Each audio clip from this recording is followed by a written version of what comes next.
What's up, everybody? Welcome to our beautiful new podcast studio. We're here with Dakota Bailey. We are going to dive right into his book, From Foster Care to Millionaire. So, not a lot of people write books. Yep. Why'd you write a book? So I actually went to Ryan Pineda's seminar, and there's basically a guy named Chandler. I cannot remember his last name. I think it's Chandler Bolt. But basically, he wrote a book called Published, and he said that he believed that everybody's story was meant to be told. And he's like, man, if you have a story, it can be so much more to so many different people, and it can help with your business because, WealthCon, Ryan Pineda's event, is really a business thing. And he's talking about how your story is a business in and itself.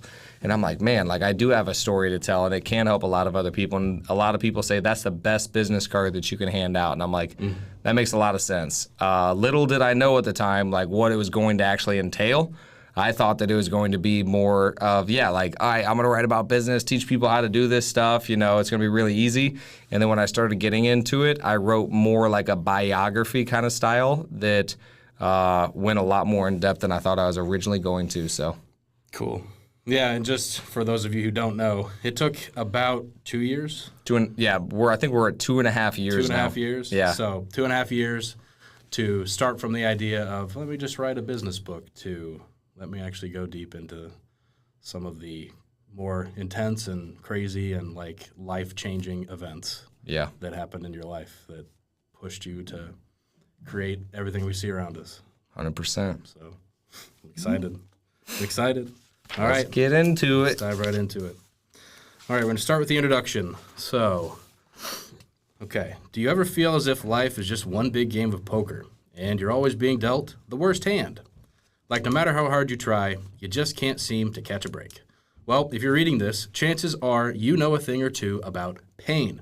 You may have experienced a devastating loss, a betrayal that shattered your trust, or a setback that left you questioning everything that you thought you knew. You probably felt like the odds were stacked against you from the start, and the world was just secretly waiting for you to fold. What if I told you that your worst hands could actually become your biggest opportunities? What if I told you that within every challenge, heartbreak, and every seemingly insurmountable obstacle, there was a hidden gift waiting to be uncovered? A chance to grow and become a stronger, wiser, more resilient version of yourself. To learn more of who you really are, and what you are capable of. I'm going to show you how to transform your pain into power, your losses into lessons, and your setbacks into stepping stones towards the life you've always dreamed of.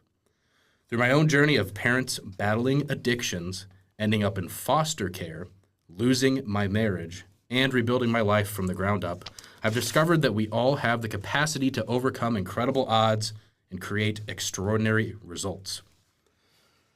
Whether you're struggling with a difficult relationship, a dead-end job, a health crisis, or just a general sense of feeling stuck, the tools and insights in this book will help you reframe your challenges as opportunities for growth and learning. Develop unshakable resilience in the face of adversity. Cultivate a mindset of abundance and possibility. Build deeper, more authentic relationships with others and yourself. Identify and pursue your true passions and purpose. Create a life of meaning, joy, and fulfillment, no matter your starting point. My own journey began at rock bottom, a kid that felt unloved and abandoned, a defiant student with authority challenges, a lost soul searching for direction. But through a series of unexpected twists and turns, I discovered a set of principles and practices that allowed me to not only survive, but thrive in the face of overwhelming odds.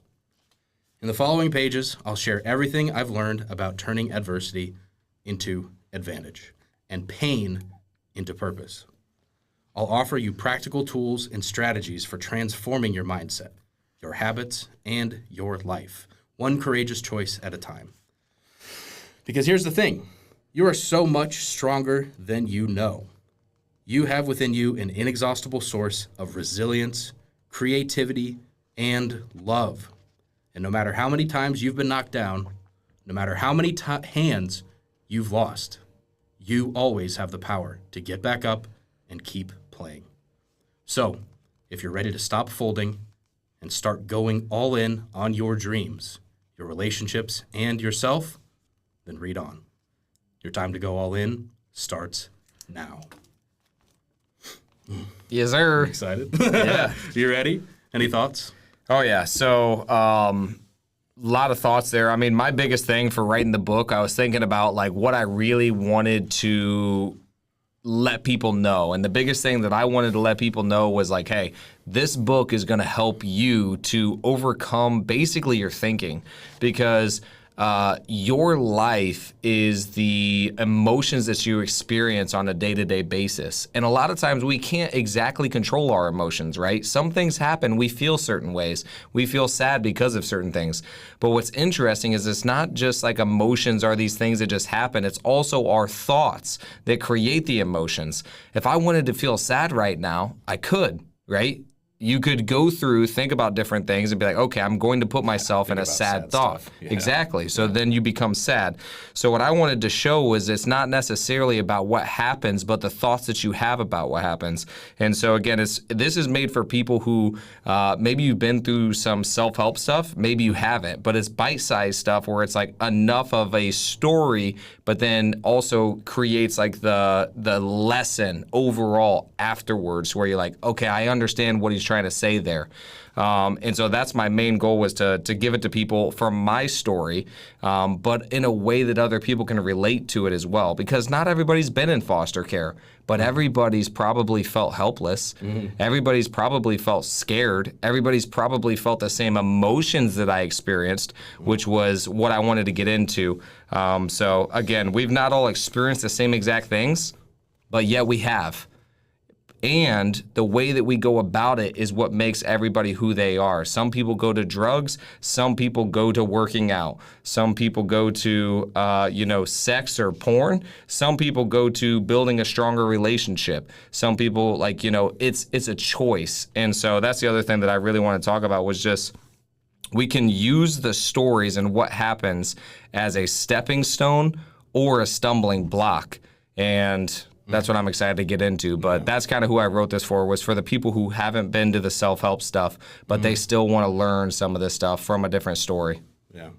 And so what I'm picking up from that is basically you have your own personal story, which is, we're going to find out a lot in this book, and you recognize that the things you felt as your life was unfolding are probably very similar to other people, even if what actually happened to other people is very different. The feeling of the fear and the frustration and the anger and the scared and all this stuff, that's a common thread. Yep. So I think that's what makes us all together and all humans, man, is we all experience the same thing. Yeah. And I see a lot of people that separate themselves. They're like, oh man, I've never experienced what you've experienced. It's like, you actually probably have. You've probably felt the same emotions I felt. We view these things as worse or better, or we almost try to compare and make sure or see who's got the saddest story. And realistically, we've all experienced those things.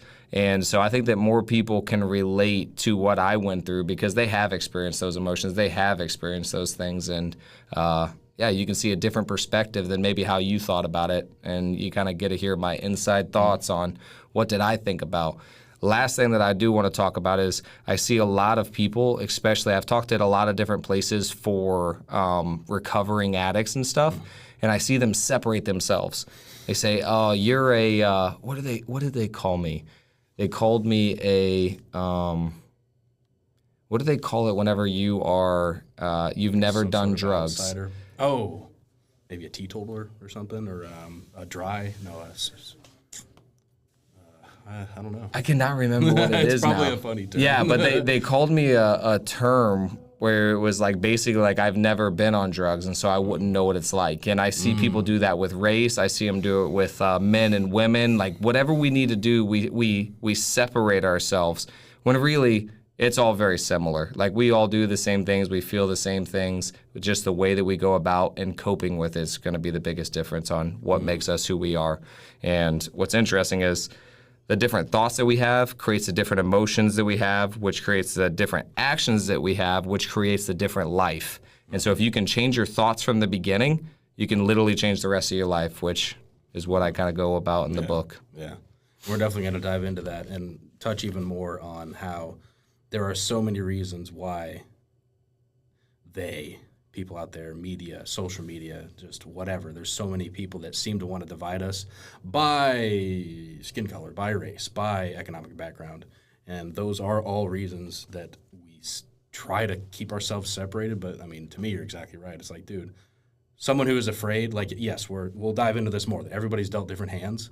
But at the end of the day, dude, someone who is, like, as a child, if you're in a fearful situation where you fear for your life or something of that nature, or you're feeling unsafe, or there's uncertainty around, are you going to be okay? Are we going to be okay? Like, that's a universal experience for those people who have that. Whether it's foster care or you grow up in some sort of, like, terrible neighborhood where bad things are happening all the time, there's all these reasons why a child of any from anywhere, any situation, can have that same experience of, like, I don't know if I'm going to live. I don't know if I'm going to be loved. I don't know if I'm worthy of love.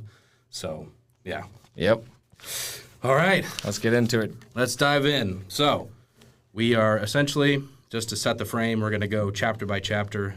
He's going to be taking notes. Just, obviously this is a book that he wrote, but sometimes hearing a book back to yourself of what you wrote can unlock different ideas. So, basically, he's going to be taking notes and kind of, we're going to dive a little deeper into things that we find. So, yes, ready, sir? I'm trying to really figure that out, man. Like what they call it. Yeah, what's the name? Somebody like who's never done drugs. They call him a newbie.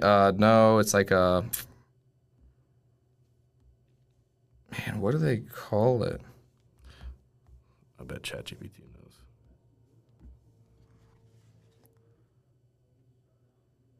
What do Alcoholic Anonymous people call other people who have never done any drugs? ?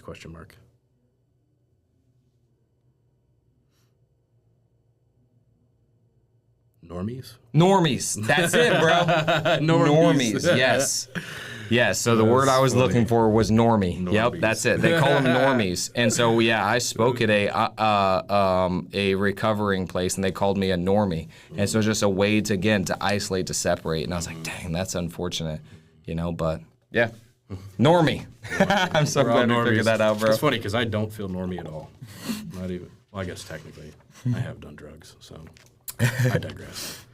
All right, let's dive in. So, part 1, cards I was dealt. Chapter 1, my first hand.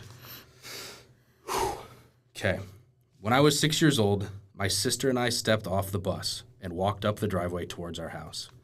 My aunt was standing outside the door where my mom or dad usually waited. She looked like she had been crying, and an unsettling feeling hit me. I was wondering where my parents were and started to get really anxious and scared. As I walked up to the house, trying to remain optimistic, I asked, "Where's my mom and dad?" My aunt's voice was shaking as she told me, "Your mom is in the hospital, and your dad is in jail." Just like that, my whole world flipped upside down. I felt like I couldn't breathe. I didn't even have a follow-up question. This couldn't be real, right? Moms and dads don't just disappear like that. But the look on my aunt's face told me it was true. I said to myself, well, there's no one else coming to save me and my sisters. I know feeling scared isn't going to help at all. It isn't going to help anything. We later heard fragments of truth about what happened that day. My parents were fighting, again, but this time it was way worse than usual. My mom was leaving my dad and taking my sisters and me with her. There was also some drug and alcohol abuse in their life at the time. We had seen a lot of outbursts and fights in our lives. My younger sister was around 4, I was 6, and my older sister was 8. When my mom told me she was leaving him and taking us with her, he got furious and beat her. From what I was told, there were gunshots, things thrown, and even the toilet was ripped out of the floor, and he hit her with it.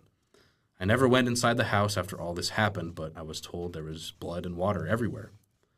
My mom eventually became unconscious and had a broken collarbone along with other injuries. I was also told that my dad held her when she was unconscious and continued whispering to her that he loved her and that he was so sorry. When Aunt Cindy told us about Mom and Dad, I got really scared. But then I thought, I'm the only boy. I got to be brave and take care of my sisters now. I knew I couldn't just be a little kid anymore. I had to grow up fast and be the strong one. I couldn't trust the grown-ups to keep us safe, not even mommy and daddy. It was all up to me. From that day on, I felt different inside, like something broke and could never be put back together the same way it was before. Part of me wanted to cry, but the other part didn't want to be scared anymore. I wanted to be tough, like a superhero. I thought I had to be serious all the time, like a grown-up. I couldn't just play and have fun like before. I had to think hard and protect us because no one else would. It was really lonely. I didn't know if I could trust anyone, even the people who were supposed to love us and keep us safe. I felt like I had to do everything myself, or else something bad would happen again. But I didn't want my sisters to see me scared. I wanted them to think I was strong and brave, so they wouldn't be afraid. I thought that's what strong men were supposed to do. Even though I was just a kid, I felt like I had to be an adult. That feeling stayed with me for a really long time, and it was hard to remember how to be a little boy again, even when things got better. It's crazy how moments like that change who you are as a person so dramatically. It can change you in multiple ways, some for better and some for worse. But the cool part is that we get to choose who we become from them. Our circumstances do not dictate who we are or what we do. They do influence it, for sure, but they do not define it. You ultimately get to define it. Two people can go through the same event and come out completely different from each other. Most of the time, it will look like a victim mindset or a victor mindset. I'm not going to lie, though, it was a tough road. I went back and forth between victim and victor in my head many times over. I made a lot of mistakes and hurt some people I really cared about. But I learned a lot, like the fact it's okay to ask for help, to lean on something bigger than yourself. I learned that being vulnerable isn't a weakness, but actually a superpower that I can tap into. And most of all, I learned that no matter how dark things get, there's always hope. So if you're going through your version of hell, and you know that making it through means you're made for something great, then know you're not alone. Excuse me. Maybe your family's messed up, or you feel like the world is against you and won't let you win. Maybe you've made some mistakes and you're just tired of pretending to be okay. I have been there, and I can tell you that it gets better. Never perfect, but always better. So if you need some hope for a better future than what you are currently going through, well, that's what this story is all about. I heard a quote that I really love. Ships don't sink because of the water outside the ship. They sink because of the water that gets inside the ship. Unknown. That quote means it's not about the circumstances nor things outside of us, but about what we let inside our head and heart that can sink us. The events happening in our life are facts that happen, but the story about what the event means, quote unquote, is entirely up to us. A lot of times we associate the event and the meaning together for so long that we think it is a fact, when in reality it's up to us to decide the meaning.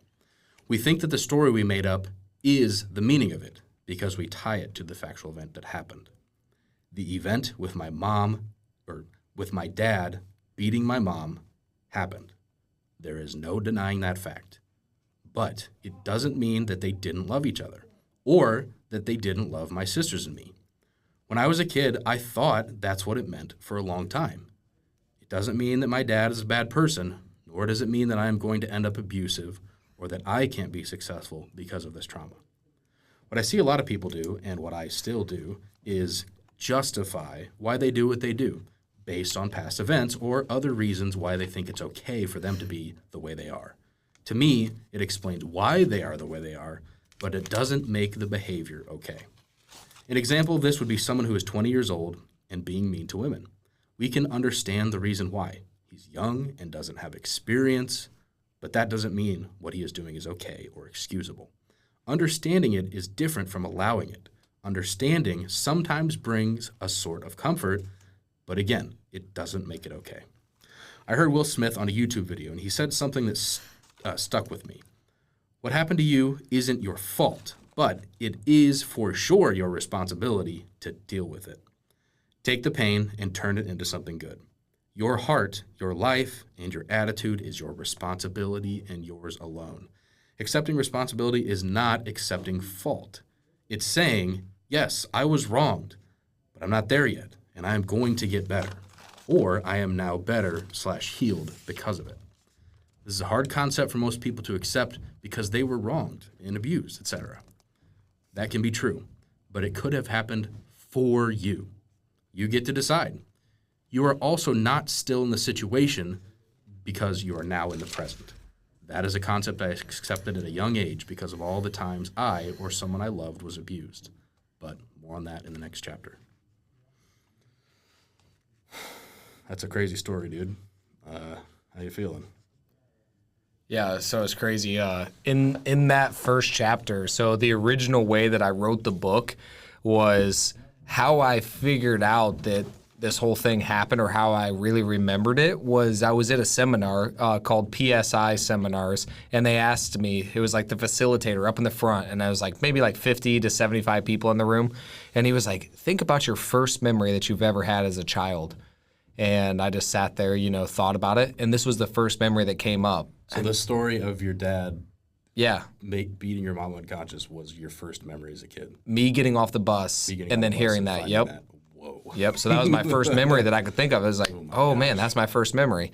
And that tells you a lot about who you become as a person, is what they kind of allude to. Mm-hmm. But you have to go another layer. And so what he said, what was the first memory that you ever thought of as a kid? I'm like, okay, yeah, I remember getting off the bus, all this stuff.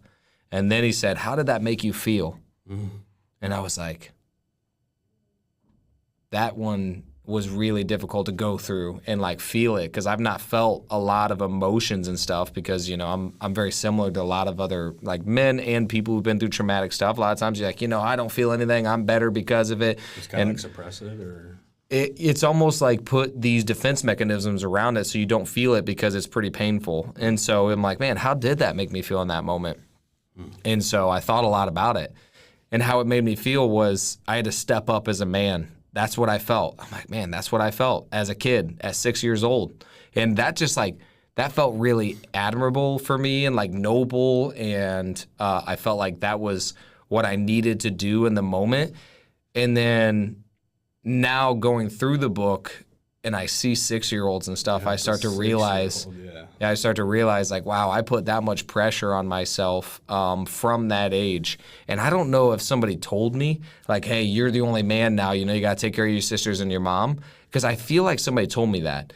But also I internalized it. So I can't remember if somebody like told me that, or if it was just like, hey, I'm going to decide this. And I honestly cannot remember. But either way, I know that I felt that, and I felt it deeply. And so I was like, I'm going to step up. I'm going to be the man, and I'm going to take care of them by whatever means necessary. And you felt that, so you would say more than the fear, that was the presiding emotion, was that determination or certainty maybe that you needed to step up. Yes. In that moment, I was like, all right, we got to survive. And so that was the first thought. 6 years old. That's the thing that has to be emphasized here is, I don't know how often people talk to 6-year-olds, but you're barely human at 6 years old. Like you're barely crossing over into like being like a full-fledged person at that point from being a child. So just it's hard to imagine to even have that thought. So, and I am curious where that came from, but it sounds like you don't have a specific recollection of where that sort of mindset came from. Yeah. Yeah, it was. It's definitely interesting. Like looking back now, and I get into this, I think, in the last chapter, so I won't give too much away. But I did some different things in order to heal that side. And honestly, this entire book, my counselor actually told me, he was like, "Man, this thing was probably more therapeutic and healing than what you thought," because. Yeah. When I first started writing these chapters, I wrote it kind of from that hero's journey, from that same place of protection, from that same place of, oh man, like don't feel, just tell what happened, tell the story. And it's very much this happened, this happened, this happened. Instead of like, what was I experiencing? What was I feeling? What was I going through? And I feel like I do that a lot of times just when I'm explaining anything. I'm very logical. I explain things and I understand like feelings and certain things of like how people feel, but I choose to not feel them a lot of times, which is interesting, which I learned from that age. But that's something that I really had to do to connect with readers. And I decided that is like, man, like people don't just want to hear my story. They want to understand what shifted and to get the results that they want in their life. Like, how would this actually help them if they're feeling the same way? Well, what a lot of people think is that I'm like this robot, or like that I'm this person that doesn't feel, or like that I'm like different from them because I'm where I'm at, when it's like, no, I was in the same exact spot as everybody. And it's not that I'm different from everybody from a young age. It's that I was the same way, but I changed my thinking and turned into the person that I am today. And most people think it's the opposite. They think that you're born with this and then you just shape. It's no, I was this way, and through thinking, I've changed the way that I am. And so it was honestly very, very, very difficult for me to write this book, because I had to go back to what did I think like before at that time, and what did I feel? And I realized that I did not remember almost anything that I felt from a young age. So it was very interesting. Yeah, and I know we'll get deeper into kind of how that evolved as you got older, like as we go through the book. But it's just really interesting to really be able to connect the dots back to that. Because, for anybody who's not familiar, like we're sitting right now in a very beautiful office that's cost many hundreds of thousands of dollars.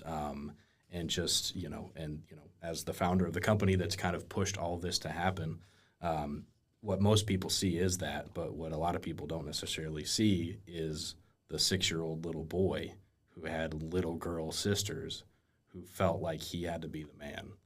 And that is truly what is driving, or at least used to, if not still is driving, so much of the success that everybody sees and everybody wants. But I mean, how many people would want to go back to being 6 years old and like your dad gets thrown in jail and your mom is beat unconscious? Like that is a very high price to pay, in my opinion, for outward success. Yeah, and that's only one side of it. I would say like the experience itself is not necessarily the worst part. It is obviously like the story that we tell ourselves about why it happened and what we decide from that. And so what I decided was like, I'm going to use this for good. I decided that from a young age. Well, even using it for good created a boundary that has made it good in some areas. Like, hey, I'm going to step up. I'm going to be the man. I wanted to be a certain way so other people can feel safe. Well, that's great. But that's also some sort of codependency, because now I'm worried about how you're feeling. Well, if you're not feeling good, what am I not doing? Oh man, I need to make sure that I'm creating that safety even more. And what I realized was I was doing that in relationships. Well, if you're not good, oh snap, like now I need to like make sure that I'm doing more like this or that. And I did that in relationships with friends. I did that in regular relationships, where it's just like it was so important to me, which obviously other people's feelings are important, but they're not always mine. And sometimes I have to do what might not be the best for them in that moment that they might be upset with, but is going to help long term. And so, yeah, there's a double-edged sword with every wall that you put up, every decision that you make. You have to think about the opposite determination. And so, yeah, for me to step up as the man and what that meant I'm going to freaking take all of it on, which meant I have a heavy load to carry, which I'm okay. Like, I was okay with carrying it, but also, like, that came at the detriment of relationships. That came at the detriment of vulnerability. That came at the detriment of intimacy with other people, because I felt like I couldn't even relate, because I didn't want to show them that I was hurting. Because if I'm scared, you're probably gonna be scared too. Because usually when I'm scared, it's like something's pretty bad. Something's really bad. So I don't like to show it. And so I've noticed that it's hard for me to show my emotions, because I don't want to negatively influence other people's emotions. I want to be that positive energy that when you're around, you get lit up. And so that's been a detriment to sometimes authenticity, to, again, the intimacy that I feel, and for people actually being able to connect with me. The double-edged sword, man. Dang. Well, we could go on forever, but you want to move on to the next chapter? Or Yes, do you sir. have a couple other things you want to touch on before we move on? No, I think that I've got most of it. Yeah. Okay. Sweet. All right. Chapter 2, Underdog. A couple of months later, after everything settled down and Mom got out of the hospital, we moved to an apartment in Kendallville, Indiana. It was a smaller place with thin walls and a constant smell of cigarette smoke from the neighbors. But it was a roof over our heads, and Mom did her best to make it feel like home. Around the same time, Mom started seeing a new guy. I think they knew each other from way back, but he wasn't exactly a stand-up dude. More like the opposite, actually. I remember getting a bad feeling about him from the start, like a churning in my gut that wouldn't go away. It wasn't anything specific other than his energy and the way his face had craters all over it. As it turned out, my gut was right. It wasn't long before I found out that this guy, Mom's supposed knight in shining armor, was abusing my little sister. I still remember the sound of her screams coming from the bathroom, the sick feeling of helplessness as I stood outside the door, frozen, praying for him to stop. This was after I decided I was going to, quote, step up, take care of her, and protect her. It still haunts me to this day, and that was when I was 6. The guilt of that failure haunted me for years. It created a rift between my sister and me, a chasm of unspoken pain and shared trauma. I blame myself for not being strong enough, smart enough, brave enough to protect her. And in my 6-year-old mind, I was sure she blamed me too. It took over 20 years to bridge that gap, to understand that we were both victims, both children, thrust into a situation no child should ever have to face. But in those early days, all I knew was the crushing weight of my perceived failure, and the constant gnawing fear of when it might happen again, and wondering if I would be strong enough to save her the next time. My sisters and I were in a Big Brothers Big Sisters program. We told them what had happened with my little sister. I remember that they told us we were going to talk to the police about our bikes, which had been stolen the week before. Then, once we got there, the police asked more about what happened with my sister. My mom wasn't sure how to tell the difference between her boyfriend's lies and our truth. She didn't believe it when we told her what happened. I'm not sure if it was because she didn't want to believe it or if she thought it wasn't possible. I do know she ended up continuing to date him. I don't know exactly how long it took for CPS to step in after that. Those weeks are kind of a blur in my memory. What I do remember is the constant knot of fear in my stomach, the feeling that at any moment the rug could be pulled out from under us again. I also remember, in the middle of all that chaos, my grandma got sick, real sick, with cancer. She was the sweetest lady and had the kindest heart. One of my favorite memories of her was how she always gave us a piece of spearmint gum at church, and now she was fading right away before our eyes. She wanted to see my dad one last time, so she used whatever money she had left to bail him out of jail. I remember the day he showed up at our apartment.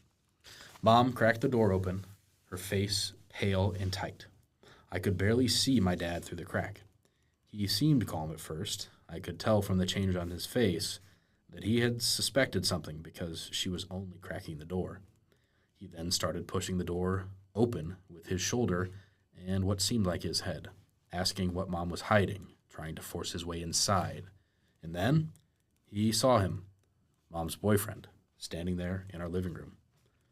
What happened next will forever be etched into my memory.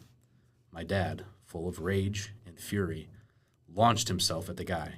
The sounds of screams filled the air as they fought, wrestling each other to the ground.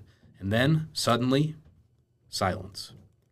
I went into the living room, and all I could see was my dad on top of this guy, choking him with both hands around his neck. I immediately ran to the room my sisters were in and hid with them. When my dad finally came into the room to see us, his eyes were red, and his voice was thick with tears. This was one of the few times I saw my dad cry.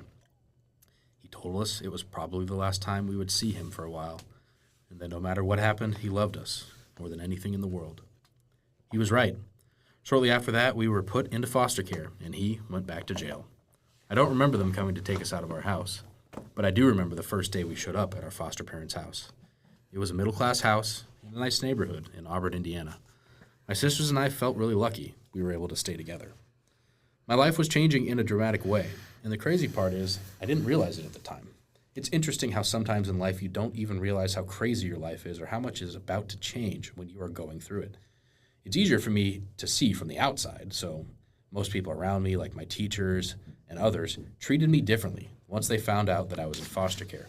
They felt sorry for me and a lot of times excused my dad's bad behavior because my bad behavior because they expected it. I never liked people, quote, letting me off the hook just because they felt bad for me, but I didn't know how to articulate that as a kid, so I just became more confrontational. I remember back in 3rd grade, maybe 4th and 5th and on, that I spent a lot of time in ISS, in school suspension. It's this tiny, cramped room where they send kids who are acting up. and you have to stay there all day by yourself. It's like solitary confinement for elementary school kids. I was there for days on end, and I remember feeling so lonely and isolated. But at the same time, I was so angry and defiant. I just wanted someone to pay attention to me, to show me that they cared.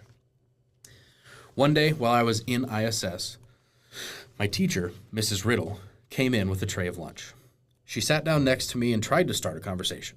I remember her asking me how I was doing, if I wanted to talk about anything. It was exactly what I had been craving, some kind of connection, a sign that someone cared about me. But for some reason, I just couldn't let myself accept it. It was like there was this wall up around me, and I couldn't let anyone in. Instead of talking to Mrs. Riddle, I became more agitated. I started yelling at her, telling her to leave me alone. And then, in a moment of pure blinding rage, I picked up my lunch tray and threw it right at her. I can still remember the look of shock and hurt on her face as food splattered all over her. She didn't yell at me. She didn't try to punish me. She just quietly cleaned herself up and left the room. I felt horrible afterwards. I still do. Mrs. Riddle was trying to reach out to me, to give me the attention and care that I so desperately wanted. But I was so wrapped up in my own pain and anger that I couldn't see it. I just lashed out at the very person who was trying to help me. It's a pattern I've seen in myself time and time again, even as an adult. I'll be craving love, support, connection, but when someone tries to give it to me, I'll push them away. It's like fighting against the very thing I need the most. I think a lot of it stems from my childhood, from all the chaos and trauma I experienced. I got so used to being let down, to being hurt by the people who were supposed to care for me, that I learned to protect myself by keeping everyone at a distance. But that day in ISS with Mrs. Riddle, it was like a perfect encapsulation of that self-destructive cycle. I was a kid in pain, desperate for someone to see me and care about me. But when the care was offered, I rejected it, and in the most violent way possible. It's taken me a long time to learn how to open myself up to love and support, to trust that I won't always be let down or abandoned. Honestly, it's still a struggle sometimes. But I try to remember that little boy in ISS and to give him the compassion and understanding he needed so badly back then. Because maybe, if I can learn to love and accept myself, flaws and all, I'll be able to let others do the same. I didn't get to see my parents very often, just once or twice a month, and only for a couple of hours. My dad was in and out of jail with bail and different things. My mom was working on getting us back from foster care. I was never sure what she had to go through in order to get us back. Our visitations were supervised, meaning that we had to have someone else with us who worked for DCS. That made it very hard to connect with my parents because there was always someone else there telling us what we could and couldn't do. I didn't get along with the people that worked for DCS because I had ADHD and was very assertive. A lot of times they would put me in timeout during the time I was supposed to be visiting my mom or dad. Then I wouldn't get to see them or spend much time with them. My foster parents were an older couple around 55 years old with a few kids and grandkids. I still don't understand why they decided to become foster parents. They didn't seem to like kids very much. I remember them always telling my sisters and I that they didn't have to do certain things, like to buy us Christmas presents or take us to the fair, etc. They also wanted us to know that the money they spent wasn't from DCS or whoever paid them to cover that stuff, that it came from their pockets. I didn't really understand any of it at that age. Maybe it wasn't that they didn't like kids, but more that they thought of us as temporary. Now, I can't say that all foster care was that bad, because it really wasn't. My sisters and I now lived in the nicest house we had ever lived in at that point. We got to play video games and have nice things without having to worry about food or clothing, which was a huge change from the way we were living. I remember times we didn't have electricity and had to eat dinner with candles. It feels like my mind remembers more bad stuff from when I was young than the good things, for some reason, though. One time, I was play fighting with their grandson. We were punching and kicking each other, just not in the face. Everyone was around us watching and cheering. They were all cheering for the grandson. Then I kicked him in the stomach and he started crying.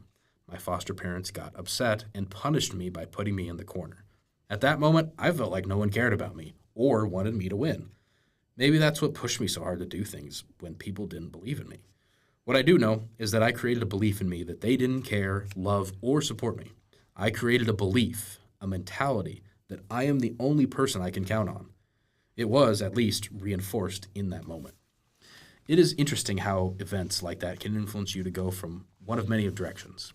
It can influence you to be more independent because that's what you have to do in order to survive, or at least stop the pain you're feeling in the moment. Or it can make you crave love and support so much more because you aren't getting it or never got it when you were younger. I feel like I hardened myself and suppressed those feelings, telling myself I was fine and didn't need anyone to try to take away the pain. Spoiler alert, it didn't work. Although I do think things on my own has served me, I think doing things on my own has served me in a lot of ways, like giving me a chance to accomplish hard things, like playing sports, skateboarding, and playing guitar. It also cost me a lot of things, like love, connection, and peace. I have learned in my life that things are not black and white, and there is a dichotomy to almost everything. There is always cost and benefit to every decision we make, and I think it's good to evaluate both. When I reflect on experiences like being punished for a winning play fight that the adults allowed, it was easy for me as a confused young kid to conclude that people don't support or care about me. But I've now learned to ask myself, does believing this story actually benefit me? Honestly, there was a time when I resisted this question, because for me, it didn't matter if it quote-unquote served me or not. It was more about if it was true or not, meaning it was either factual or not. I came to realize that I had continued to believe things I thought were true and did not serve me, but they weren't true, and they didn't serve me either. But to me, at that moment, they were, quote, true. For example, when we were put into foster care, I felt like we were abandoned and my parents didn't love us enough to keep us. That wasn't true, and it didn't serve me to believe that, but at that moment in my life, it was a story I believed, and I convinced myself it was true. Think about the stories you tell yourself that don't serve you. Be honest with yourself and ask, does it serve me to believe this story? And here's the harder question to answer objectively and honestly. Is it even true what I am telling myself? Most of the time in my life, I have found that it is not true. It is only true from my limited perspective, or I made up other feelings that weren't true in my mind. Not every thought we have is true, but we believe them as if they are. You can change your story, not the event that created it. I can't change the fact that I went to foster care and was away from my parents for a couple years, but I can change the story about why I went to foster care and what it means. To go back to the example from earlier, when my sisters and I were placed in foster care, I interpreted it to mean that our parents had abandoned us and didn't love us enough to keep us. This belief caused me immense pain, but I convinced myself it was the truth. In reality, my parents' choices led us to being removed from their care, but it didn't negate their love for us. Holding on to that story only hurt me. It didn't reflect the full truth. It doesn't mean my parents didn't love me or care about me. It means they made decisions that led to us being there, which had to do with things that they were going through at the time. My mom and dad were our biggest supporters in a lot of other ways, even while we were not physically with them. They always told us how smart we were and how truly believed that we could do anything we wanted. They instilled healthy beliefs in us instead of criticizing everything we did. I remember how proud they were at the small things we accomplished because it was things they never did. My dad was so proud when I graduated from high school because he dropped out in the 8th grade. I remember it wasn't that big of a deal to me and I had way bigger plans, but that didn't stop my dad from being genuinely proud of me, which helped my confidence to accomplish more. The circumstances we go through are true and really did happen. But the why story we tell ourselves is usually from our limited perspective or from our mind, and not from asking the other people involved. It happened for me, not to me, is the way I like to think about things now. And it helps me switch the script I am writing, making me think of how I can grow from this or how can I use this for good. Seriously, ask yourself the question, does this serve me to believe this story/narrative? I decided I was going to tell a new story, and one night, as a young kid just struggling to prove his worth, I promised myself that I was going to prove them all wrong. I was going to show the world that a kid like me, a foster kid, a troublemaker, an underdog, could make something of himself. I didn't know how, but I knew I'd find a way. That decision, that quiet vow whispered in the dark, was the first step on a journey that would change everything. Mm-hmm. Thoughts? That one was that chapter was probably the hardest one to write out of all of them. And yeah, I remember Why? in the beginning of the chapter. So I remember even reading it in the audio version, and yeah, it was just a very emotional thing that I still feel. But Share that for a second. Sink into that for a second. yeah, it's just How did that affect you? How does it still affect you? it was after I made a decision to step up and to be the man. Then right after that, probably a month or so, I then hear my sister like screaming in the room like while stuff's happening, and I can't do anything. I'm like, man, like, it was after I made a decision, and so I usually hold myself to a standard, and then I felt like, dude, there's nothing I can do in this moment to help my sister, and so yeah, that was just something that I didn't even realize. I didn't even know it for the longest time that was a reason of why we couldn't connect either. And I felt even more ashamed after I found that out. Like, I found it out in counseling, honestly. And it was like, man, like, I'm now withholding a relationship because of guilt that I felt that I didn't even realize I was feeling until I actually worked through it. Like, man, like, why didn't I protect her? Like, why wasn't I there? And I just felt that. So, yeah. So how have you worked through that? Because obviously in hindsight, you can recognize that you were 6, and so there was nothing you were going to do to stop this grown man from doing what he was doing. But that doesn't change how you felt about it. So how have you processed through recognizing that and recognizing how that has just affected how you look at things and how you show up, and maybe even how you're interacting with your relationships and your future wife and all that stuff? Just how is that? Because I think a lot of other people have felt that too. Of like, they're in a situation where they feel responsible for the situation and they have no power in the situation. They have no control. And so there's that dichotomous feeling of being like, this is my fault and there's nothing I can do about it. I know for me as like a divorced, the child of divorce, a lot of times kids who have divorced parents, they think it's their fault. The kid thinks that the divorce happened because of them, but that really had nothing to do with them. So how did you kind of go through first recognizing like, oh my gosh, this thing that I felt so strongly about, it wasn't actually mine to own, and it was just actually a horrible, screwed up thing that was terrible, but it wasn't my fault. Like, just, I don't know, share for people who are kind of grappling with feeling responsible for things that really aren't theirs to carry. Yeah, so the first thing that I remember doing, I mean, even from that age, I was just like, started working out.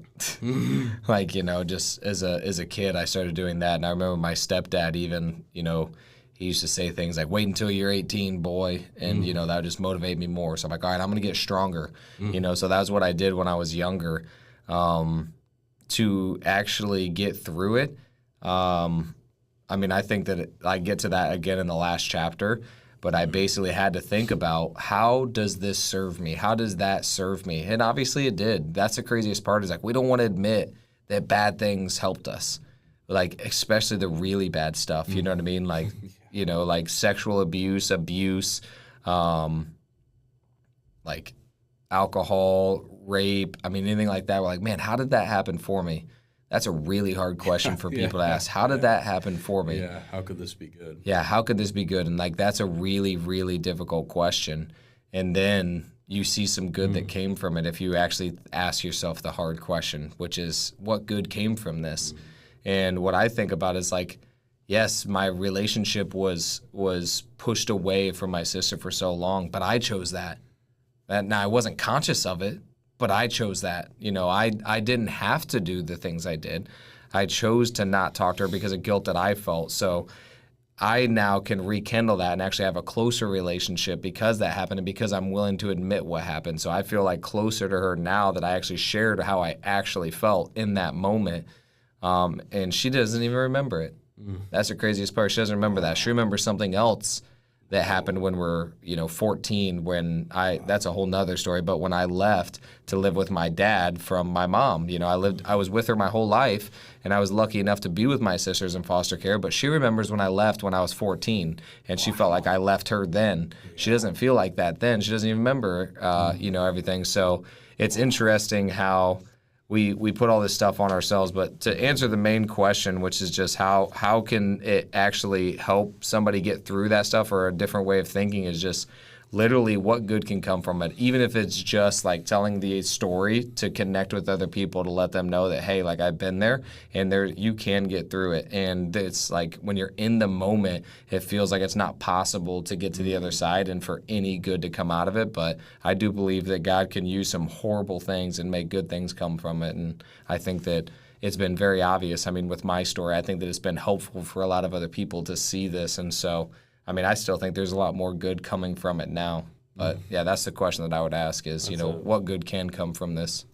Very powerful question. And it makes me think, in some ways, it's just interesting to think about how, like, in some ways, what your sister went through directly, in some ways, could seem to be way worse. And yet it's profound how much you were affected because of like just how you felt about like not having power in the situation and stuff. So I guess for anybody listening where maybe you think like, oh, I didn't go through anything terrible myself directly, I can assure you there's probably times in your life where you felt like either maybe survivor's guilt or something of that nature, where it's like you can still ask this question of like, what good came from this, whether your parents abandoned you or something of that nature. That's just such a good question of like, what good came from this? And asking that question about the darkest times of your life is like, dude. Yeah, and maybe not even just that question, like what good came from it, but what good can come from it too. Because like, still in it, yeah, because I think about people who've died or something like that, and like that's even more brutal. You talk about survivorship. It's like, man, like I've not experienced anybody close to me that's died yet, and that's a pain that I am very scared to feel. Honestly, like I don't even know what that's going to be like, because I felt like people died and they didn't. So I can't even imagine, when I went through, honestly, even that, it felt like a part of her died in that moment. And so like actually experiencing that is going to be difficult. What I think about is, again, I've not experienced it. So I'm thinking about what I will think about, which will hopefully help me to experience that better. Yeah, prepare for it. But I think about how can I honor what they would want? How can I make this better? So like I think about, if parents die or anything, it's like, man, what can I do to honor them on like what they would want? What could I do to like, how can I show up that would help live out their story, their life? And like, those are the kind of things I think about, is not just what good did come from this, but what good can come from this. And because that gives you more availability to still create something good from it. But yeah. It's amazing the power of questions. Because like, yeah, I've had experiences where someone will ask me a question that I'd never even thought to ask myself, and it just changed the way I saw like everything or a particular event. So. Yep. Tony Robbins says the quality of the questions that you ask yourself is going to be the quality of the life that you'll have. So you can ask yourself better questions. Yeah. Was there anything else you wanted to touch on about this one? Yeah, I mean, honestly, there's some other stuff that I didn't necessarily share, which was interesting. Was just like, like stuff with my mom. Honestly, like there's a lot of correlations between my relationship with my mom. And if you've been to any sort of counseling at all, the main thing that they focus on is like, what was your relationship with your parents like? Whose love did you desire more? And that's a question that I ask a lot of people. Like, it's a good question to ask yourself. Whose love did I desire more as a child? Most people, it's their father.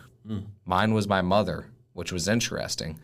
And so I desired my mom's love more for whatever reason, and I felt like I didn't get it the most. I was the only boy. I was the middle child, and so I felt a lot of times like my mom didn't love me. And then also what she did, certain things that she did, I'll say, is like I kept retelling myself that story, and it seemed to be true based on what I was seeing. So that affected my trust with women. Because like my mom would tell me certain things and do certain things that I think I deleted from the book. But after we got out of foster care, my mom was still seeing that guy. Who did that to your sister? Yes. Yeah, so I get out of foster care. We're in foster care for about 2 years. Get out of foster care. She was sneaking around seeing him the whole time, and we caught her from time to time. And then I remember I was in like third grade or something like that, and I'm waiting. I had a girlfriend in third grade or whatever. I'm waiting for a phone call. I see his name pop up on the caller ID. And not just that, But when that came up, my mom asked me, hey, could you don't tell your sisters? And I'm like, okay, so now you're asking me to hold a secret against the people that I care the most about. And that, like, And honestly, this man hurt the most. yeah, that hurt me a lot when she's asking me to, like, sever that relationship and stuff. And I'm like, man, like, that just really bothered me a lot. Like, my mom's asking me to not tell my sisters and to withhold from them based on something that she's doing. And I don't think I did, honestly, but it was a very difficult choice. But for me, I wanted to do what was right more than I cared about, you know, everything with them, which they were going to find out anyway. But yeah, man, I was like, it just made me not trust my mom even more. Like, with everything that happened, it was an interesting perspective to have a dad that beat my mom, and then I'm feeling I trust my dad more in some aspects. Like, obviously, he had a lot of anger issues. I did not trust him for safety because, like, I mean, he had some abuse and stuff that he did with me when I was younger as well.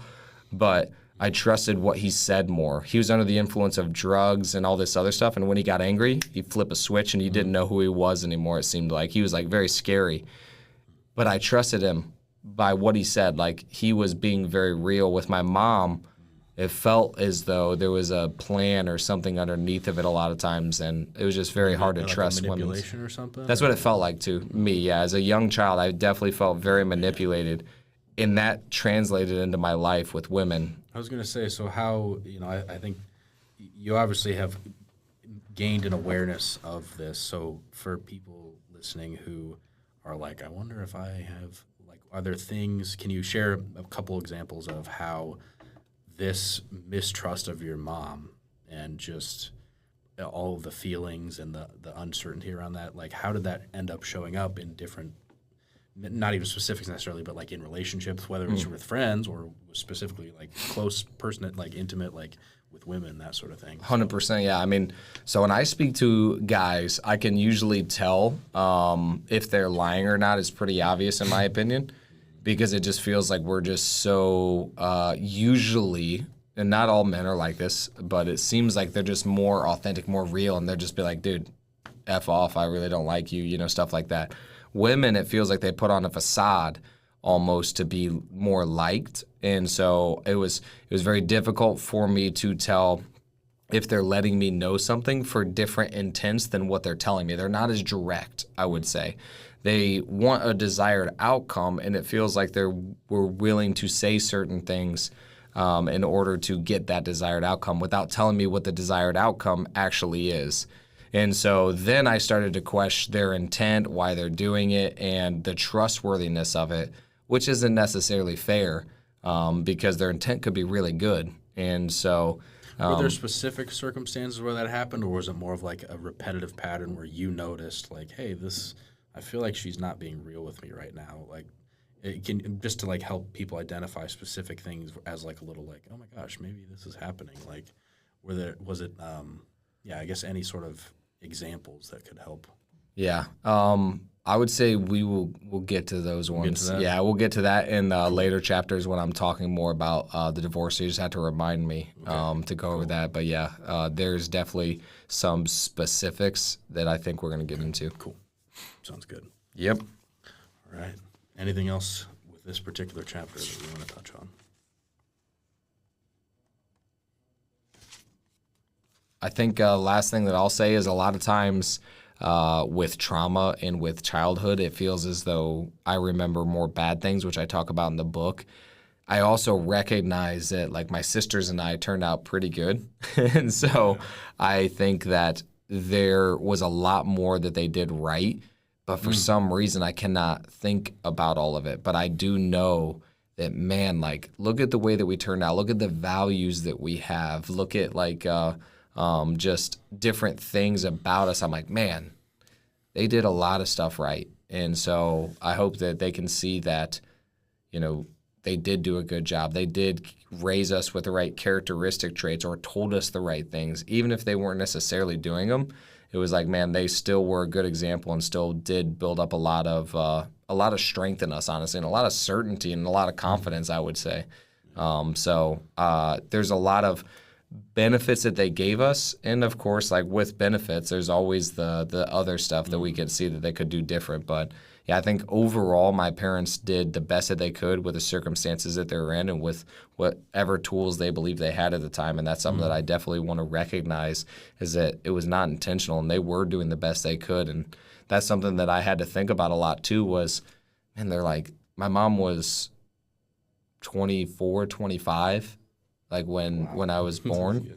Or when I was like 5 or 6, I think. I think she had me when she was 20. So this whole thing was when she was 25, 26, still figuring out her life. And then like she has an abusive husband, you know, so it's like she's just doing whatever she can do to survive and doing what she thinks is best for all of us. And yeah, man, I think that they did a better job than what it portrays from a book, because look at the results is kind of what I think of. So. And you did mention that too, of how like they definitely loved you, and it was more their own decisions about what was happening in their lives that affected you. But it's not that they didn't love you, and didn't do the best they could. I remember I heard that on something recently where the idea is like basically it's your parents aren't like they're not leaving a tool in the toolbox that they're just not using to be effective. It's like, dude, they're using every tool they have in the freaking thing. Yeah. But for some people, it maybe isn't a lot or isn't as effective, and isn't as some people just don't have that many tools. But every parent, really, at least as far as I can tell, is truly using every tool that they have at the time. What tool they believe they have. Yeah, because I want to make sure we emphasize that, because that's a lot of times a limiting belief that people think. They think I don't have this. When it's there, they just have to figure out how to bring it out and stuff. So yeah, it's whatever they believe that they have at that time. But yeah. Cool. How's the time? We keep going? Yep, we got 40 more minutes, buddy. All right, let's go. We got a lot of time. Let's go. Good. I'm glad we're taking time for this. Okay, chapter 3, stacked deck. Children from low-income families have only a 1% chance of reaching the top 5% of the income distribution. Tom Hertz, Understanding Mobility in America. American University for the Center for American Progress, 2006. I'm not supposed to be where I am, based on statistics. I grew up in poverty. We didn't eat healthy. I didn't go to a great school. The house that we lived in a lot of times didn't feel safe. The deck was stacked against me. But I wasn't ready to fold.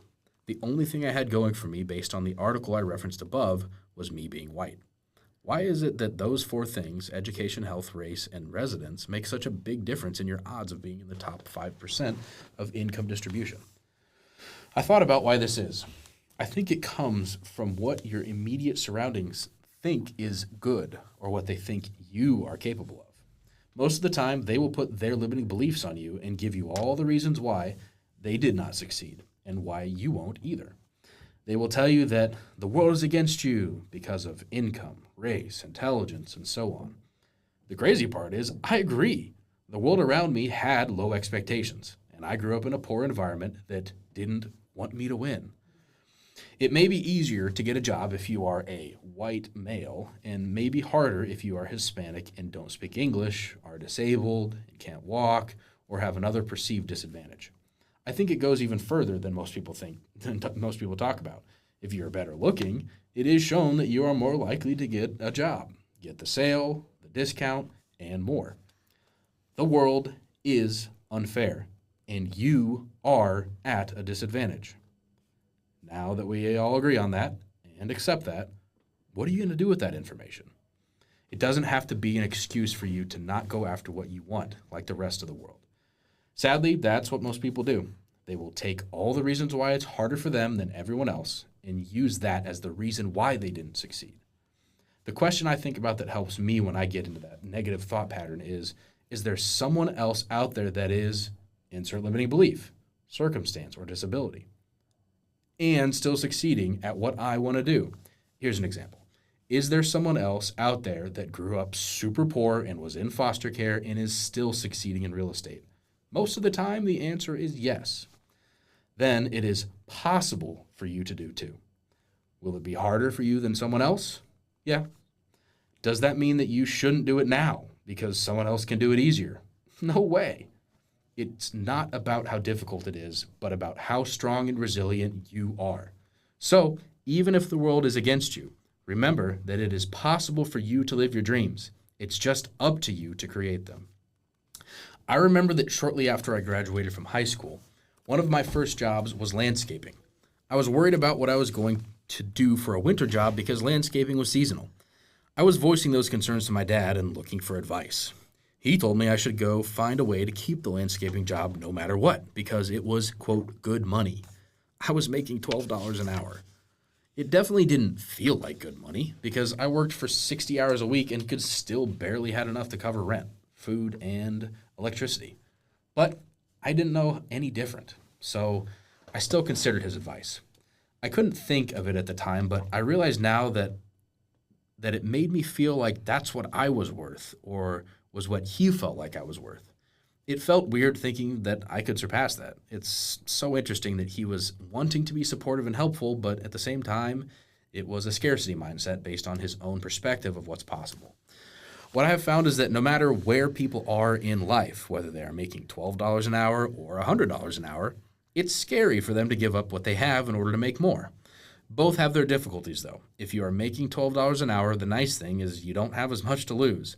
But more likely, you haven't developed skills or confidence to make more. If you are making $100 an hour, then you have something to lose. But the nice thing is you probably developed a skill that gives you confidence you can do it again.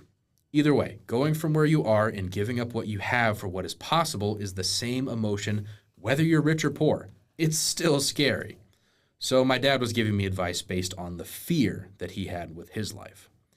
I later found out that just because someone loves you does not mean they know what's best for you, what you are capable of, or what God has planned for your life.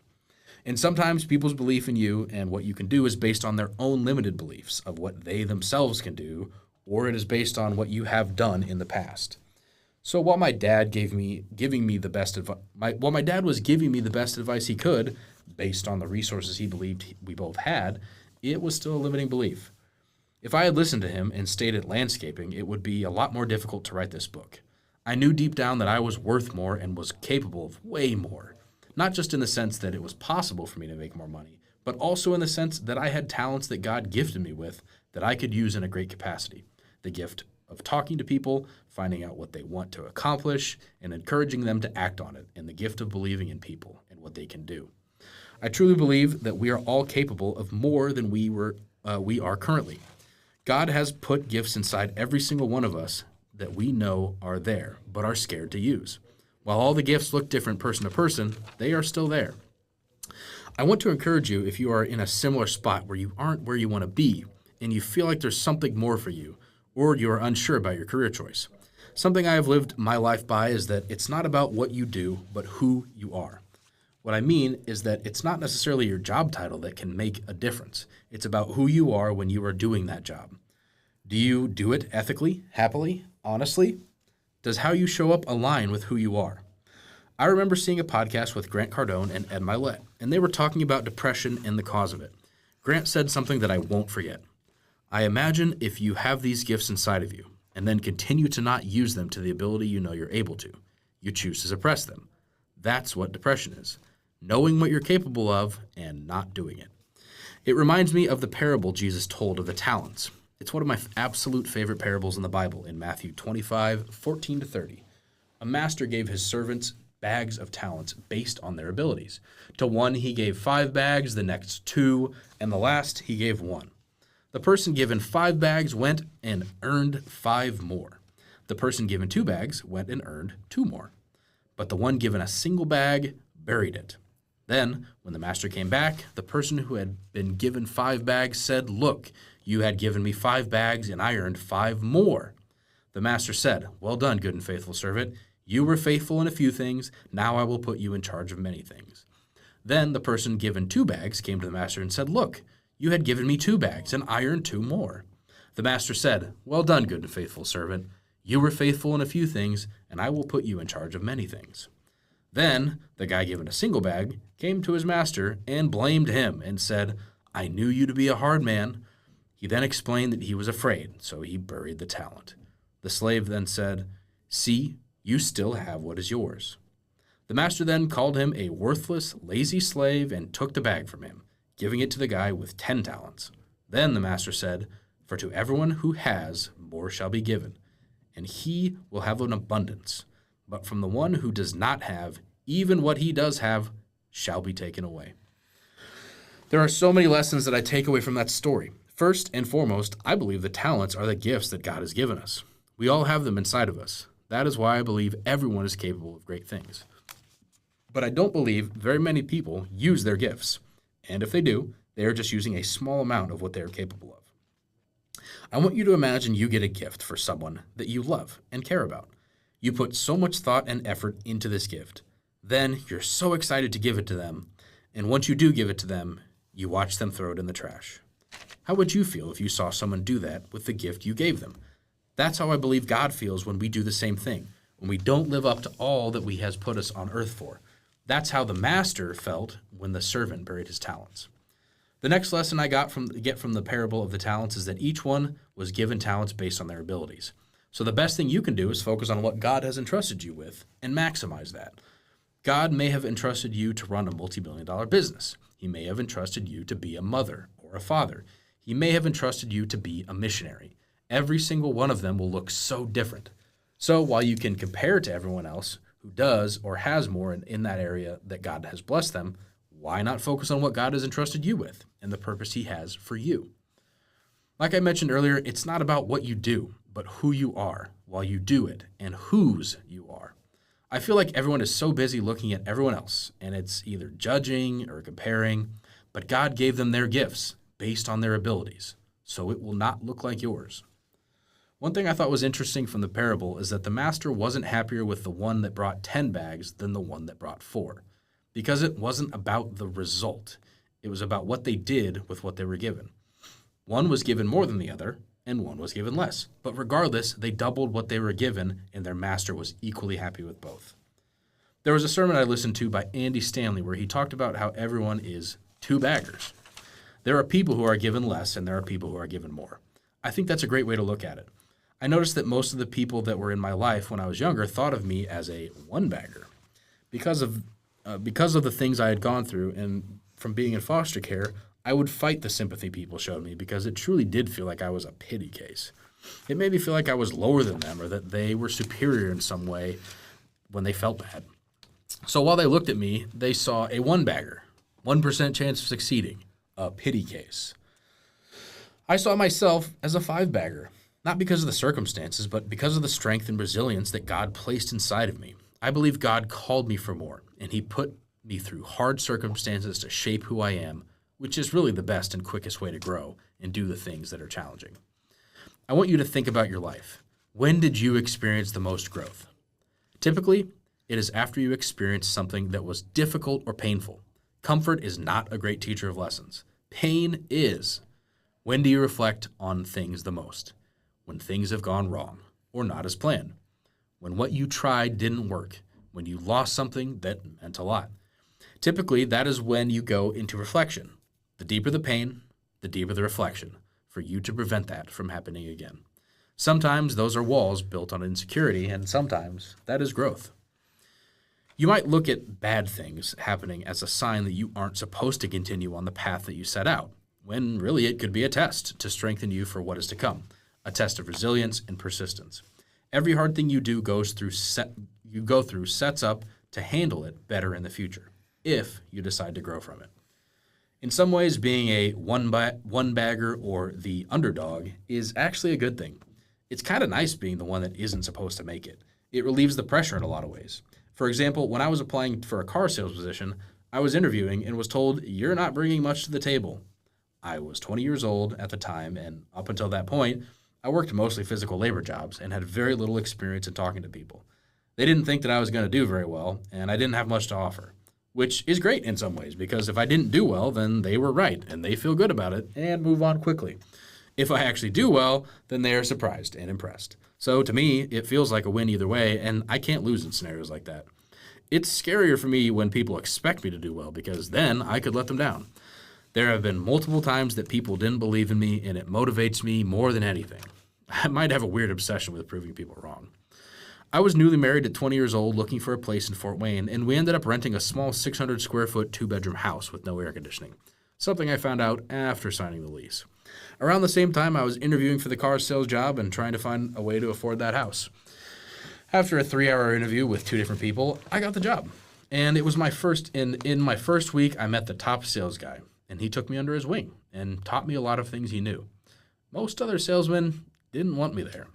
They wanted to see me fail, and definitely didn't think I was going to be able to learn or make it. Or they just saw me as their competition and that I was taking for them and their family.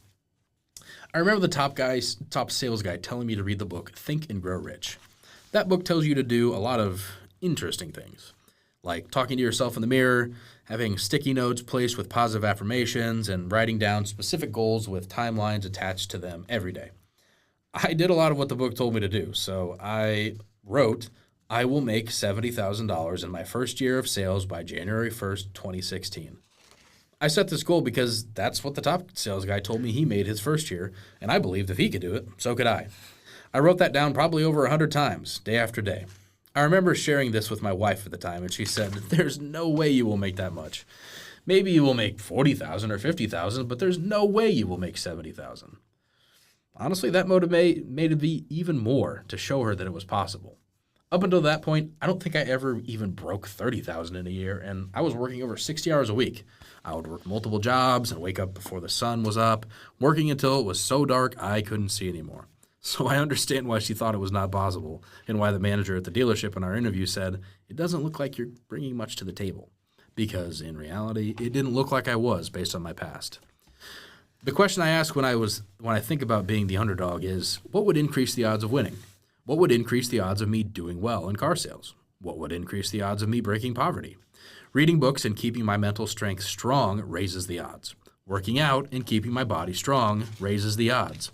Being coachable and listening to others that have accomplished what I want to accomplish raises the odds. Being disciplined and going to bed at a good time instead of staying up partying raises the odds. All these things are in your control. The world will say that you're an underdog based on the statistics, but the coolest part is you have control about raising the odds. I heard Alex Hormozi talking about this, and he describes it similarly. Teachers often tell kids they won't make it in the NBA because there is a 0.3% chance they will make it. But how do those statistics change when you are 7 feet tall? How do they change when you practice every single day? How much do they change when you find a new coach who is willing to help? The point of all this is to say that we have control of the statistics to a certain extent, and you can definitely change your odds. Muhammad Ali was once asked, what's the central part of your training? Is it running, sparring, etc.? Ali then said, the central part is dodging the nightclubs, the parties, the girls, and being in bed by 9 p.m. If you can get by that, then you will make it, and that's the truth. That has always stuck with me, that it's not about where you came from and what your odds are, but what you are willing to do to change the odds. Most people aren't willing to do anything. They say they want to, but then they continue to do what they always have. Are you willing to change?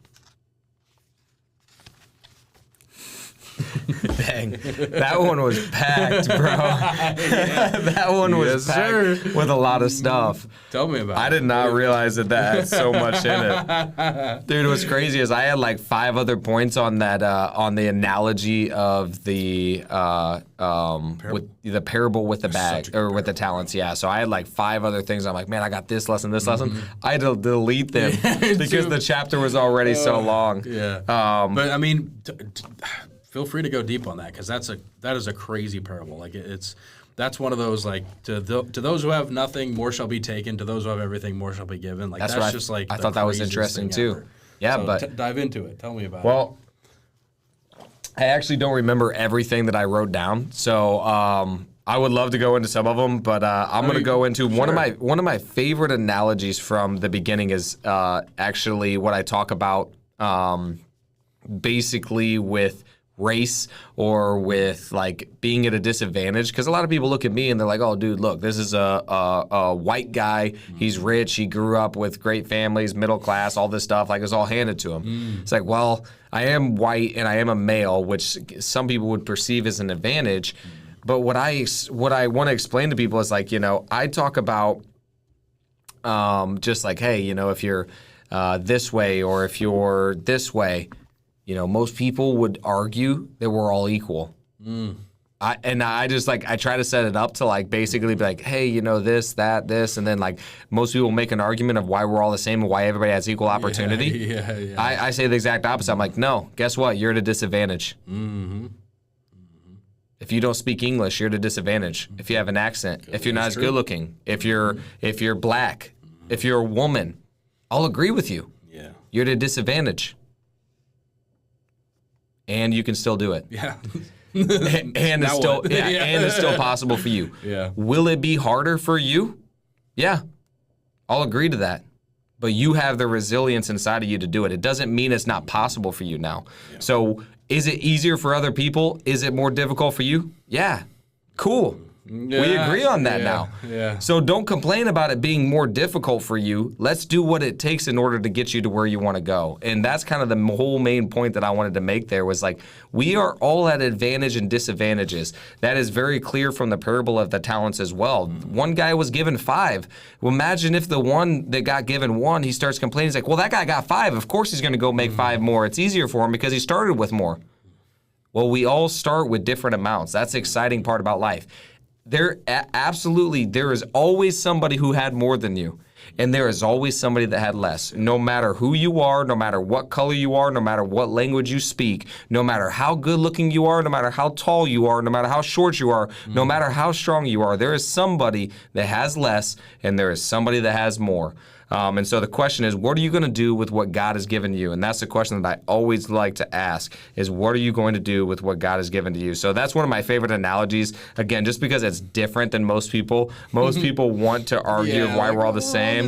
Yeah, and I'm like, no, we're not. Nope. And that's cool. What I think is also important to do is just do a cost benefit analysis. Does this serve you to believe this? And really decide, what hard do I want to do? If this cost-benefit analysis is okay, this thing that I want to do is going to be really hard. It's going to make me have to go through pain. It's going to make me have to do these certain things. Well, what's the other side of it if you don't do it? What pain does that cause? And which pain would you rather have?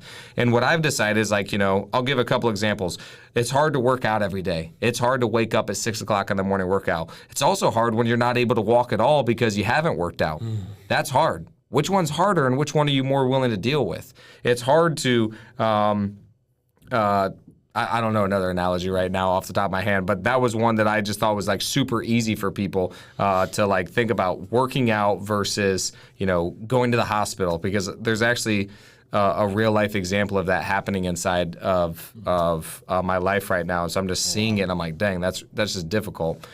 But the other thing that I think about a lot is not just the cost analysis of okay, which cost is less or more of what I would actually want and which hard do I actually want to choose, but also think about that you get to choose the hard, which is almost more empowering if you do the one that's actually usually serves you better. So let's just use the working out one, for example. Let's say I'm man, I'm choosing to work out, and now that's more empowering instead of, well, now I'm not able to move because I didn't work out. Now you're not choosing that, but you're still not able to because of earlier decisions. Another one that I think about is let's just say that you turn the water on cold every day, which is something that I do. I do a cold plunge, or I turn the water on cold in the shower.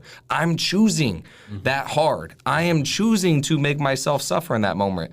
You know how empowering that is for me to do that? I'm like, dang. I freaking turn it on cold because I know that's what's better for me.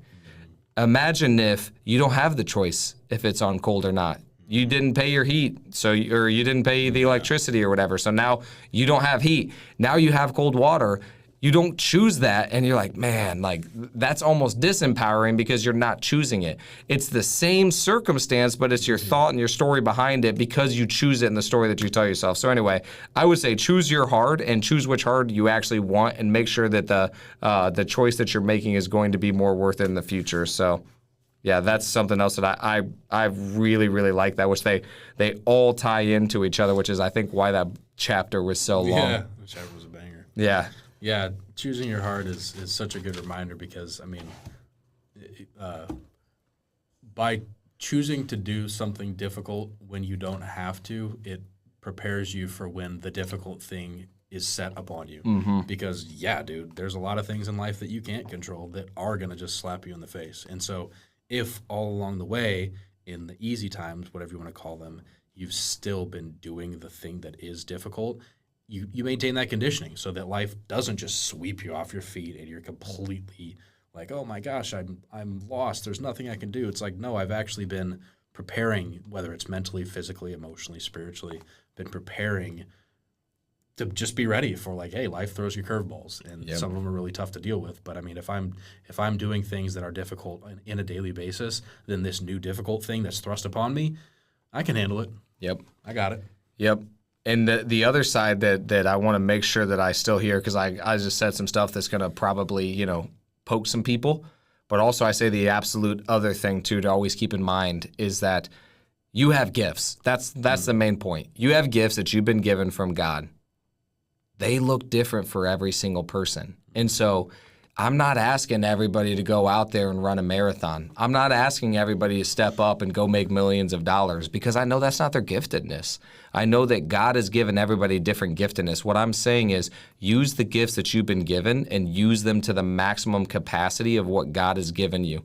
And so that is going to look different for everybody. So it's not that I'm judging and saying you're not doing it. I'm just saying that, like, I believe that we all have more to give than what we usually do, and we like to hold ourselves back from what we're actually capable of. And so I just want to recognize that I'm not saying that everybody should be ripped and have a six-pack and freaking go make millions of dollars. Some people are meant to be the moms and be the best mom that they can possibly be so they can be the example for other people. Some people are meant to be missionaries and like go out there and like actually spread the word of God, and like that's their giftedness. Some people are meant to be givers. Some people are meant to to run multi-million-dollar businesses, which is another whole thing that people get upset about. They believe that people from the Bible shouldn't have money when a lot of the people did. But anyway, that's a whole nother tangent. But the point is, use what God has given you and use it to the best of your ability, and make sure you remember who you actually are while you're doing it is the most important thing. And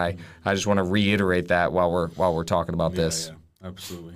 Yeah, just focus, like you said in there, focus on the gifts that you were given and multiply those, because I could promise you your gifts are different than mine, or different than everybody else's. 100%. So take what you have and multiply it, and it doesn't really matter what other people are doing necessarily. Yep. So. And yeah, a lot of times I think that people judge them for doing less than what I'm doing, when it's like, well. Yeah, discerning, I will say that does probably take a lot of practice to discern between like outward worldly success and what the general, like, oh, this is what the world thinks is success, versus like, dude, I mean, I think that like raising an amazing family is like a freaking massive success. Yeah. And maybe maybe you're not making $1 million being a mother or a father, but like, dude, you're literally creating the future of people. Like, that's amazing. So It doesn't always have to look like money or cars. And if it does, cool. Yeah. And if it doesn't, cool. Yep. So. I actually talk about my definition of success in the last chapter. So yeah, we'll get to that too.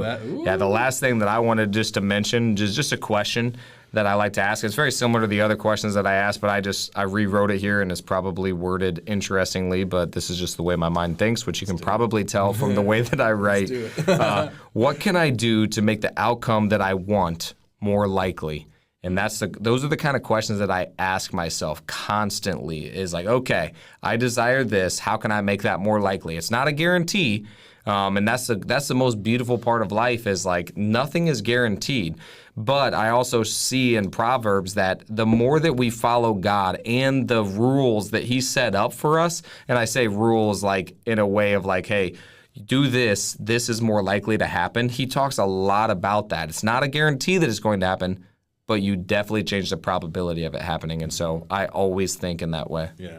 Yeah, it seems like you really touched on changing the odds. Because sure, maybe the odds aren't in your favor, but there's a lot of people who the odds were not in their favor, and boy, look at where they got. So if you can do it, everybody else can too. Yep. All right, chapter 4, I believe. Chapter 4, The Bluff of Adolescence. When I was in high school, I was known as a troublemaker. I was kicked out of school multiple times. A couple of those times it was for over 3 months, or basically half the school year, my sophomore and my senior years. I didn't enjoy school for a lot of different reasons. One reason was that I felt like there was only one right way of doing things, and a lot of times, students had to do it the only way the teachers wanted it. The teachers had this authority over the students where it felt like they could tell you what to do, like they knew what was best for your life, and they were going to force ideas on you, telling you how you should live your life. It felt like they were superior to you. They seemed to have a very limited mindset and only one path, even though I believe there are multiple different ways. But if you didn't fit what they thought you should be, they would let you know. Sometimes I would copy homework from people, or I would just rush through and fill it out, knowing that I would get a decent amount wrong. Then I would just take the tests and do decently well on them, maybe get an A or B. As long as I got 50% or higher on the homework, then I could still pass the class with a B minus or something. It was crazy how many points you got just for participating. As long as you turned in your homework, there was a good chance you were going to pass the class. What's interesting, though, is whenever you got caught for copying homework, you got in a lot of trouble in school. They acted like you broke the law, like you just did something so horrible, and that made you a terrible person who was going to end up in jail. I was actually told on several occasions that I would end up in jail and never have a job because I didn't, quote, listen to authority. But in life, if you copy homework or you collaborate with different people and you work together to figure out a solution, that's called business. Or you can look up the same solution to problems and figure out how someone else solved the problem and then literally copy exactly what they did in order to get the same outcome, and then you are called a success. It's so interesting to me that depending on the scenario you are in, people will view it differently, both morally and ethically, based on the rules that someone else has picked. For example, anytime I challenged my parents' opinion on something, it was seen as, quote, talking back or being disrespectful. I'd get hit with the classic, I'm the adult and you are the child. Or, as long as you're under my roof, you'll do as I say. But here's the thing. That same behavior, that same questioning of authority and challenging of ideas is celebrated in other contexts. So if they are actually wrong about something, shouldn't we challenge that? My parents were always going on about how we need to think critically, question assumptions, and form our own opinions. In one setting, questioning and disagreeing was seen as disruptive and disrespectful. In another, it was viewed as intelligent, engaging, and almost heroic. But really, it was the same skill being used in both cases. Critical thinking and doing what I believed was right. What I've come to realize is that the difference isn't in the action itself, but in how people perceive it, based on the context. When a kid questions their parents, it's often seen as a challenge to authority or disrespect. But when someone questions an idea in science, it's seen as intellectual curiosity. Or when someone is in authority tells you to do something you know is wrong and you challenge it, then it's seen as heroic. The truth is, disagreeing with your parents isn't inherently disrespectful. It's actually a crucial part of developing your own values and beliefs. It's how you learn to think for yourself, to form your own opinions, rather than just accepting what you're told. I often think about the difference between actual disrespect and what people perceive as disrespect, because I feel like a lot of times they get mixed up. People can't tell the difference because based on the context or where they're at in life, they view it as disrespectful when technically it's not disrespectful at all. It's just what other people have set as the rules, and they say it's disrespectful. In reality, learning to respectfully disagree and defend your own viewpoint is an incredibly valuable skill. It's something that will serve you well in future relationships, in your career, in every aspect of your life. But because of how often it's perceived in family dynamics, a lot of kids don't get the chance to properly develop this skill at home.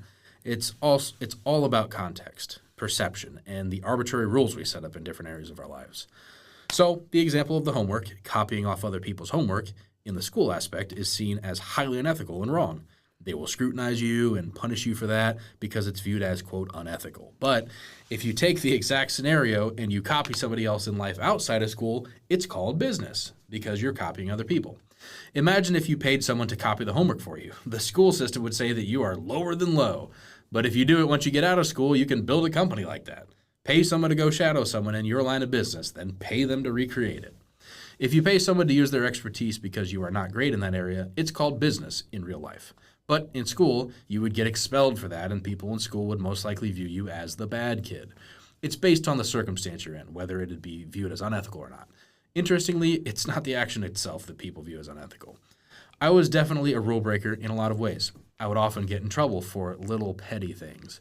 One of the most common issues was me wearing my hat in school. We weren't supposed to wear hats for whatever reason, and teachers often told me that it was, quote, disrespectful to wear them inside, which really didn't make any sense to me. Also, I had long hair at the time, so when I was looking down to write on my paper, it made it difficult to see because my hair was in my face. The hat fixed that and kept it on the side. So it was a common fight with the teachers about the hat. A question most people ask is, what are the rules and how will I play within them? I ask myself, what are the consequences of breaking this rule? And if the consequence is less than the outcome I'm hoping for, then I will break the rule in order to get what I am striving for.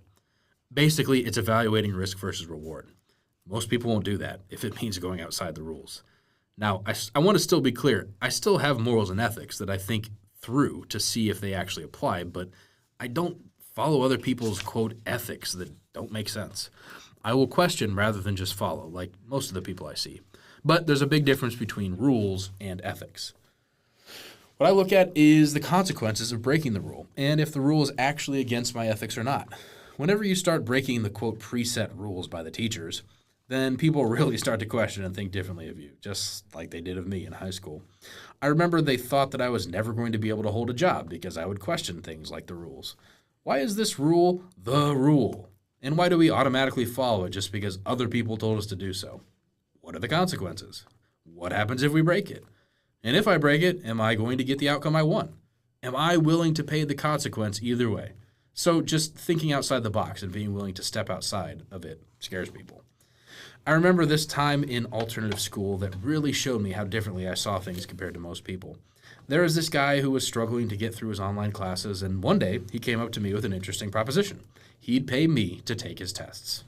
Now, most people would immediately shut that down as, quote, cheating, but I saw it differently. Here was a guy who needed help. I had the ability to help him, and I could make some money doing it. Classic supply and demand, right? So I logged in as him and started crushing these modules and tests. Looking back, it's funny how my mind worked even then. While everyone else was focused on whether it was allowed or not, I was doing a straight-up cost-benefit analysis. The benefit? I got paid. He got his credits. Everybody wins. The cost? Well, if I get caught, I get in trouble. But to me, that was just a potential business expense, like insurance or overhead in the real world. Was it technically against the rules? Oh, yeah. But I wasn't thinking about rules. I was thinking about value. I had something valuable to offer, my brain and time. There was someone willing to pay for it. It was probably one of my first real lessons in entrepreneurship, even if it wasn't exactly the kind they teach in business school. This way of looking at things, focusing on value creation rather than just blindly following rules, that's something that stuck with me through my whole career. Though these days, I try to create value in more traditional ways, but I will still break the rules if it doesn't violate ethics. One example of playing within the rules was when I was in high school and didn't want to go to an English class on many mornings. So I decided to either skip it or show up late. A lot of times, even when I did show up, I was so tired I slept in the class anyways. The teacher would get upset with me a lot of times, but the most interesting thing was that as long as I had signed a signed note from my dad, then I could show up late as many times as I wanted. So I made sure I did my homework and turned it in, whether I was in class or not, and I had a lot of notes that I had my dad sign in advance. And I passed that class with a B. It didn't make my teachers or the principals very happy, but it was within the rules they set. And while they might have viewed it as unethical, I really didn't see it as an ethical issue at all. I didn't lie about what I was doing. If anything, I was honest about it, which reminds me of similar scenarios I thought about with car sales. In car sales, if you made a lot of profit on a car, people viewed that as unethical or wrong. But when they viewed flipping houses as admirable. So if you made $10,000 on selling a car, they would say it's unethical. But if you made $100,000 on selling a house, then everybody would think that's awesome and congratulate you. It's the same exact thing other than the product. The margins and the return on investment could all be the same, but people would still view it as unethical in one scenario and admirable in another. It's the same exact thing when you buy something for a lower price than what it is, quote, valued at. You put money in to fix it up, to make it more desirable, and then resell it for a profit. Is a certain profit more ethical than another profit? And if so, at what point does it become unethical to profit a certain amount? And what's the dollar amount? When I can't really nail down an exact amount, it doesn't make sense to me that making a certain profit is ethical or unethical. Any amount of profit people previously agreed to is fair. If I bought a house for $1 and sold it for $1 million, does that mean that it was unethical? I don't think so. Some people think that ethics is based on the profit you make on something, which I think is very difficult to justify. If we brought a vehicle on a trade-in and someone said they wouldn't buy a car unless we gave them another $2,000 for their trade, then we paid more money for it, sold it for, quote, more than it was worth, but still lost money or broke even, would it then be a, quote, fair deal for the end buyer? Or if there was a vehicle that someone told us wasn't running and we took it in for a great price, but it ended up being a sensor, which we fixed for a lot lower than we thought it would cost, and then sold it for below market value and still made a huge profit, does that make it unethical? Or was it not a good deal for the buyer? I have heard lots of arguments saying that the goal for the buyer is to make sure the dealership does not make money, and that's how you know you got a good deal. But when that is the measurement, then it can get really tricky when it all plays out. I don't think profit is a good way to measure ethics or a good deal. Instead, I believe as long as everyone is competent, understands, both sides were honest and ethical on the way that they went about it, and both parties agree, then that is a good deal. I think school trains us and teaches us to think in the right and wrong way. Now, I'm not saying all schools are bad. I just think people need a general education, and they could teach more how to think instead of what to think. I feel like the school system has failed us in multiple different ways, though, and I really don't think I needed any of the information past 8th grade. The thing I use the most is algebra, and it's super valuable. I could not live my life without algebra, but really, I learned that in 8th grade. And after that, I don't really feel like I needed a lot more. After I got out of high school, I realized that I actually enjoyed learning because I got to pick what I wanted to learn. I could learn about Christianity or different beliefs or how to make more money or run a business, etc. When I'm being forced to do something or forced to learn it, it definitely makes me feel like I do not enjoy it.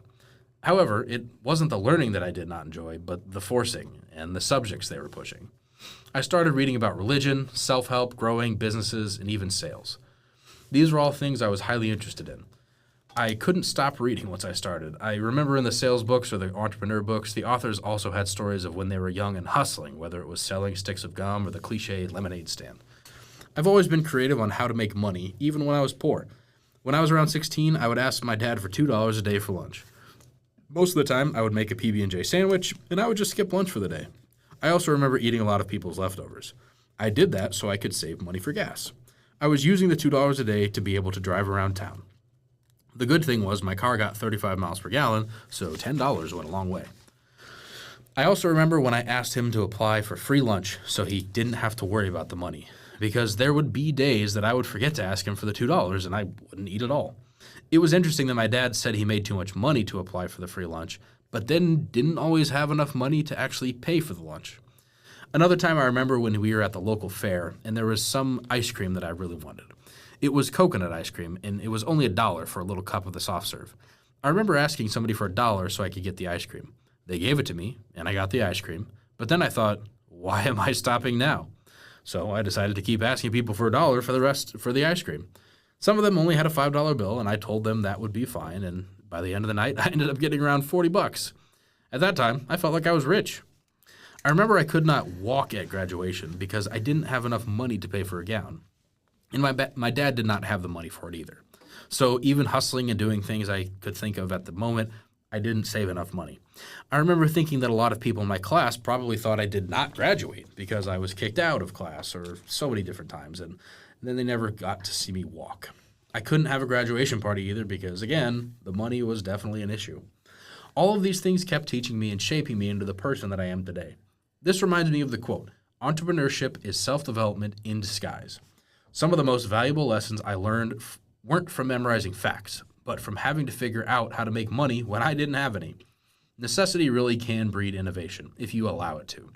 Life will teach you more about business through struggle than any textbook ever could. Every time I had to get creative and solve a money problem, I was really learning entrepreneurship.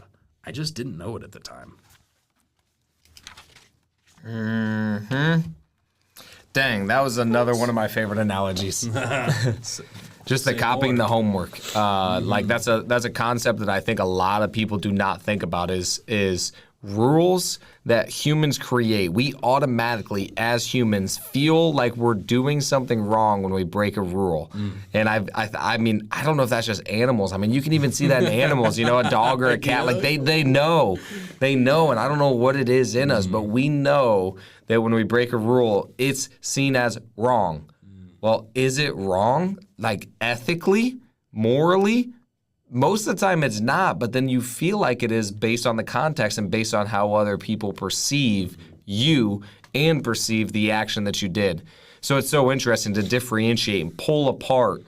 Is this actually wrong from my view, from what I believe, from what God said? Because I'm also not one of the people who just like, oh yeah, it's whatever you believe, that's what you get to choose. Like, I'm not a moral relativism. I do believe in moral absolutes, but I also believe that there are some things that people will see as wrong that aren't necessarily a moral absolute that they view as wrong. So I want to be very clear on that, because it can sound like I'm going more towards that moral relativism, which I'm extremely opposed against, actually.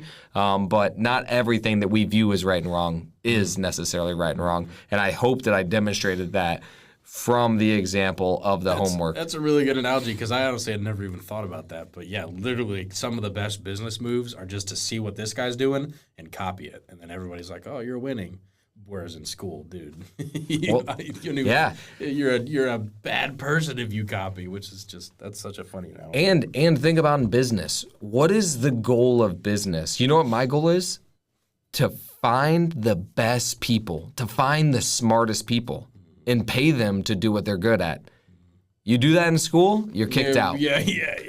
But that's literally my goal as a business owner is let's bring on the best people. Let's bring on the highest talent, the people who know the most in this area, and then pay them the most amount of money. Sorry, guys. Let me... You're good. You can take that if you need to. No, it's not. It's actually so we can keep go this home in the alarm? podcast. Yeah, so that's my go home alarm, so I can remind myself, because I get so in depth into it. But I texted my fiance that I was going to be a little late. But yeah, I think it's just interesting, depending on the context that you're in, what's viewed as right and wrong. But you have to, in my opinion, still always evaluate, is this actually ethically right or wrong? Because if you continue to convince yourself that it's not and you know you're lying, you will get messed up in your head. And so you have to really, and if you listen to what I'm saying, I dissect this stuff. Like those questions that I asked, how much profit, what point, those are questions that I had to ask, especially when you get into car sales, because you get into a very interesting spot where I'm talking to you. My goal is to sell this car for as much money as possible. Your goal is to buy it for as low as possible. I make a connection with you. I like you as a person. I want to see you win. Also, I still have this other desire that I need to feed my family because I'm 100% commission and I want to sell at the highest amount. And so what do I do in that scenario? And I had to decide, well, I'm not going to cheat. I'm not going to steal. I'm not going to do anything unethical. I'm going to make sure that I honor you in everything, but I'm also going to let you know, hey, straight up, my goal is to get the most amount for this. So if you ask me what my intentions are, I'm going to let you know. Yeah. Same thing with houses. I don't just tell somebody, yes, I want to pay the most for your property. No, what I say is hey, we're going to offer a fair offer based on the condition of the property, which I will, what I believe is fair, but also our goal is to buy the property for as little amount as possible, because the lower we buy it, the lower risk we have at losing money. Also, I care about you as a human being and I want what's best for you. And so I'm giving you an option that you do not have to take. You do not have to do this. I want you to also do what's best for you. And if you decide that this offer is not what's best for you, no hard feelings at all. But again, I have to differentiate all of that stuff when you're playing in this game, and you have to make sure that you're very brutally honest with, is this okay with me morally and ethically before you break a rule in general.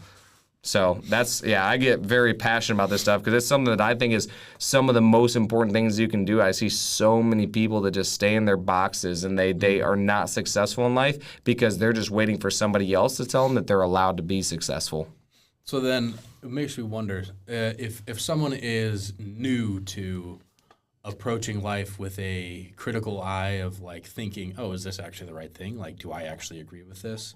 Are there any sort of insights or starting points where someone can start to, whether it's question authority or question things that they're being told, or even question things that they thought are true? Is there kind of a good place for people to start to practice that skill of just sort of questioning and making sure that things align with their values, et cetera? I don't know if there's a great tool or way to do it. I literally just question everything. And so even me questioning, like, what's the consequence if I break the rule is another question I'll ask. Not just like, okay, what's the rules and how will I play in them? Because I used to ask myself that question. And then I also think, well, what's the consequence if I break the rule? Like, just ask yourself these questions. Is what this person is saying right? Why am I believing them? Because that's another interesting thing is like a teacher, because they're in this position of authority, we're more likely to think that they're correct because of where they're at. A doctor, we now question, or we don't question them as much because of their position and because of the way they dress, because of the clipboard, because and there's psychology to this stuff. Yeah. The like, white coat. It's the white coat is legitimate. And so you have to be willing to step outside of it and really start asking yourself this. Because, dude, I mean, I'll give you an example, and I'm sure Ryan won't mind me sharing this, but I remember he went to the hospital for his arm. It was swelling up, and they said, no, you're fine. It was a doctor, and it was a physician's assistant, or what do you call those people? That's one step below. Something like that. Okay, so it's a PA or whatever it is, right below a doctor. They said he's fine. He went back home, and the next day, maybe it was 2 days later, he had to go back because it was swelling up. It was going all the way up his arm. Ugh. He went back, went immediate surgery, and they said that if he would have waited another day, he was going to die. But he trusted them because of their position and their authority. And so it's just interesting that I think you need to question absolutely everything, especially people in authority on what they're saying. Just because they're in authority does not mean they're accurate. You should do your due diligence. One last example I'll give. I know I'm giving a lot, but I also have had different discussions with different people that are close to me on religion. And I think it's important to not just trust your pastor. And a good pastor will tell you this. Test me. Test my words against Scripture. Test this stuff. And you shouldn't just be like, oh, man, because he's been studying the Bible for 15 years, which I've heard to be other people's argument, they're right. Well, I've seen a lot of other people who have been doing something for a very long time and they're incorrect. And I'm sure that there's stuff that I'm doing that's incorrect too. I'm just not aware of it. And so it's good to question if what you're doing is actually accurate. So I think that, just questioning in general is going to be the best thing that you can do. Cool. And I would say the benefit to people for questioning is that, okay, what would you say the benefit is? Because, some people will be like, well, why would I just do what they say? Like, what do you think the actual benefit is to being willing to question and willing to think about that stuff? Yeah, that's a good question. I think that if you are not willing to go outside what other people's perceptions are, I think, I don't even know if you can be all the way ethical. Because you won't even be doing things that you believe is right. You're just doing it because other people are telling you to do it. And I believe that you're probably going against some of your ethics and your morals because you're just doing it because other people said to, and they're an authority, and you're probably doing things that maybe you don't necessarily agree with. Wow. So I think that's very important, to test what you believe and to make sure that you're doing things that align with what you actually believe, not just listening to other people. So that'd be one reason. The other one is I believe that life is going to give you what you fight for. It doesn't just give you whatever you want. It's not going to be like, I want this thing, and you're going to get it. No, people are going to not want that. They're going to try to put the rules around you, and they'll tell you why you should stay in the box. If you want to get where you want to go in life, you have to be willing to let other people be upset with you, which is usually the number one thing that I believe holds people back is, man, this person's going to think this of me. This person's going to think that I'm a bad person for this. Yeah. And something that I don't know if I put in the book, but I really wish I did, which is going to be in this audio book that we're doing, is reputation is what people think of you. Character is who you actually are. And I think that's so important to remember is I don't worry about my reputation. Hopefully my reputation will speak for itself, but there's other people out there who are trying to ruin my reputation. People who've not done business with me, people who've not met me, people who see me on social media who think that I'm a certain way. But character is the people who've worked with me, the people who are close to me, the people that see me on a day-to-day basis and know that I am who I say I am, that I am showing up to the best of my abilities the way that I want to show up. Now, I don't do it perfectly all the time, but I promise you I'm doing it more times than I'm not. And when I'm not, I'm taking the responsibility for it and saying, that's not who I am. That's not how I want to show up. And I'm sorry that I showed up that way because that is not who I am. And just like holding that standard. So anyway, I think that's just very, very important to be more assertive. We see assertiveness as a bad word. We see assertiveness as pushy. Assertiveness is not pushy. Assertiveness is saying, hey, my goal is to buy this property for as little amount possible. Also, I want to make sure that you're still getting what you want. So I'm letting you know and being very, very transparent on my intentions. I also want you to get your intentions and find a way that we can both get what we want. If we cannot make that happen, I don't want to even do the deal. Like if you now feel like, oh man, like I got ripped off and stuff, it's like, I don't want you to feel like that. That's not my goal. I really don't want that. It's like my goal is to make sure that this was a good transaction for you and you wanted to give up equity for speed and convenience because it helps you to get to where you want to go in your life more than what getting more money necessarily would or whatever reasons people do it. But anyway. Yeah. And I think, to your point, the assertiveness is going to be so much more it's going to be a lot easier to be assertive if you are very clear about what your ethics are, what your values are, and that sort of thing. So by doing the questioning that we were talking about earlier, you're going to have the confidence and the willingness to be like, yes, I agree with this, or no, I don't agree with this, or even simply have the clarity of like, I want this, so I'm going to ask for it, and I'm going to be assertive enough to ask for what I want because you have that clarity because you ask the questions. So it's kind of like the questioning of who you are, what you value, what's important, like, what your ethics are and stuff. That can be kind of like the foundation that you build. You're asking what you want out of life and fighting for what you want out of life. 100%. And if you didn't ask the questions before, ask them now while you're going through it. Like just ask yourself, okay, what do I believe about this? Do I feel like I am doing the right thing? Like, yeah, ask yourself those questions now and it'll give you more certainty because the hardest place to be in is uncertainty. I've noticed that in my life is like, I hate that spot when I'm like, I'm not sure about this decision. I don't know what to do here. Ask yourself these deeper questions about why do you believe this? What do you think the worst outcome is? What do you think the best outcome is? And like really dissect what you believe and why you believe it, and it will give you more certainty to make that decision. Thank you, brother. Yeah, the last Anything thing else for this one? Yeah. Anything else you want to dive into for that? The last thing that I really put down is, actually I have two last things. Is one, I really realized that I love learning and growing, which was crazy for me because I hated school, bro. Like I could not wait for it to be over, and I was like, dude, I can't stand reading. Memorize and regurgitate. Yeah, it was silly to me, and dude, my memory. This is actually pretty funny. I worked at the YMCA with aftercare kids, and I was playing memory with like a third grader. You know the little memory game where you flip stuff over? And you have to like memorize where it's at or something? Yeah, it's just like a little square, and then like it's like, okay, here's a pig. All right, there's a pig. All right, there's a truck. There's a truck. Yeah. They beat me. Like, that's how bad my memory is. And I did not let them win. Wow. I'm not joking. Like, I was literally that bad at memorizing stuff. And so it's so interesting to me that I just thought, like, school was not for me. I did decently well. I got mostly A's and B's, some C pluses. But it was like, I don't memorize anything. But I love to actually learn stuff.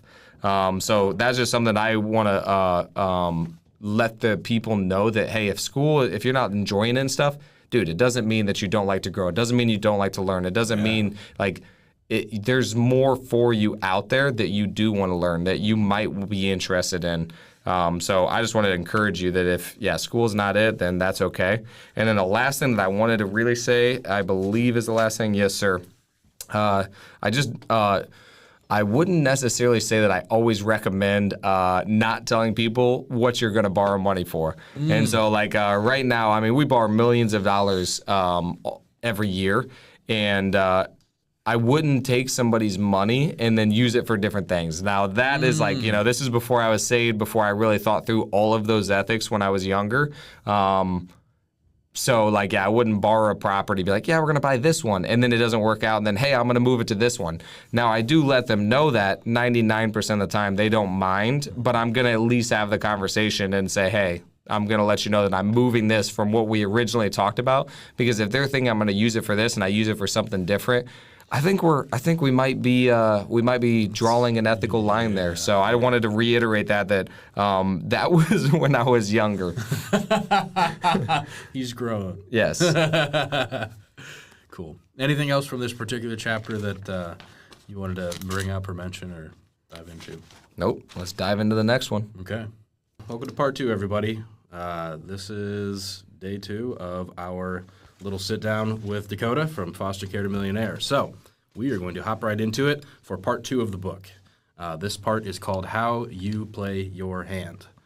And chapter, should be 5, right? Mm-hmm. Chapter 5 is the ante-up. So, shortly after graduating, I had my birthday. When I turned 18, my dad had me start paying $250 for rent. My friend, Remington, was living with us at the time, too, and he had to pay $250 as well. In total, we were paying $500 a month for rent. It didn't take very long for us to decide that we were going to get our own place. My first job was at the YMCA. I worked at the aftercare with the kids. I also worked for the street department and added on landscaping, still barely surviving to pay everything, even working 3 jobs. It's crazy because I was thinking about that today, actually. I do not like to let things go. Rather, I like to add on.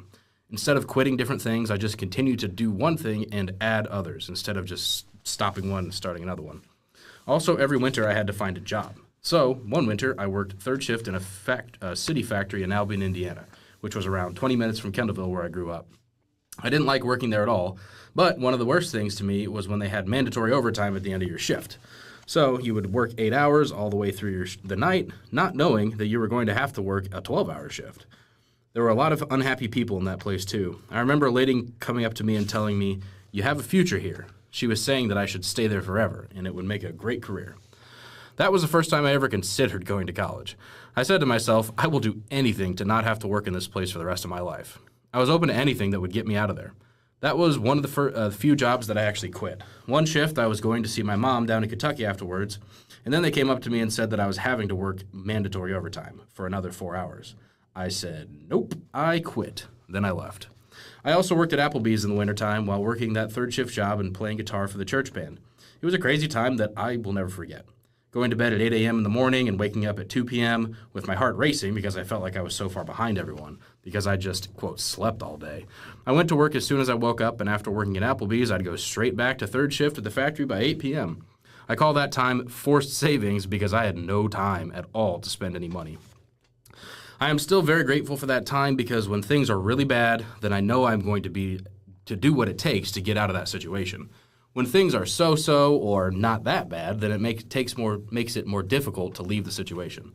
Like, it's not a great or ideal, but also it's not the worst, so then I justify staying in it even though it's not what I want. I am grateful for jobs like this because I still have a choice, and I know it was not what I wanted for my life.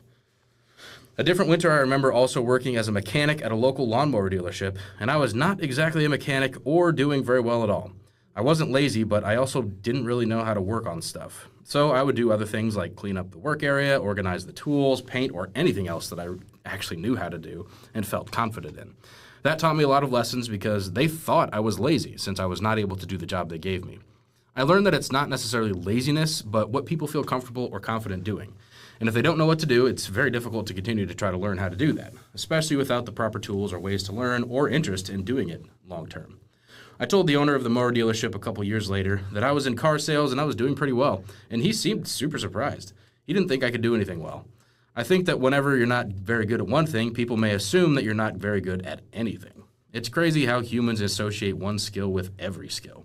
Or if you're good at one thing, they assume you're good at everything. Another winter, I went to Texas and worked on gas station pumps. We worked 12 to 16 hours a day because we were in Texas. Besides, what else were we going to do whenever we were away from our family and there was nobody else out there that we knew? I remember the days being really warm and the nights being super cold. The shift was crazy. I also remember they gave us $50 per day for food. I decided I was not going to eat any food. I had all these protein bars that I packed, and I ate protein bars. I would say probably 85 to 90% of my meals. I got to the point where I could not eat any protein bars anymore. They were so chalky and so bad that by the end of it, it was brutal. But I wanted to do everything to save as much money as I possibly could. I think I had around $2,000 or $3,000 saved up, which was a lot for me, making $12 to $14 an hour. But it also had to last me all winter, which it definitely did not. The same winter, right after getting back from the 2-week job in Texas, I needed a job for the rest of winter because $3,000 was not going to get me through. I was married at the time, so it definitely wasn't going to work. But then I was applying for multiple jobs and remembered that I applied for a trailer factory job at Champion, and they wanted me, which was apparently a pretty difficult place to get into. The crazy part is that most of my family were in trailer factories, and it felt like that was part of my heritage. People who work at trailer factories usually make somewhere around $1,000 to $1,500 a week, and you could get off work by noon, and that was just the starting salary. That was in 2014, so it was more money then. A lot of times you had to get up at like 3 or 4 in the morning, but you could still get off at a decent time so that if you wanted to have another job, you could. They work really hard and really fast, but a lot of times your skill level and how fast you worked determined when you could get out of there. So to me, it sounded like a good idea at the time. I definitely think it would have worked out either way. I got approved for a trailer factory, and just as I was about to accept it, I got a call from Rob, the recruiter for the dealership. And he said, "Do you want to come and interview for a car sales position?" And I said, well, I just got approved for a trailer factory, but I didn't want to lose my chance at getting that job. Then he asked, well, which one would you rather do? I didn't realize that was going to be a life-changing moment. So I was like, man, okay, working at a trailer factory, or I get to dress up nice and talk to people? Yeah, that sounds a lot better. Another big reason I really wanted to go into car sales was because I remembered talking to a lady at church, and I had been mowing her lawn for 2 years, once a week for 2 years straight. We had conversations at her house a lot, and she saw me outside because she was there every time we mowed her yard. When I went up and talked to her in church, she didn't know who I was. To me, it was like, wow, people do not remember you very well unless you have intentional conversations with them or look the same way. That also played a big part in me wanting to go into car sales where I could actually dress and look nice all the time instead of having to be dirty and all this other stuff. I didn't mind being dirty, but it did bother me that people didn't even recognize me or know who I was when I talked to them for years.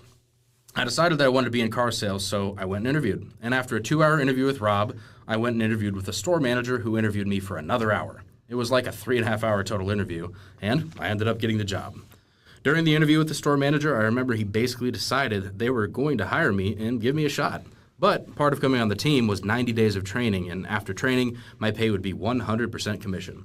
The manager asked me if $300 gross pay would work. That's $300 minus taxes and minus a $50 plate deposit for the dealer plate I would need for test drives, which would have brought me close to $200 a week net for 12 weeks straight. This was after winter, so I didn't have very much money at this time. So I told him, no, I don't think I can survive off that. He said, okay, well, you aren't bringing much to the table here, so we will do $400 a week. And really, he was right from what it looked like on the surface. I was working physical labor and had zero experience in sales at all. He didn't know what my work ethic was or what I was capable of because based on my experience, it didn't look like much.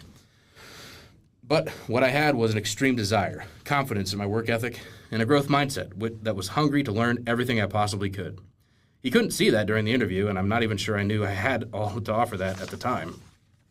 I felt like Tom Brady when he told the New England Patriots owner, Robert Kraft, when he got drafted that he was the best decision this organization has ever made.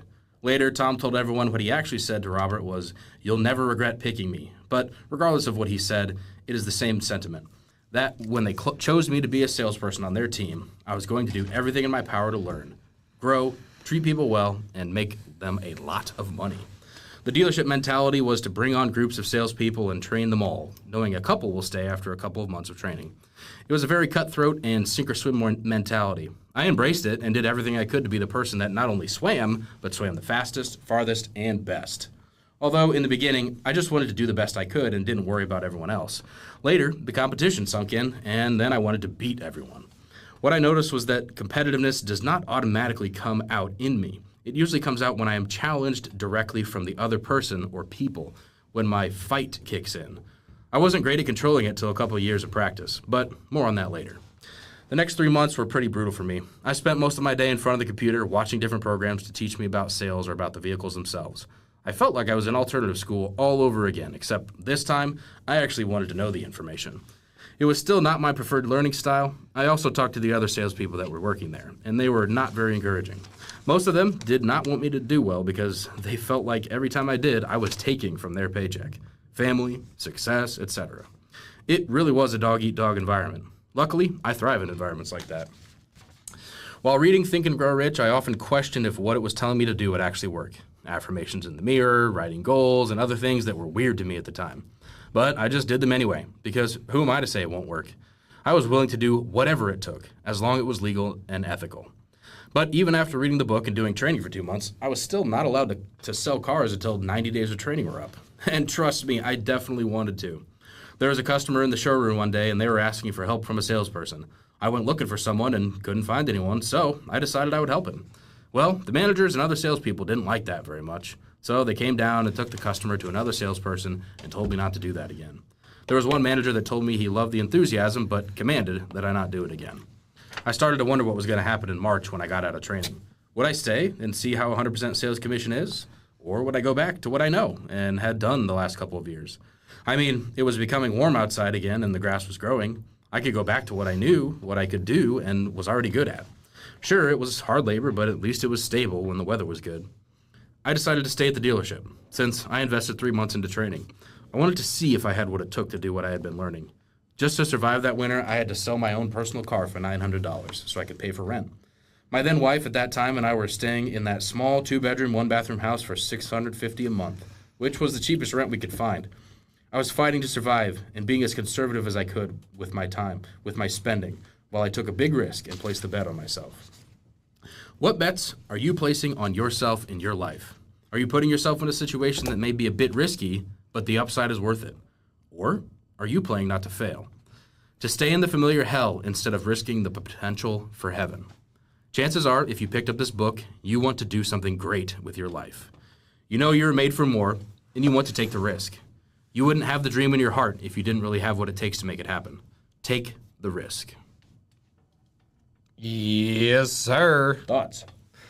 Bro, that one's jam-packed too. At first I was like, man, I don't know if there's going to be a whole lot to talk about. Then I just started writing a whole lot more down that I actually didn't talk about in the book. And so I figured I'll go over all of them, and you see if you have any questions afterwards, and then maybe the listeners would have as well. But the first thing I think about is like, dude, I was working 3 to 4 jobs. I was also not working, but I was volunteering for the church, playing guitar also, working third shift and just continuing to do that for about, I think, a little over a year, working 3 to 4 jobs.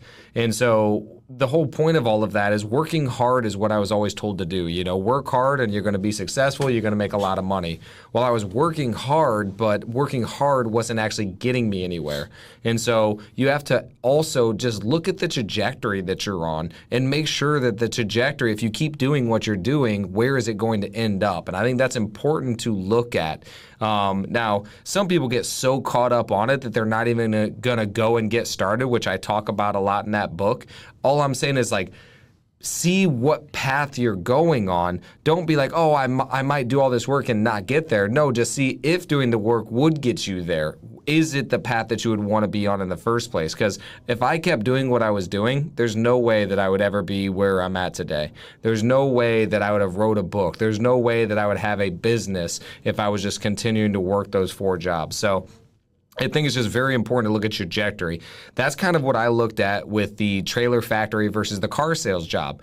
What's the trajectory? And maybe it could have ended up being the same, right? Like I could have went to the trailer factory, learned how to fix up properties, then I could have became a contractor, then got into house investing on the back end. That's a possibility, and I've thought about that because that's a different trajectory that I could have went on. But what really taught me the skills was the car sales. That taught me sales skills, which taught me business skills, which taught me money skills, which taught me financing, amortization. It taught me all of the other skills, and that trajectory just looked a lot better. So yeah, you're just one decision away, and I know I have the power of one more over here. If you guys are watching this on the video, but that's Ed Milet's, and he says you're one decision away from changing your life. If I would have chose to go to that trailer factory, I might not be where I am today. There's a good chance that I would not be in this same exact spot. Maybe I could have, maybe it would have happened, but in my opinion, it's pretty unlikely. So that one choice changed absolutely everything for me. And so the question is, look at the trajectory you're on and what choice can you make that's more likely to get you to where you want to go if you continue down that path. And the story with the lady that did not recognize me in church, that made a huge impact on me, man. I'm like, bro, I was literally mowing this lady's lawn for 2 years straight. Okay, like 2 years, like we're talking, but she did. Like we've talked. She came out one time, and this is actually something else that I also learned that helped me to remember to encourage people more, because that's not exactly my strong suit. I usually am better at criticizing, it feels like, than maybe encouraging. But something that she did was she would come out and she'd be like, you guys are doing such a good job. You guys do such a good job. And we talked. And you know what I wanted to do? I wanted to do even better. Every time she encouraged me, I'm like, man, I want to go one more. I had another guy that he told me, he's like, you missed a spot over here last week. And I'm like, you know what I wanted to do? I'm like, bro, I'm like, bro, I'm doing the best I can. But like that encouragement is what made me want to do it. But the whole point was that lady changed my view on, man, like, am I doing something that matters? And that was difficult for me, just because like I like to help other people and I want to connect with other people. And for her to not even know me, even though we spoke week after week, was just really hard for me. Even though obviously it's not just about what I'm doing or who I am or if she knows me or anything, but it definitely hurt. It was like, man, that's so interesting. Like, I want that connection with people. And I thought that by me providing her that service that she knew who I was and I was helping, because like we all want to be seen. You know, we all, like, honestly, that's probably one of the biggest things that I think humans desire is to be seen and to be loved.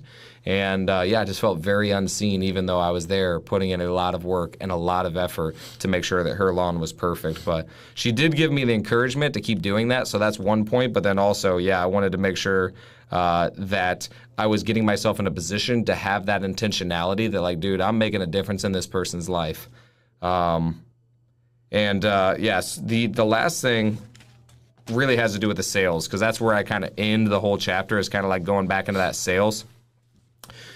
A lot of interesting thing about sales. That's kind of my background and what I've been doing for 10 years now. And sales and leadership is very similar because you're persuading or you're reframing things for people to see things a certain way. I think it's important when hiring salespeople to also know that, just like my story, you don't know who has it and who doesn't. That's what's so crazy to me, is that if you looked at my resume, if you looked at my past, you'd be like, bro, I'll give you $200 a week. It's like 800. Paper, like what you looked like on paper did not match what you actually brought to the table. Well, that's the interesting thing. Or did it? It kind of did. That's what's interesting about the whole thing. On paper, what I was bringing did match what I was bringing. What was I bringing? Potential. That's it. But it's the same thing that that they offered, which was opportunity, right? So they gave me an opportunity. I have the potential. There's no guarantee, and based on my resume, it's really not guaranteed, but it's possible. And so that's what I always think with salespeople, is I always want to give them an opportunity. I've had a good friend of mine who's a very good speaker. He's been on stages. He's a very good public speaker, very good animation person. Like, he uses his hands a lot. He's very good at speaking. He's not that great of a salesperson because he doesn't have that like ability to ask uncomfortable questions that kind of dives down to like, hey, let's get straight to it. That assertiveness to say, hey, here's what I'm hoping to accomplish. And that takes a certain personality. Now, I think you can learn it. I think anybody can learn it. But I also think it takes a certain personality to do it. And so the sales mentality, dude, like, those guys they're savages, bro, especially car sales. Like, they were dog eat dog, and for me, I love it. I'm like, dude, throw me into competition, and I love competition. I love like being thrown to the wolves and be like, all right, dude, let's see who comes out. It changed who I was in such an interesting way that some of my beliefs, I had to go against some of my beliefs, which was difficult for me, like which I talk about ethics. You can only do something for so long until it really affects you. So I had that mentality of like, dude, I'm going to win. And I still have that mentality. I'm going to win. But what switched was before I said, I'm going to win, and I'm going to make sure that you don't. You know, that was my mentality, was like, because that's what I felt from them, is like, dude, whenever you win, you're taken from me.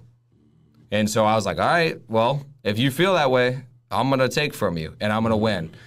What I switched it to about 2 or 3 years in that really helped me, and this is the same mentality I have now, which is why I do a lot of the things that I do, is I still want to win. I'm still one of the most competitive people you've ever met.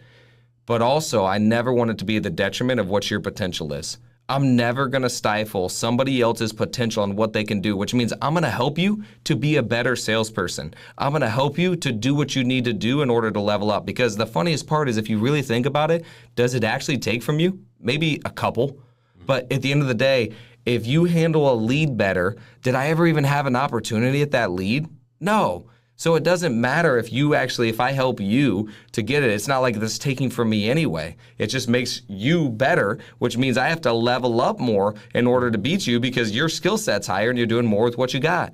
And so I'm like, dude, I like that. I'm like, so the more I help you, it doesn't actually take from me. I just need to level up more. And so I'm always teaching you in arrears. And so I will still win, but I'm also never going to stop you from what your God-given potential is. And that really, that mindset shift helped me a lot, and hopefully it helps anybody else who really cares about people and who really, like, you know, if you're a Christian, you want to help other people. But dude, when you're in car sales and you're listening to your good friend and they're telling you how bad they're struggling financially and you're doing pretty decent, and then there's a customer that comes on the lot, you got to freaking, like, this a weird mental thing where it's like it's very difficult for you to, oh, I'm going to go get that customer because it's my job. Well, now you got a friend, you're like, hey, bro, go get it. So it's like, it's an interesting dilemma. But anyway, that was the mindset that helped me shift, that hopefully helps some other people, because I'm okay with competition. I love competition. But just because somebody wins doesn't mean that you can't get somebody else to be the best they can be. And honestly, the better they get, the better you have to be, which excites me even more because I have to grow my capacity even more. Can you talk a little bit more about that transition?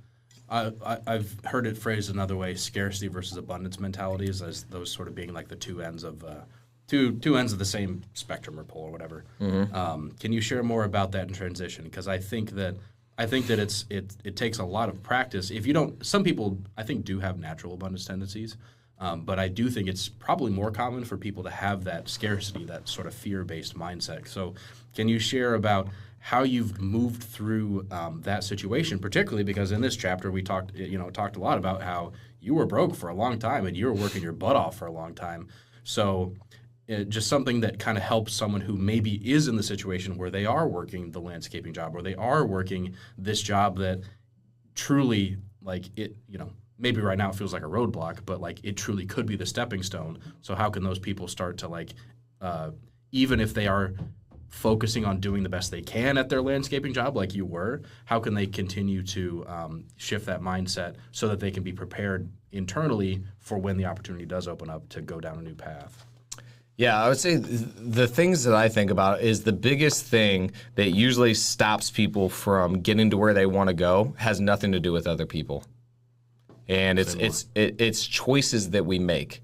It's how are we choosing to spend our money? How are we choosing to spend our free time? How much sleep are we getting? Like, what the question that I always ask, and we actually did this in our company, and literally make a list, and this might be helpful for people. Literally write it down. What can I control? What can I not control? And make those two lists.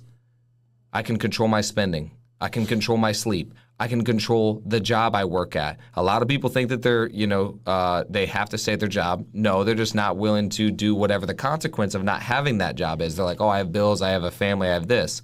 Understood. You also still have choice. So you can leave, but the result of leaving is not something that you're willing to make. But reminding yourself all of the time that you have choice is very helpful for me. You have freedom to make whatever choice you want. You are not stuck anywhere. So any job that you have, you're choosing. What you are not changing, you are choosing. And that's very empowering for me. Sometimes that makes people very upset, but it's very empowering for me to know that anything that I want to change, I can. And so what can you do is a question that I ask a lot. And so write down the things that will influence that you can change, and then write down what you cannot, and forget about the things that you cannot, and make sure you really evaluate that list. Because if you say, like, oh, I can't change my boss, can you? You can leave. Yeah. So what can you do? And so, yeah, that's a way that I would think to help that scarcity mindset in general is just thinking about what you can do, what is in your control. What can you do? And then there's one more thing I wanted to touch on, which is, so it sounds like in other situations I've heard stories of how people talk about how, okay, let's say you are working at McDonald's or in some sort of job like that where it doesn't necessarily feel very fulfilling to you. Basically, the idea is, are you being the best you can at the job that you have? And it sounds to me like that's what you were, over time, that's what you were doing when you were landscaping 60 hours a week, is you were basically doing the best you can to do that. And so can you, I guess, just dive a little deeper into, because I know that there's probably some amount of people listening who are in that position right now. And so it's going to be a tendency for someone like that to maybe feel a little bit separated from you just because of where you are today versus where they are now. And, we've talked about comparison being, don't compare yourself to other people in the previous episode. But can you just dive more into like what the benefits are of thinking that way, like the mindsets that you have in terms of like, hey, I'm mowing this lawn right now, but like maybe dive into why it's worth doing that as well as you can. Like 100%. why isn't it just something that you say, oh, screw it, I'm going to do really good when it might get to my next job? Actually, no, you need to practice that now. But can you just dive into the why behind that? 100%. Yeah. So a couple things there. One, you said that we don't want to compare ourselves. That's true. And we also want to emulate people that we would like to be more like. And so I think it's good to like use other people as an example, maybe for different areas. And I've also met a lot of my heroes, and they're not always everything you think they are, but usually in one area, they're stronger than you. And the reason that you see a lot of times their gifts is because you have it inside of you and you have more that you're able to give. So just recognize that whenever you see that, just know that that's inside of you and it's possible for you too. But to answer your question, the reason of why somebody should do their job to the absolute best of their abilities is because what it's going to do is it's going to change your identity. It's going to change how you show up and everything, because I know that I'm giving this maximum effort. I might not be the best at it, but I know I'm giving it more effort than absolutely anybody will, which gives you more confidence, which makes you more money in the long run. Because I started off in landscaping. It did not matter how good I got at landscaping. I was going to be at a certain cap. But if I go all in and I learn the skill of going all in and giving it maximum effort, I can then apply that to absolutely everything that I do, which changes, again, your confidence, your identity, who I am. When I show up to a place, I know when I show up, I'm going to make a difference in the company, in a ultimate frisbee game, in a basketball game. I don't care what it is. I'm going to make a difference because I showed up, because I know the amount of effort and the amount of learning that I'm going to be willing to put in. And so that's why I think that people should do it, because it will change who you are as a person. Yeah, it reminds me of something you said about in any job that you're in at any time, focus on the skills that you're learning as opposed to like whatever the job is yourself. Because like you were saying at that time, the skill is going to be transferable. And the skill could be doing something that you don't love as if you love it. I think that's a Mike Tyson quote. Like, how did Mike Tyson become the greatest in the world? He trained every day like he loved it.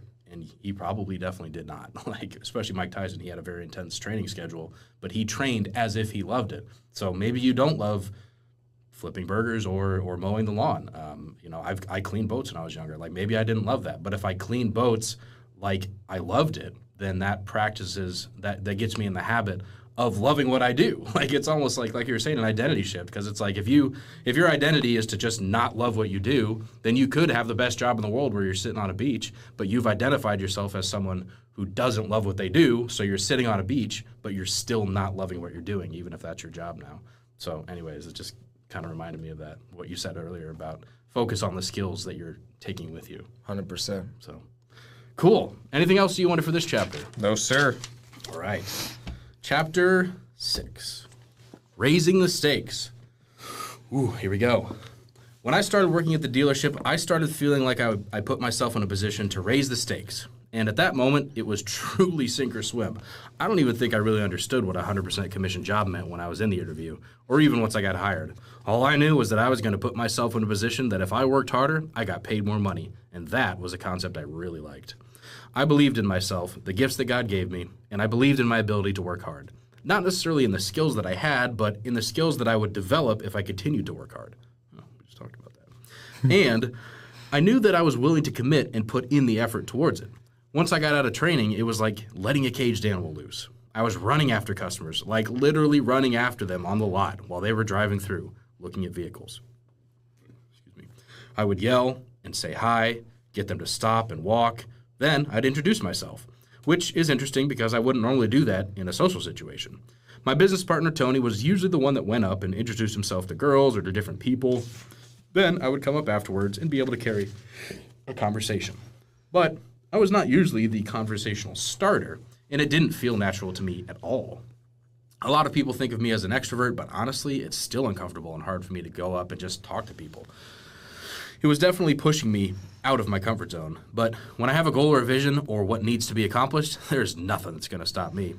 That reminds me of something Ed Milet said about what usually stops us or holds us back from actually reaching our goal, and that's the fear of what other people will think. The story he tells is if you're in a very important meeting and your mom got in an accident and she's at the hospital, there's not going to be anything that's going to stop you from getting up and leaving that meeting right away. Even if you get up, get to the door, and the boss says, "Hey, what are you doing?" You're probably not even going to stop to answer at that point, or you might tell them what's going on as you're on your way out. If they said that you're going to be fired, you probably wouldn't really care. You will not be stopped or concerned about what everyone else in the meeting is thinking of you. If the goal or purpose or why is strong enough, there's not going to be anything that's going to stop you from going after it. That's the place I get to with my goals. There will be nothing that will stop me, not the fear of other people laughing at me or failing, the fear of approaching someone, or anything else. When I started at the dealership, the other salespeople hated me, and they made fun of me a lot. One reason they made fun of me was because I was not very good at closing deals. The good news for me was the dealership had a closing manager that actually closed all of our deals if we were new. He was one of the few reasons I was able to sell many cars in the first couple months, because I would get all the way to the end, meaning we picked out the car they wanted, they test drove it, got confirmation they wanted to buy it, and then when I showed them the payments, they wanted to negotiate. I didn't know how to do that. So when they would say things like, "The payments are too high," I just said, "Oh, okay, thanks for coming in." Then the closing manager would came in and help with the payments and other objections. My first month, I ended up selling 16 cars, and I don't think I closed any of those deals myself. I just kept being nice and talking to people, got all the way through the process, but didn't know how to ask them to buy the vehicle. If the payments did not work, or if they had to talk to their significant other or anything else, then I couldn't figure out a way to make it work or how to help them solve the objection. The other salespeople would also make fun of me for not being able to close a deal myself, which means that I usually had to have the hiring manager come down to get the client to agree to move forward with buying the vehicle. One coworker stood over my desk and had just listened to me while I talked to a customer. And then once the customer left, he told me everything I did wrong and how horrible of a salesperson I was and what I should have said. Then, when I told him I didn't care about what he had to say, he let me know that I was egotistical, didn't want to listen, and thought I knew everything, which is crazy because I was open and willing to learn. I just didn't want to learn from him because of the way he was and his seeming intentions. But I worked hard, studied, practiced, read books, and followed up with my customers. I worked 6 days a week, open to close, over 70 hours a week, a lot of the time. Many times it was 9 a.m. to 8 p.m., but then if you get a customer that came in at 7:30 p.m., sometimes it would be 11 p.m., or even midnight before you got out of the dealership. Whenever you have over a 15-car, 90-day average, the dealership would allow you to make your own schedule. So after about 8 months of working on the floor, I had the freedom to make my own schedule. What I realized is that when I'm free to make my own schedule, I actually work more, which is similar to how I was when I was younger. My mom always had a curfew and a lot of rules set in place, and what I wanted to do was break those rules because I like to do things that I probably shouldn't do. But what's interesting is when I moved in with my dad at 14, he let me do anything I wanted to do. So I actually did less bad things because I had the freedom to do them. It's an interesting way that the mind works. With the dealership, whenever they gave me freedom to make my own schedule, I worked open to close all the time. As soon as I lost the ability to make my own schedule, and they told me that I had to be there and leave at a certain time, I would leave exactly at the time that I could leave, unless, of course, I was with the customer. To me, discipline is freedom, because you get to choose what you're disciplined in. Choose something that will lead you where you ultimately want to go, or who you ultimately want to be. The more freedom I have, the more disciplined I am, because I get to make my own goal. My first year in sales, I earned $84,000. That was a ton of money to me, because up until that point, I had never made over $30K in a year. The second year in sales, I earned $96,000, which was still pretty difficult, a lot of hours and a lot of hard work, but I started to gain some confidence in my abilities and realize that it might not be sheer luck. The third year, I ended up making $160,000 and then $140,000 the year after that. Going forward, I made around $100,000 because that was when we started the real estate business. Looking back now, it feels crazy that the only goal I ever set in stone was the first goal, to make $70,000.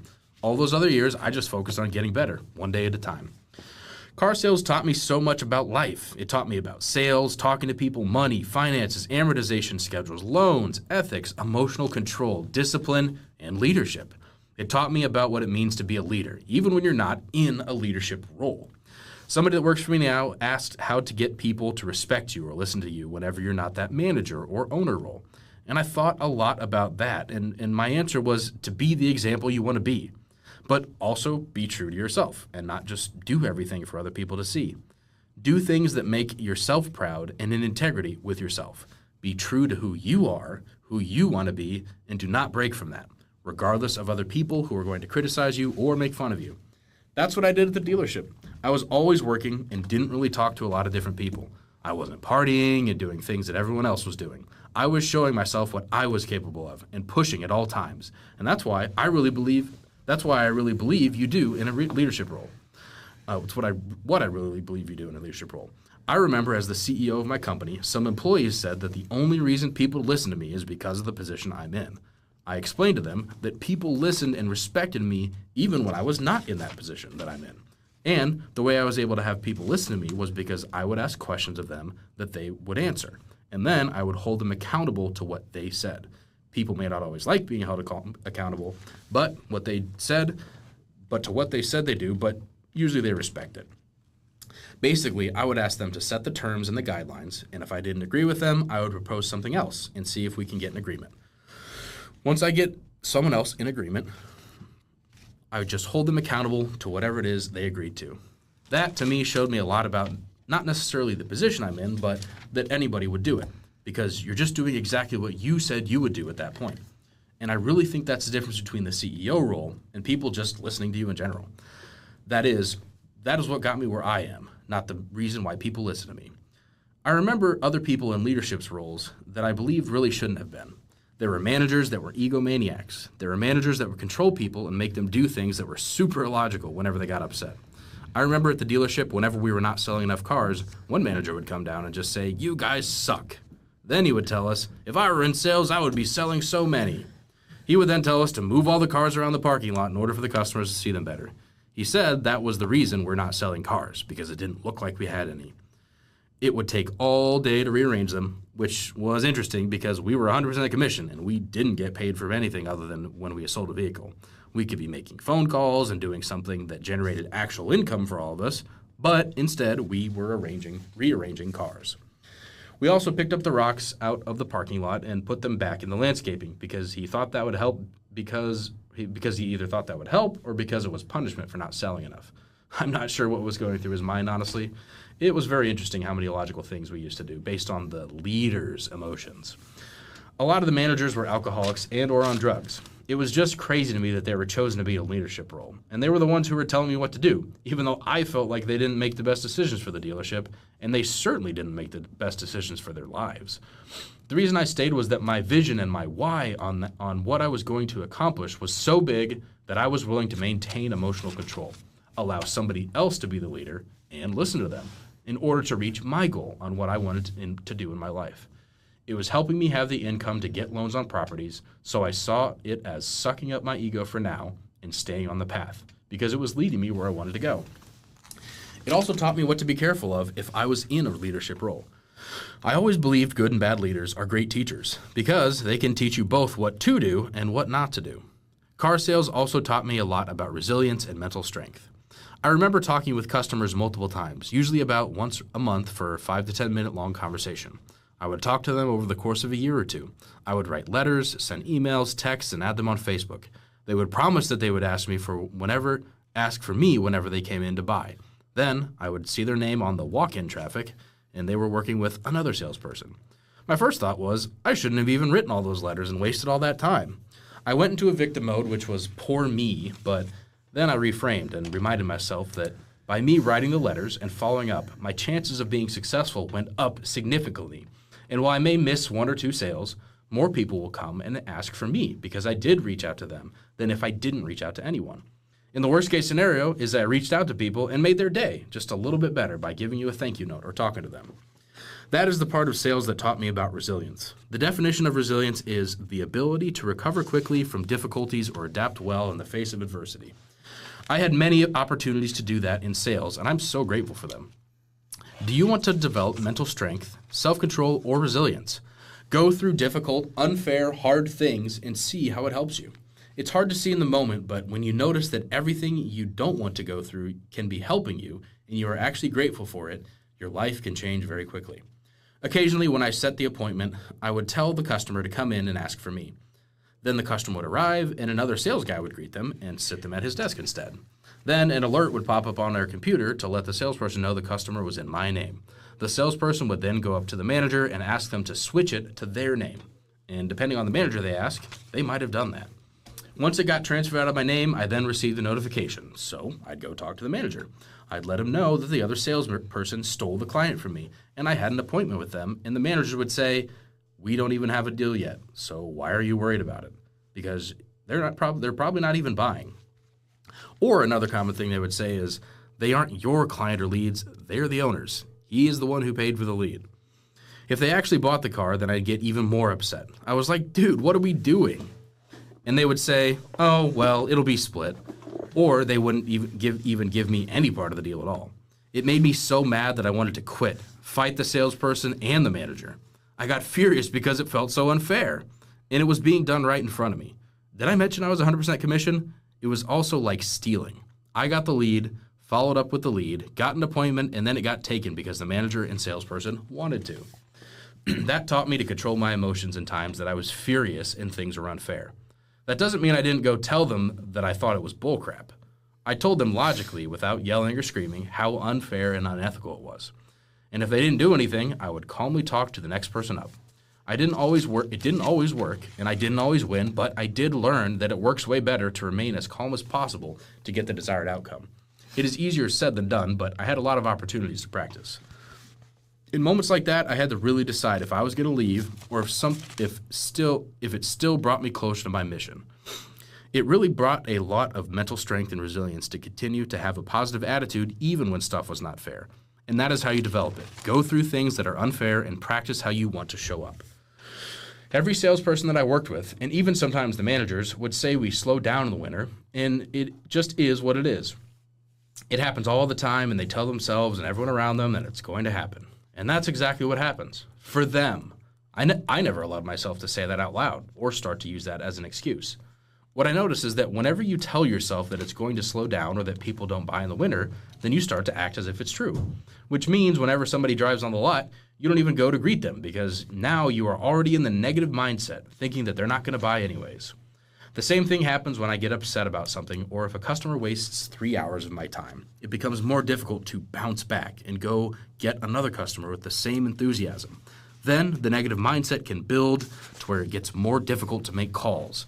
Call out and talk to the person on the lot who is looking at a car. My emotions from the last customer start down a negative path if I allow it to. Your mindset and resilience during it all is so important. And if it's winter and I'm in that negative mindset, I don't even go and talk to them, which is the only way I would even have a chance at selling a vehicle.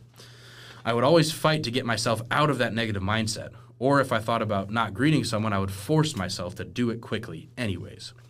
I have a negative thought, and then I remind myself of the truth. If I don't talk to them, there's a 0% chance I can sell a vehicle. I would usually sell 1/3 of the dealership's vehicles many months of the winter. Out of 10 to 15 different salespeople, I was selling 30 to 35% of the cars for the month. Not because I spoke better or was more persuasive, but because I was willing to go out in the cold and talk to people, and because I believed that I could sell just as many cars in the winter. But I would have to work harder, and I also knew that it was going to be more difficult to sell the same amount of cars. But the way I saw it, I was up for the challenge. And by becoming more difficult, it would mean I would have to become better. So when it was summer, it would be easier, and I could sell even more. I have found that people get used to a certain level of effort. Then, if you have to put in more effort for the same result, a lot of people will drop off because they remember when it was easier. I like to think of life as the ups and downs. When it's really up, I'm going to take advantage of every opportunity and maximize while it's up. When it's down, that's the time to double down on effort and learn to become better. When you get that mentality, you're unshakable. Then you just put your head down, stay positive, and no matter what, you are going to produce the outcome that you desire because there's nothing that's going to stop you. Or you're at least going to do everything in your control to get the outcome. I want to be clear here too. It doesn't mean that you are happy and everything is good every single moment. It means that your moment of anger doesn't last all day and sabotages the rest of your success for that day, week, month, or life. Your ability to think about the problem and move through the emotions gets faster and faster. You will still get upset about things, and that's okay. It's your ability to shorten the time that you're upset that I think is most helpful. And that comes from from a lot of practice. So, the more times you deal with a situation that makes you feel that, the more opportunities you have to overcome it. I remember hearing a quote, God will keep giving you the same problems until you learn the lesson. I don't know if that's necessarily what's happening, but I like the idea of it, because once we get past it and are able to have a problem no longer bother us, it feels like it disappears. When I first started in the car business, my mindset wasn't as resilient. It had to be built through the difficult times. I remember one of the hardest times was in the first 90 days of being on the floor, meaning full commission. I started off hot and selling cars for the first couple months. Then there came a span where I didn't sell a car for 2 weeks straight. 2 weeks of coming into work from 9 a.m. to 8 p.m., 6 days a week, making a ton of phone calls, going on test drives, and not making a single dollar. That was one of the hardest times in my sales career. I doubted my abilities. Did I just get lucky in the beginning? Should I still do this? Even the managers were asking me if I was just a 90-day wonder. Once I changed my negative mindset, which came from contemplating quitting and going back to landscaping, things turned around. I think that anytime you're in a deep valley, you are right about to break through another level if you just decide to push through to the other side. That's what I decided to do from that point on. I started getting Salesperson of the Month award month after month. Salesperson of the Month means that the person sold more cars than everybody else for that month. And usually there were anywhere from 10 to 20 salespeople at any given time. I worked super hard and got Salesperson of the Year for 4 years in a row, the full 4 years that I worked at Glenbrook Hyundai. And I had somewhere around 32 Salesperson of the Month awards out of the around 50 months I worked there. What's crazy are the excuses people will make for reasons on why others are successful and they are not. I remember other salespeople would say things like, oh, the managers just give him everything. He was a, quote, house mouse is what they would say. And the interesting thing is the managers didn't really even like me. There was one manager that liked me the entire time I worked there, but the rest of them didn't really like me. Others would say I was doing well because I was closest to the door, which was true later in my sales career. The ironic part, though, is the reason I got the desk closest to the door is because whoever sold the most for the month got to pick where they sat. So, of course, I did want to pick the best spot. But the thing that they didn't think about was I had already sold more cars than them even when I wasn't sitting in the best spot. People often think that the only reason other people are successful is because they were given the easy hand. But really, they now have the, quote, easy hand because they did the hard things to get there. It's the opposite of what most people tell themselves. Here's a quote. Hard times create strong men create good times. Good times create weak men, and weak men create hard times. G. Michael Hopf. I think it has more to do with us telling ourselves excuses to not have to put in the hard work. We would rather sit in comfort than face the harsh truth that whoever is succeeding is putting in more work than we are. Or they are now more skilled, which usually came from more work. When you think about it, that makes sense. How do you develop character? By testing it with hard things.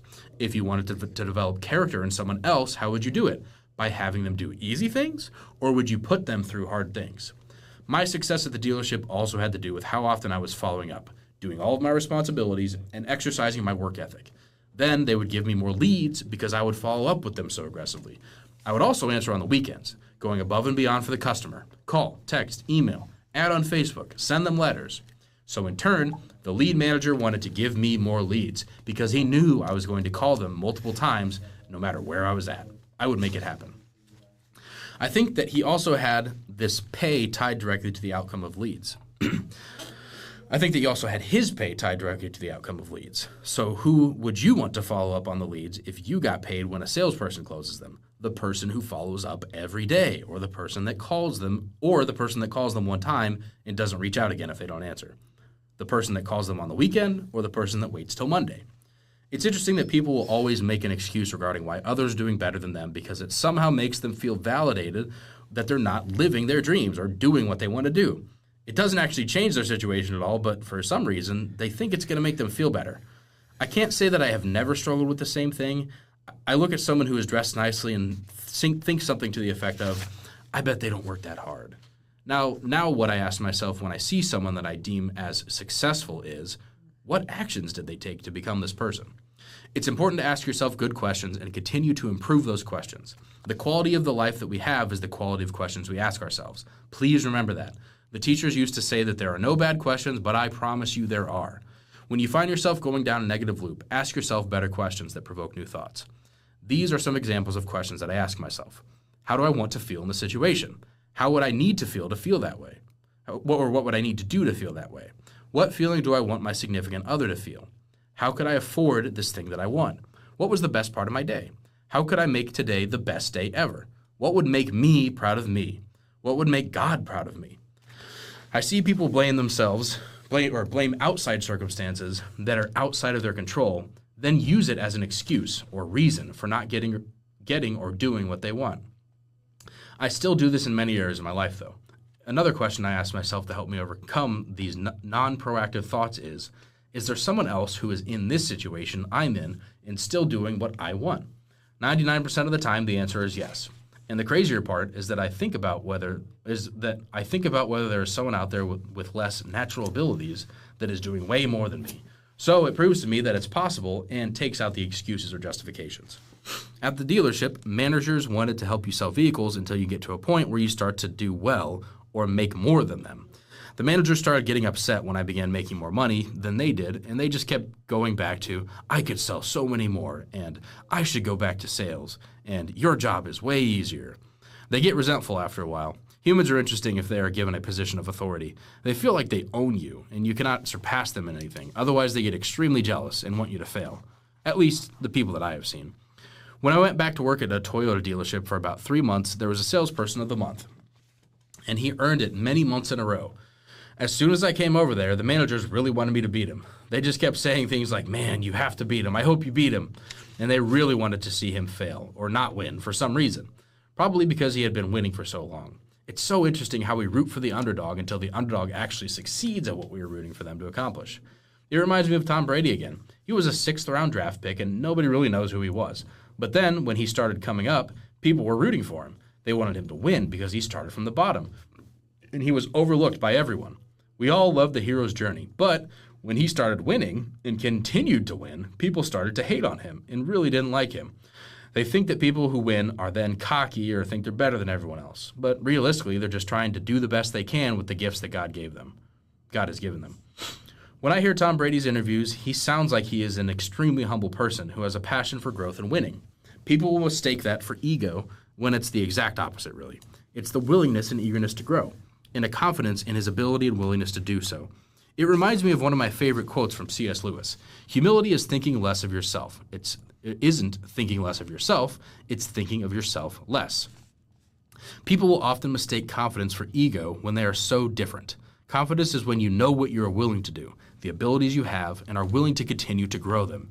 Ego is when you are unteachable, think you already know everything, and don't need to improve because you're already, quote, the best. What I have noticed in myself is that I will actually do less than I am capable of because I'm nervous about what people think of me when I do succeed. That's what's called self-sabotaging, and it's coming from ego because I'm still focused on myself. I see people self-sabotaging their success a lot. Here's an example of self-sabotage. Here's how I sometimes hold myself back. I'm in the gym, and I know I could push harder, do those extra reps, lift heavier weights, really test my limits. But I catch myself pulling back. Why? Because I'm worried about what other people might think if I'm grunting or making noise. I'm worried they'll think I'm showing off or trying to be something I'm not. The crazy part is, I'm literally stopping myself from reaching my full potential because I'm concerned about making other people uncomfortable. I'm letting their potential judgment keep me from using the gifts God gave me. Instead of going all out and hitting that next level, I'm staying in my comfort zone to keep others comfortable. It's wild when you think about it. I'm choosing to limit my own growth because I don't want to stand out or make others feel insecure. That's not just about the gym either. That's a pattern I see in other areas of my life too. It's like I'm saying, I won't shine too bright because it might make someone else feel dim. But here's the truth. By holding back, I'm not just cheating myself. I'm actually going against what God intended for me, and it's not actually dimming the other person's light. He gave me these capabilities for a reason, and playing small doesn't serve anyone. Not me, not others, and definitely not God's purpose for my life. I have to remind myself often to never play less than I'm capable of, even if it makes others uncomfortable. I also remind other people to do the same. There was a time I was playing Ultimate Frisbee with a bunch of friends of mine. Both of them are athletes. His background is wrestling. He is a beast and a really hard worker. The other friend of mine was a football player, super athletic and could jump really high, very fast, and so on. The guy that used to be the football player scored a lot of touchdowns in that game. And I remember the wrestler hadn't scored yet. Another teammate lobbed the Frisbee up, and it was floating towards the end zone at a fast speed. The wrestler was running after it as fast as he could, and it looked like he was very close to catching it within the end zone. But the football player saw that he was not going to get it and came from the side and ended up catching it in the end zone. The wrestler looked super sad and depressed. And the football player started to feel bad and sad that he did that and felt like he had done something wrong. He was also a younger kid, so I took him aside and I told him a couple things I thought he could learn in that moment. I let him know that him being the best he can be and doing everything that he can to catch the Frisbee is not ego. It's also not that he did anything wrong. He should go out there and do everything that he could possibly do to help the team win. The wrestler should honestly be happy that he caught it because we were all on the same team. So really, his team scored, and any resentment or sadness the wrestler possibly could have been feeling was for him to deal with and was his responsibility alone. But if there's an opportunity for you to help your team win, then I believe you should take it. Even if someone else will be upset with you for it, because someone will, you should use every opportunity to let your light shine and point them back to God, like the scripture says in Matthew 5:16. My question to you is, are you holding yourself back from using your true potential and everything that God gave you because you are scared of judgment from other people? If that's you, it's okay. And you have to have awareness before you can change. The good news is you are now aware of it, and you can choose to be different. Because you have more awareness now, you can notice yourself when you hold back from what you know you're capable of. I notice myself still struggling with it, but every time I'm thinking, don't stand out or try your hardest, I decide to turn that voice in my brain down and do it anyways. You can start to think these thoughts and choose differently. Do the extra rep. Yell, go faster whenever you're running. Go all out on anything and everything that you do, and do it for God's glory, not your own.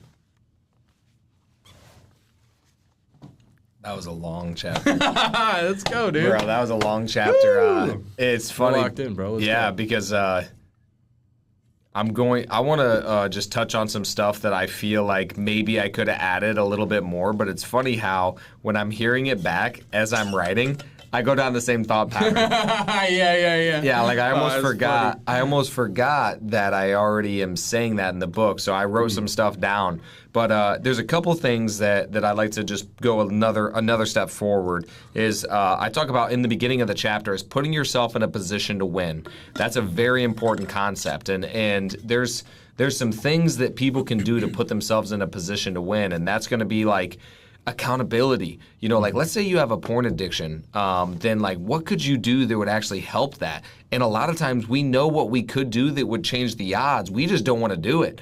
We're like, frick, dude, I don't want an accountability partner because I know that now I got to freaking tell the person. I don't want to have to do this stuff. I don't want to like set it up where I talk about it every week. We know what would make it more likely, but we're choosing it more. And so I think it's almost better to let yourself know that you're choosing it than to continue to have that inner struggle. So same thing, just like with a trainer, you know, what's going to be more likely to get you to where you want to go? I mean, there's some of the stuff that we do with just accountability that, you know, it makes it more likely it's going to happen now because you're sending it to me, because we're holding each other accountable. We have a lot of accountability here at the company and with a coach, but it's just like, put yourself in a position. You can do it, and other people are willing to. It's just a lot of times we don't actually want to do the things that are uncomfortable, I would say. So just get yourself in a position to do that. Something else that I noticed in this whole chapter, which I think is very interesting, you can brainwash yourself to believe what you would want to believe, which is interesting. And I know that sounds like a very interesting concept and very difficult for people, but I think that it's very important to, if you're negative and you're not feeling good a lot, you can actually help yourself to reframe your thoughts and kind of brainwash yourself. I'm calling brainwash, but I'm saying in a good way, to think more positively, to have more positive interactions, to have deeper connections because of what you listen to, obviously like the music and stuff. But what I've noticed is these sayings, these things that I say, these thoughts that come to my mind, they're because I've heard it so many times over and over again, whether it's Tony Robbins or Ed Milet or different people. those are the voices that I hear. And what's interesting is, like, as I'm writing it down, I'm like, I thought that I came up with that. I'm like, oh, yeah, I came up with this. Well, I didn't even know that I didn't come up with it. I thought I did come up with it, but then I'm like, oh, no, I probably heard that somewhere, but I forgot that I even heard it. And so I kind of, like, just thought that I'm coming up with this stuff, which is kind of a cool concept, which actually brings me into the next thing that I really want to talk about. It was just when people feel as though they came up with the idea themselves, it's just so much easier. And you know what's funny is the person that I'm talking about in that book, do you know who asked me that question about leadership? I probably do. Should I name him? You can try. Ryan. It was you. It was me. You were the person. Wow, that's crazy. You were the person that asked me about it. You said, hey, how do I become a leader when I'm not in a leadership role? Wow. And I'm like, that's an interesting question. So you were the one that asked me that question, though, back in the day. Wow. And, it was just a reminder. Before I worked here?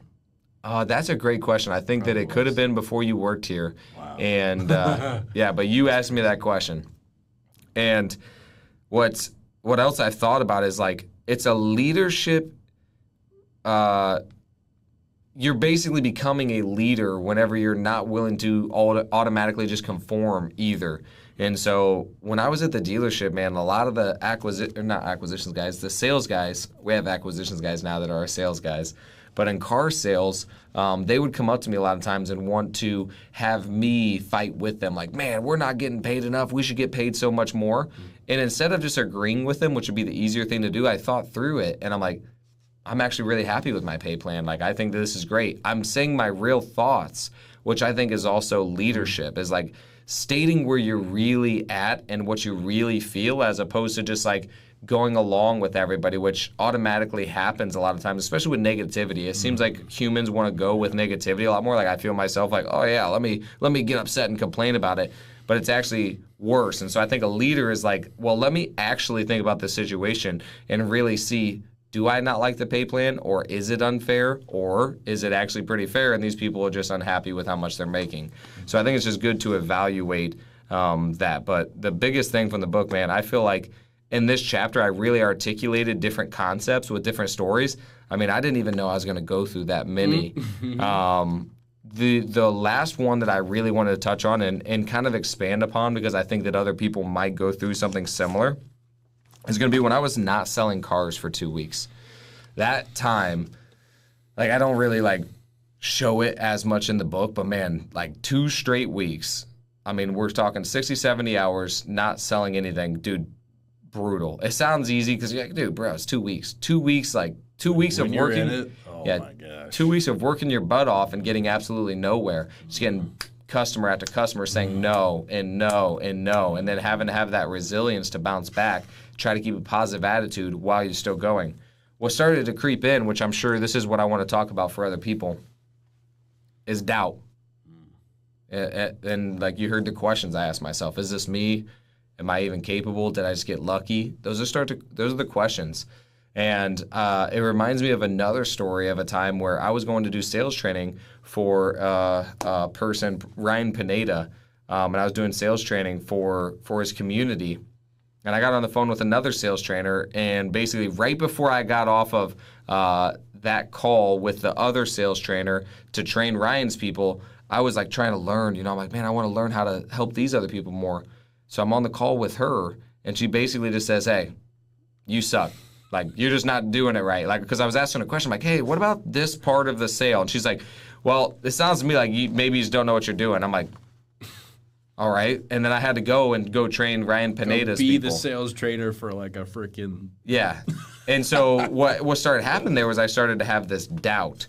And so what I did in that moment, and that I would advise everybody to do, is to make a list of your wins and go through your wins and think about, where did you win? Because at that time, when I didn't sell cars for 2 weeks, I couldn't think of a whole lot of stuff right there in that moment. Now in my life, whenever somebody says, hey, maybe you're not that great at sales, I can think about, oh, well, I got salesperson of the month. I've made millions of dollars in sales. I've done these different things that helps ground myself, because a lot of people think that I'm just this confident person that I just stay that way. It can go down, but I have different things that I do or different brain exercises that I go through in order to bring it back up. And that's one of them that I want to make sure that people use is go through all of your accomplishments that you've ever done in your life. Make a list of those. And when you're feeling down and somebody's like making you feel a certain way, remind yourself of what you have done and then that's what you can do. I love that. And that actually ties in really well with something we were talking about in the last chapter of, let's say you're someone who's maybe is still in the beginning stages. At that time, you can focus on the actions you're taking. So like what you were saying, like when, what am I willing to do? So let's say I am maybe starting from scratch or starting at the bottom of a situation. What am I willing to do? So during those 2 weeks, it was difficult at the time, but, in hindsight, you could look at like, dude, I still worked 70 hours. I still said hi to people who came in. I still made the calls. So like for those times, focusing on like, what am I actually doing right now? And then on top of that, when you do start to stack up accomplishments, you do start to get wins, put those in your, David Goggins calls it your cookie jar, put that in your cookie jar for when the tough times come again. So you have both. You have like, number one, I'm willing to do it. Look at what I did. And number two, look at what I actually, when I was successful too. So those are really good things to, and I'll encourage people too, like to actually take time to do that. We did that one day in one of our meetings. And even 5 minutes of doing it was like, I noticed I was in a different mindset after that because I was literally thinking of when are all the times that I've won? What are the things that I've done that I think are cool or interesting or whatever? And like, in order to do that, I basically have to think about good things because that's what I'm looking for in my memory bank. And so that puts me in a different mind state when I'm doing that sort of thing. So I would encourage anyone listening to do that. And even if you only do it for 5 minutes, shoot, you might find yourself doing it for an hour just because you find yourself feeling like, oh, shoot, like that is actually pretty cool. That thing I did when I was in 7th grade or whatever. It could literally be anything. But if you did something cool in your life, which I can promise you probably have, remember that. Because when you think about it, in the present moment, you're gonna start to feel like that a little bit. Like, oh, yeah, I did that. Little pep in your step, like, yeah, that is pretty cool. I did do that. And that's going to start the process of building that confidence up again. 100%. Yep. And make sure you're honest with yourself on what you really did do. Right. Yeah, don't inflate it. Yeah, exactly. Don't inflate it. Be really honest with yourself. Oh, yeah. The last thing that I forgot that I did want to touch on too, that I didn't go in super big detail, was the wintertime thing. That's an analogy that I share all the time. The wintertime, on where people had this imagination of where it's going to be bad. People do this with everything. Oh man, the economy's down. Oh, the market's shifting. There's these outside circumstances that are affecting. That's all true. And what can you do? Because there's people that are winning in a down economy. There's people that are still buying properties in a down market, in the housing market. So the main thing that I wanted to point out there, which I think I did a little bit, is it was not my skill set. It wasn't because I'm like, oh man, I'm a better salesperson. It was not that. Like, honestly, I was not the best salesperson. Yeah. There was other people that were more persuasive, more likable, and like they were just a better salesperson than me. But they did not beat me because I was more determined, because I was willing to do things that they were not, on the highs and the lows, which I think was the most difficult part. To continue to do something when you're not seeing results, to continue to do it even when you're getting massive success and I have a ton of money. I'm still keep going with what I'm doing. And that to me also shows a sense of not having an ego, because it's like, dude, I'm not going to let success stop me from what I'm doing, and I'm not going to let the failure stop me from what I'm doing. I'm just going to keep doing what I know is going to work,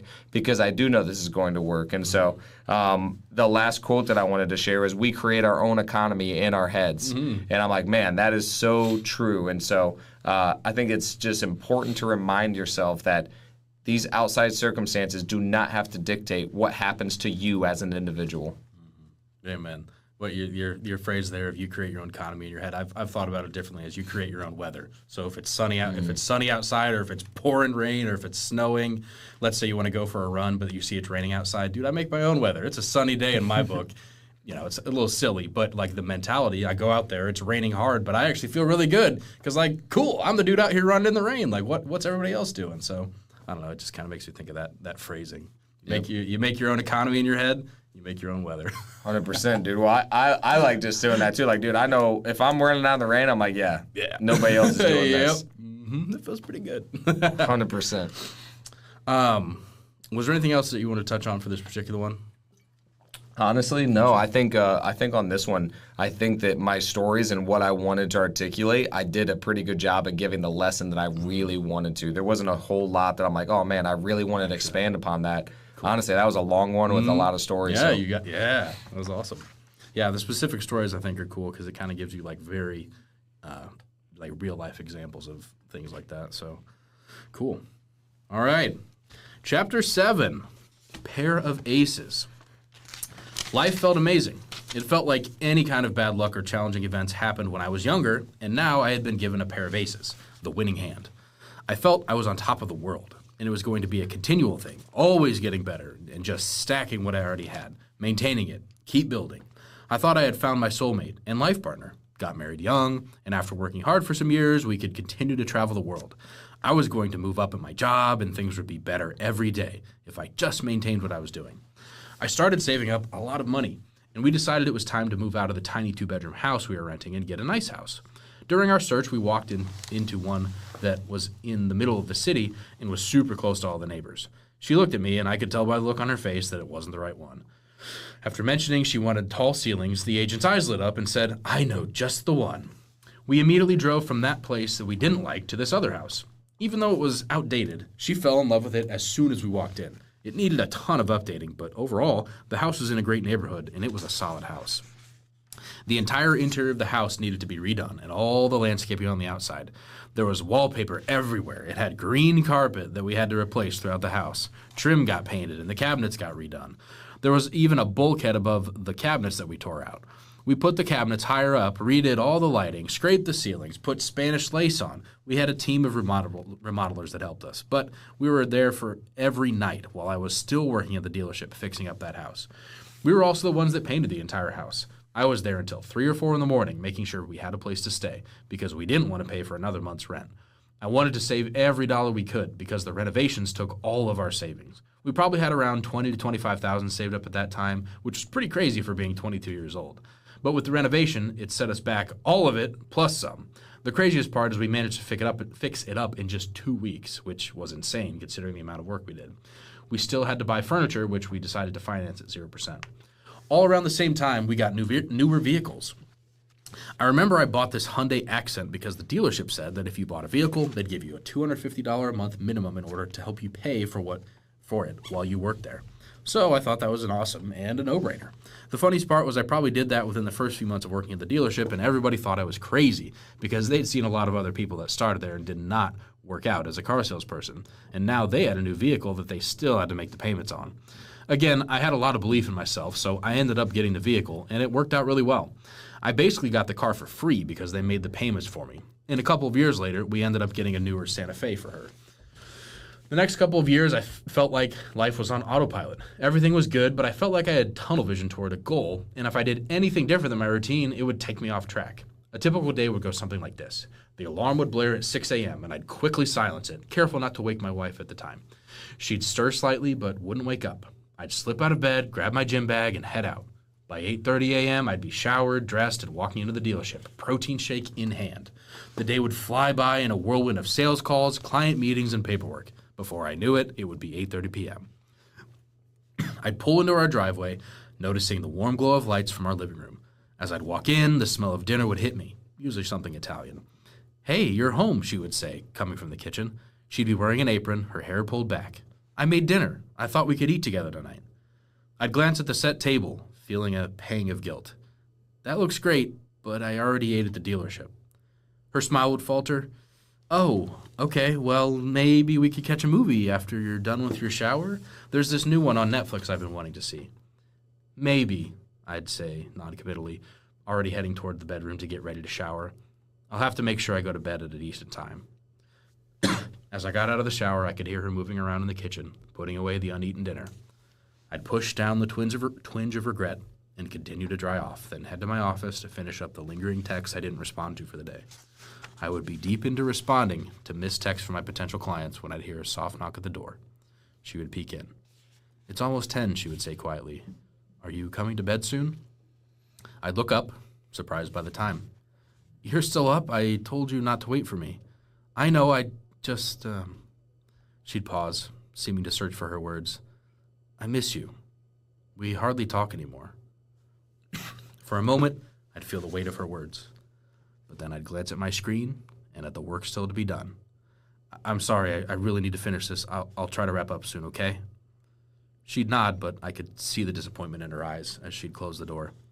I turned back to my phone, pushing away the nagging feeling that I was missing something important. Those days repeated many times over the years. I could barely even think twice about it because I was so focused on building our future.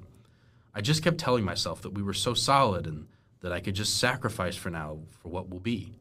I really enjoyed work, and spending time with her when I could, it felt really fulfilling to me at the time. While I believe this drive was what it took to be successful at the time, if I could go back, I would ask myself, how can I still get to where I want to go without sacrificing the parts of my life that are most important to me? I really think that you should ask yourself that question. It makes me think of Mark 8:36. For what does it profit a man to gain the whole world and lose his soul? Berean Standard Bible.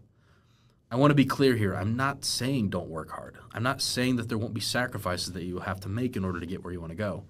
I'm saying to be intentional about those sacrifices and to be very real with yourself. Make sure you believe they will be worth it. I didn't contemplate it after I decided. I chose a path and put blinders on to everything other than the goal. I think it's important to evaluate every quarter or at least every 6 months and make sure the path you're on is leading you where you want to go. I've also found that when I am intentional with my time, I get more done in a shorter amount of time and I work harder because I know I have less time. What I mean is, if I know I have to get home by 6 p.m. because I have dinner planned with my family, then I will work harder all day because I know I have to leave. Whereas if I know I'm staying until we close, I won't work as hard because I'll know I'll be there longer. It's compressing the time you have, and then you avoid procrastination because you know that you have more areas of life you're working on. And if one area is hurting, you can evaluate that and focus on it for more of a short amount of time.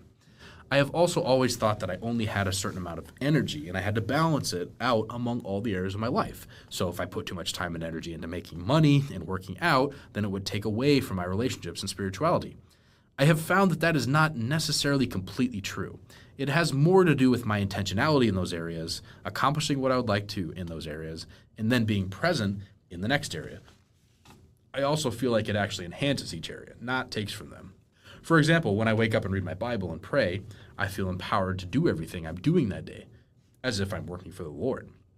Then I go crush it in the gym in the morning. I show up to the office better, more energized. When I show up to the office more energized, I create more value and usually make more money. When I create more value, I feel better when I leave the office. I'm able to be more present with my relationships because there are not a ton of things where I feel like I didn't give it my all. They all feed each other and actually give more energy, not take it away. I remember a real-life example of waking up early and getting my workout and morning routine done. Then I went into work and had an amazing day. I ended up selling 4 cars in one day. I went home so excited and full of energy, even though I was running around all day without a break. I also remember another day when I worked all day, but I didn't sell any cars. Even though I didn't do much that day, I went home exhausted. So I think that when you are doing great in one area, it helps feed into the other areas and allows you to bring more energy and intentionality to the next. I also think you can get carried away by focusing on only certain areas and letting the others fall behind or be on the back burner because you don't feel like they're important to you at the time. That's what happened to me at this time in my life. So looking at every area intentionally is one of the most important actions I think you can do. When my ex-wife and I weren't in the same day-to-day routine, we went on a lot of vacations, which felt like it wasn't an option for me to set up until this part of my life. One of the first places we went was Sedona, Arizona, and I fell in love with the place. We stayed in a beautiful timeshare that was her grandfather's. It was right by Bell Rock, and we had the best view ever. We would sit in the hot tub and just look around and see the beauty of God's creation. It looked like things I had only seen in magazines. It was also one of the first times I had ever seen mountains because we didn't travel much when I was young. I still remember exploring waterfalls, seeing the Grand Canyon, and really just soaking in the beautiful life that I had. I really did feel like I had it all at that moment. We also went to Costa Rica and a lot of different other places that we both got to experience for the first time. Everything really felt like it was going great. It felt like I had a great life. It seemed like, from my perspective, the relationship was going well. At least that's what I thought. Now, looking back, I see where I put her on the back burner. I thought because everything was, quote, stable, I could set her aside and pursue other things. I later learned that nothing is stable, but more on that later. We were married, so I looked at it as though we would have time for each other in the future, after we build, accomplish, become financially free, and do different things that we want to do. So instead of capitalizing on the moments, I pursued a greater future for us. Then I lost them. I didn't really spend a lot of time or energy on the relationship, and definitely neglected her emotionally because of the hours and stress I was taking on. And I was building the only way I knew how, alone. What I also realized is while I thought everything was good, I really only focused on my health and business. Those were the two things I was actively pursuing, and I always felt like good health leads to better business, because if you could deal with more stress, then you'd have more energy, and you'd be able to go out and do whatever. I was focused on building a business, making more money, and making sure that I was still healthy. I still feel like it's my natural tendency to go to those two things, because it's what I'm familiar with. And then it also gets you a lot of notoriety, because from the outside looking in, if you're making a lot of money and taking care of your health, people will look at that and think you're doing pretty well. Things on the surface seem to be going really well, and it really did seem impossible to lose everything. As long as I just kept doing what I was doing and maintained everything, it felt like life was going to be on track. That was not how things turned out. I feel like we're just cracking the surface. Anything for this one? Man, that one is interesting because, a lot of times I go from talking about concepts and then I match a story with the concept. And this one, I'm really telling more of a story and then finding out what I learned after it, you know. It's easier for me to talk about concepts and ways that I think than it is to talk about stories on things that I regret. And so, it's so interesting, the dichotomy between energy and I wake up early, so that gives me more energy. And then also my focus. Well, am I focusing too much on waking up early and, working out and all that stuff? But they all do feed into each other. I do think it's a misconception to think that if I work out, if I do this stuff, that means I'm taking from my partner, when really it could mean that you're showing up better. But the intentionality has to be the same for all of them, which is kind of what I allude to there in the book when I say, hey, if I know I'm going to get off of work at 6 o'clock, my intentionality now has to be higher while I'm at work, because I know that at 6 o'clock, I no longer have time. My intentionality is going fully with that person. And it's still something that's been very, very difficult for me. I would say anybody with the amount of drive in that it's just like something in your brain that you can't turn off. It's a blessing and a curse, I would say. But basically that drive and that constant optimism for the future and what it can be and the creating it, you're basically sacrificing the now for later, and you continue to do that. And so again, it's just this blessing and curse where it's like, when do you be present and choose to reap what you've sown and make sure that you don't lose the other stuff while you're pursuing the future. So it's just it's an interesting thing that I think is important for us to think about. And so what I've done now is I am very intentional with my fiance, and we meet once a week. We go over everything that kind of keeps us on track on, hey, how was the last week? How did I show up? What do you need more of?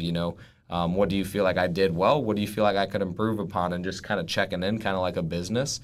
And then the other thing that I do is my coach actually did this 2.5 years ago. He said, hey, give me 4 different areas of your life: spirituality, business or money, relationships, and spirituality. Did I say spirituality? Yeah. Spirituality, relationships, fitness, and then your money. Wait, did I say them all? That Was it fitness, finances, fellowship, and I don't know. That's cool, I too. think we said them all. Let me go one more time just to be sure. But anyway, it's relationships, spirituality, money/business, and then your health. Yeah. And so really just focusing on what do I want out of these 4 areas of my life, which will give you the fullness of it. And then once you create what you're actually looking for, then you create the daily actions that would help you to get there.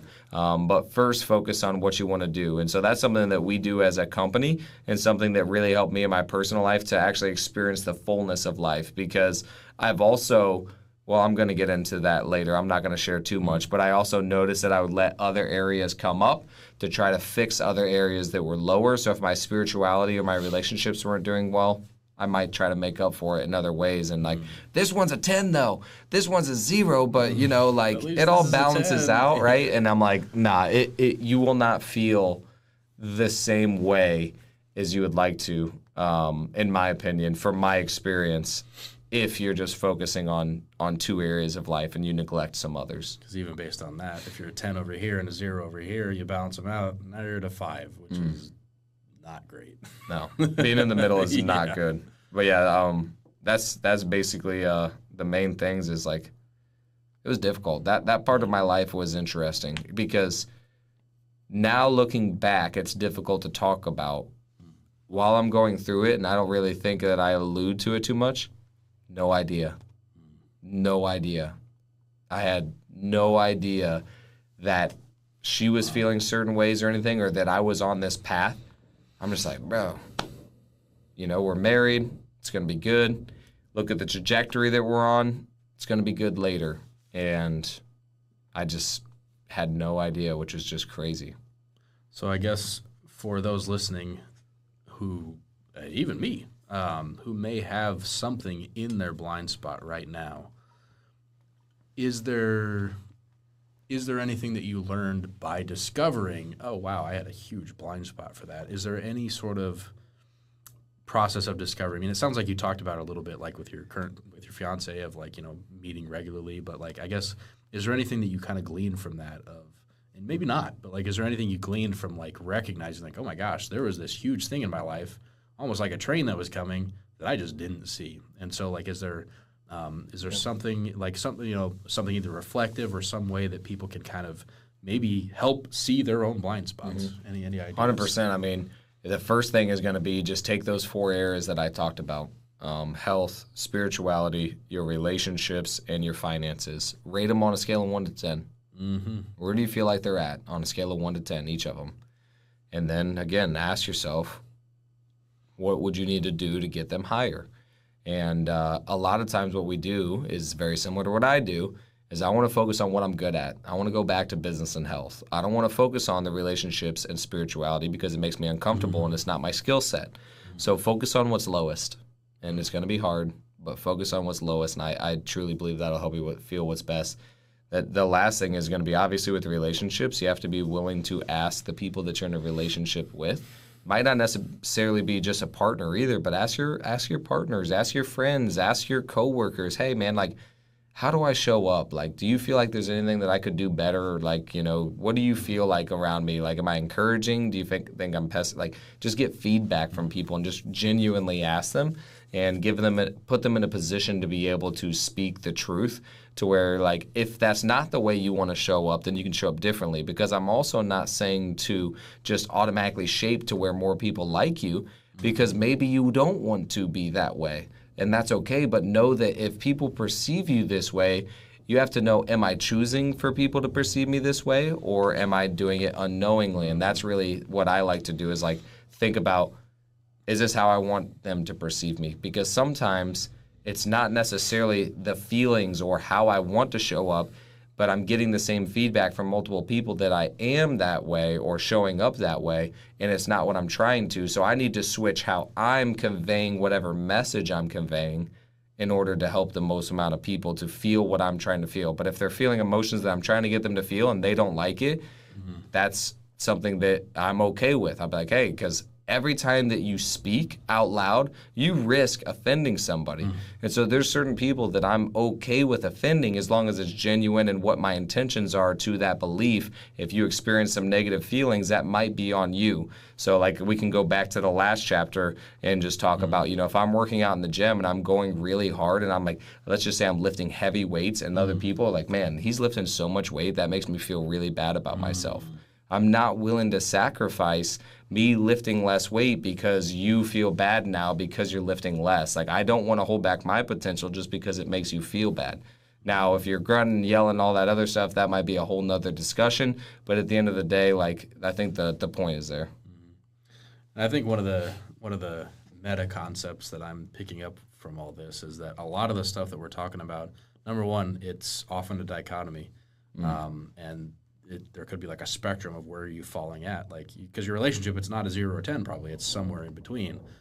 So there's that part, and then just even the simple practice of discussing it. So we're obviously discussing it here, and for anyone listening, hopefully you can find someone. I mean, literally, it's 2025. Talk to ChatGPT because I mean, you know, it's an AI, but honestly, I've had some really interesting conversations with ChatGPT. So like, if you don't necessarily have a person in your life that you trust directly, honestly, like there are resources to be able to have these conversations, because I think that just as we're gaining value by having the conversation here and now, and anybody listening, talk to your people or whatever.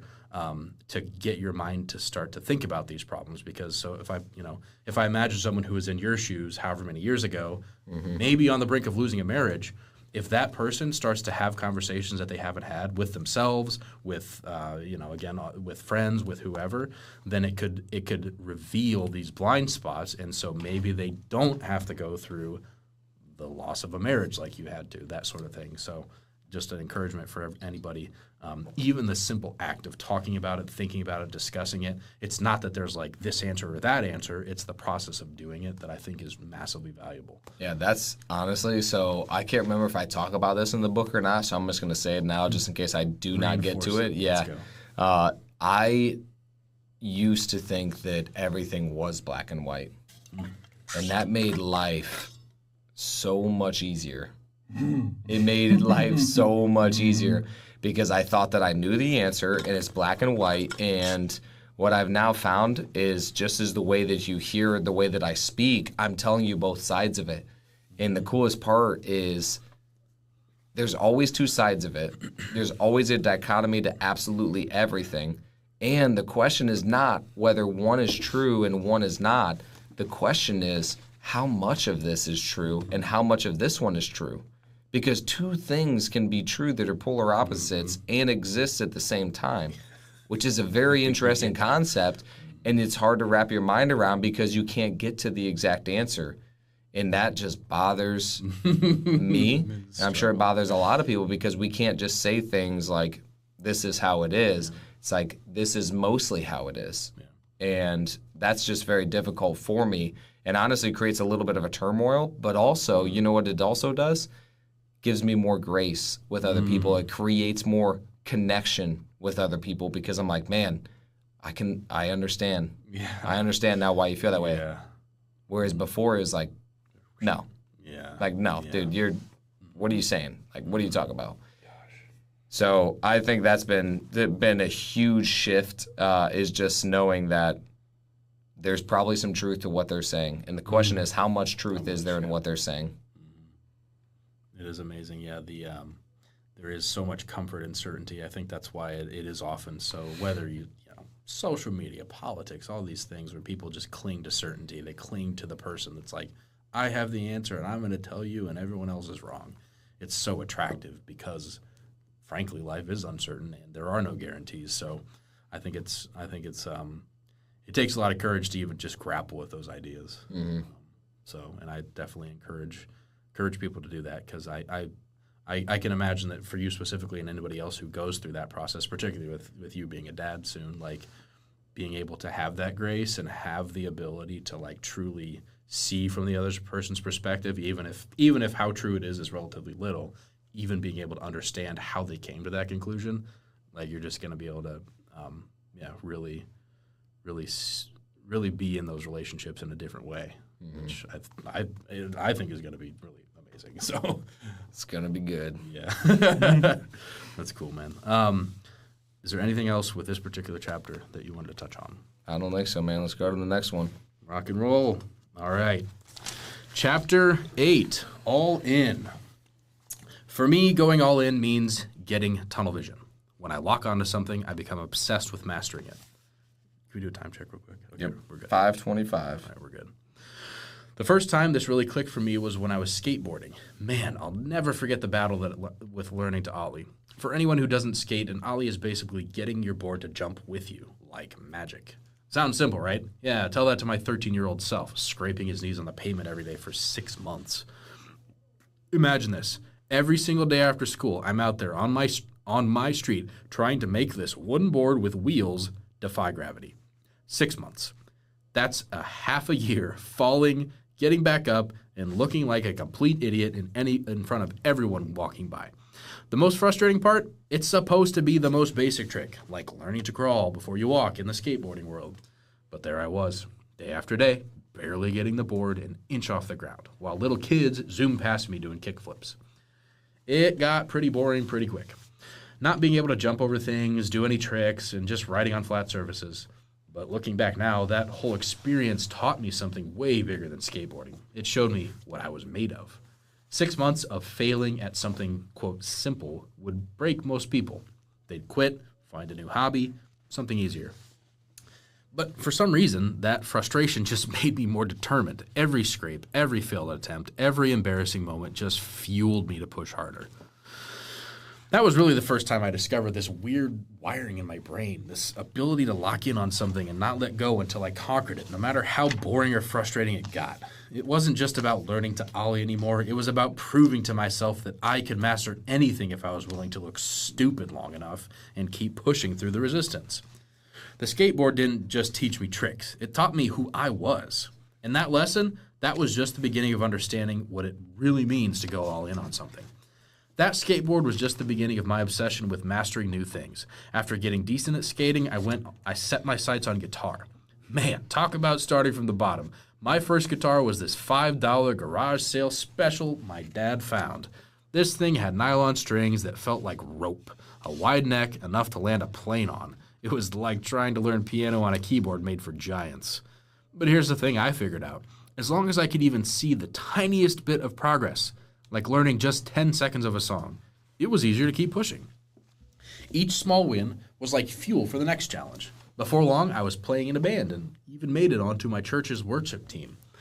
Then came boxing, and that's where things got interesting. Before I actually learned to box, I was just this scrappy kid getting into backyard fight clubs. I remember this one fight that perfectly sums up my whole approach to life. I'm getting absolutely pummeled by this older guy, just eating punches for what felt like forever. He's sitting on top of me, using my face as a speed bag. But here's the beautiful part. While he's wearing himself out, throwing all these punches, I'm just hanging in there, waiting. Finally, when he's completely gassed, I managed to choke him out and win. I had no technique, no skill, just pure stubbornness and a refusal to quit. That stubbornness paid off when I actually learned to box properly. Ended up winning the Golden Gloves in the novice division in Toledo, Ohio. Pretty wild for a guy whose first fighting strategy was basically get punched until the other guy gets tired. I hung up the gloves at 18 when I realized I just couldn't keep up with the training while holding down a job. It's one thing to be stubborn, but it's another to be smart about your choices. From there, around 18 years old, it was like I had this blueprint for success. Pick something, go all in, master it, move on. Landscaping, sales, real estate, each one got my full, undivided attention until I hit my goal. It's like I was given the superpower of being able to shut out everything else and zero in on one target. No excuses, no distractions, just pure focus until I get where I want to be. But really, it was developed from God-given gifts and from life's experiences. Some people admit it, but they don't realize some people admire it, but they don't realize it's a double-edged sword. Being able to block out everything else while you're chasing a goal means you might miss out on other things. Once I accomplish what I want to, whatever milestone I believe is winning for me, then I go on to the next thing. It truly is a gift and a curse in a lot of ways. The gift is being able to block out anything external that is going on and not letting myself make any excuse to not get done what I set out to accomplish. Then I'm able to get proficient at whatever it is that I'm wanting to do at the moment. The curse part of it is that it can affect other areas of my life, like relationships, spirituality, and sometimes health. Because when I have tunnel vision, I kind of block everything else out, and I'm focused on doing this one thing and doing it well, which makes other things fall off to the side. Then I get the accolades and admiration for the things I accomplish while searching for what fulfills me and the kind of love I want. It's a difficult thing to balance. Sometimes I wish I didn't have the ambition that I do, because it makes it where it feels impossible to relax ever, since my mind is constantly thinking of what I could be doing to improve. What I've found is that tunnel vision can translate to not just skills that I'm learning, but also to people. the desire to grow, learn, and be the best, but also have relationships, be free, and have fun. I remember when I was in high school, the first time I saw this girl that ended up being my first wife, I said, I'm going to marry her. I decided in that moment that I was going to marry her. And they always say, when you know, and there's the one. So I decided at that moment that she was going to be the one. It was a blind optimism. It was the first relationship that I really fully committed to. I remember talking to her and texting her all the time. We talked on Skype, and I actually ended up buying her a cell phone because she wasn't allowed to have one.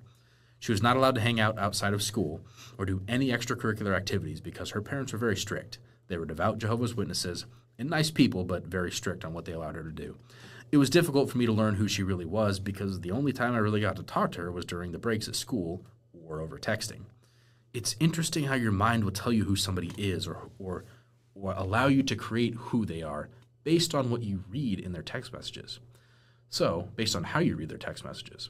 So, I feel like I created the perfect person in my mind because I didn't exactly know who she was. It's funny how I feel like when I look back, I think that she also saw me how she wanted to see me, and not actually how I really was. From what it looked like to most people, I was the wild, rebellious one that did whatever they wanted, especially in high school, because I really didn't care, and I just wanted to get out of school. After I graduated, I felt like my life was finally starting, and I had choices to make. It was left to me to decide who and what I was going to become. So I started working extremely hard and became a very dedicated, regimented person. Instead of that wild, free, fun person, I would sacrifice my spontaneity for a regiment in order to achieve what I set out to achieve. What I didn't realize was that it would cost me almost everything else I thought was, quote, stable. I learned a lesson in a seminar that was super impactful around this. I can't remember who the scientist was, but basically he concluded that things were growing, stable, or dying. Take a wooden piano, for instance. Would you say that it is growing, stable, or dying? Most people would say stable because it seems like it is going to last a long time, which it probably will last a long time. But when you really think about it, as soon as the wood is cut from the tree, it is now in fact dying. Maybe very slowly, but it is definitely not growing, and it won't last forever. So it was concluded that things are either growing or dying. What I thought at the time of being married was that once you were married, it was now stable, and I no longer had to worry about it or grow it anymore. It was a set relationship that we both agreed to for life, and I was good to pursue other endeavors as long as I fulfilled certain obligations and didn't break certain parameters like cheating. I couldn't have been more wrong, but I was in my early 20s and still had a lot to learn. What I have noticed is that it is very difficult to reflect on things when they are going well and when I feel like I am on top of the world, and I can only go up.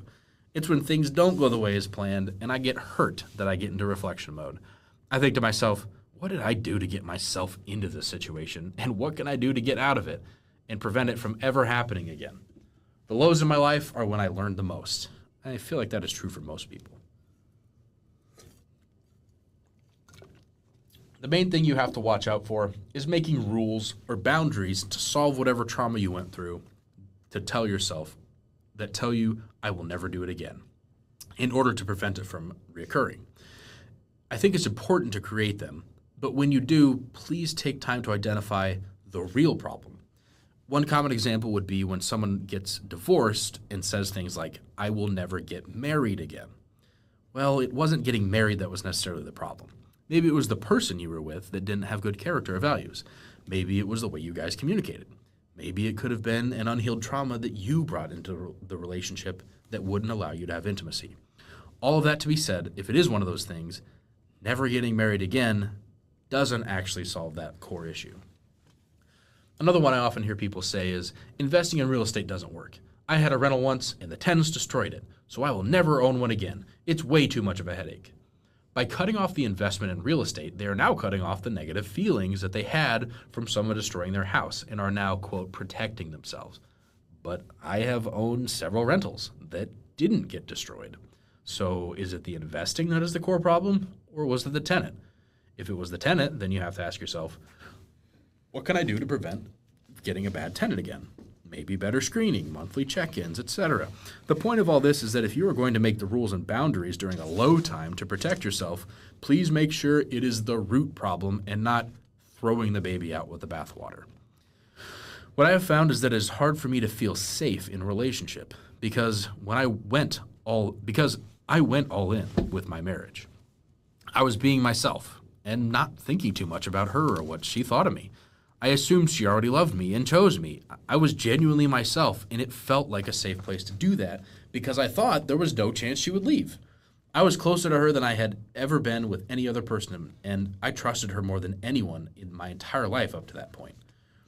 I have been scared to trust since I was young because of things that happened with my mom. I know that some of the distrust leads back to that. I feel like I couldn't trust her and that she loved or that she loved me unconditionally. My fear to trust and open up seemed to show up more with women because I was seeking my mom's approval and never felt like I got it.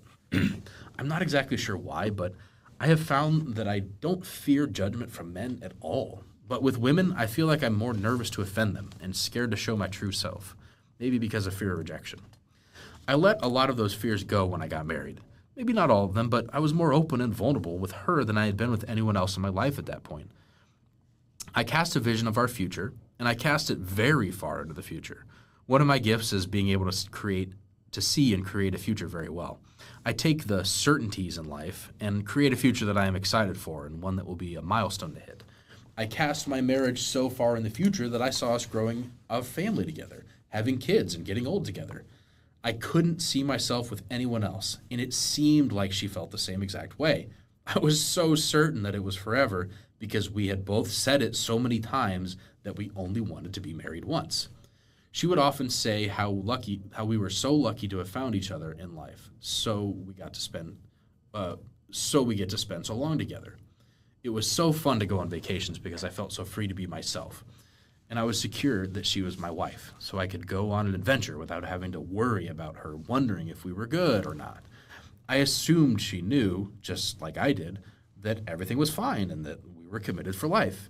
I thought that if you were a good husband, then you paid for things like college and vacations and everything else, along with treating her with respect and not yelling or beating her, then I was doing my part as a good husband. Love is an interesting thing. When it creates a trust and security you have never felt before, a feeling where you can be fully authentic, and that makes you feel safe that the other person will choose you no matter who you are, and you are completely free to be that person. That was the way that I felt. So even when things were difficult or when she wasn't satisfied, I thought of everything as not a big deal because I assumed we had forever to work on this stuff. My mind wasn't even able to read the signs that she wasn't happy and didn't like who I was. And that's what I feel like I was being trained to do as a salesperson, to quote, read people and understand them, which I started to get really good at, but I couldn't read the person closest to me at all. Have you ever felt like that? You can read, listen to, and understand people that you meet on a day-to-day basis, but it's harder to know the people closest to you. If someone messages you online, you feel the need to get back to them right away, even if that means interrupting time with your loved ones. I have found that for me, it comes from intentionality that I have to continue to create and set aside time for my family. My tendency is to think about it backward, thinking that they would give me their whole lives and I would always have more time with them, where the person messaging me or the new person I meet will only see me once. So I continue to be intentional with the new people, but I put the closest people to me on the back burner and gave them what was left. I decided from this realization that I'm going to start going all in on my closest relationships first. They are my first responsibility, which means if I'm with them and someone messages me, I will go back to the messenger the next day, or maybe not at all, which is honestly a tough thing for me because I want everyone to be heard. But if it means that I'm sacrificing time and intimacy for my close relationship, it's not worth it.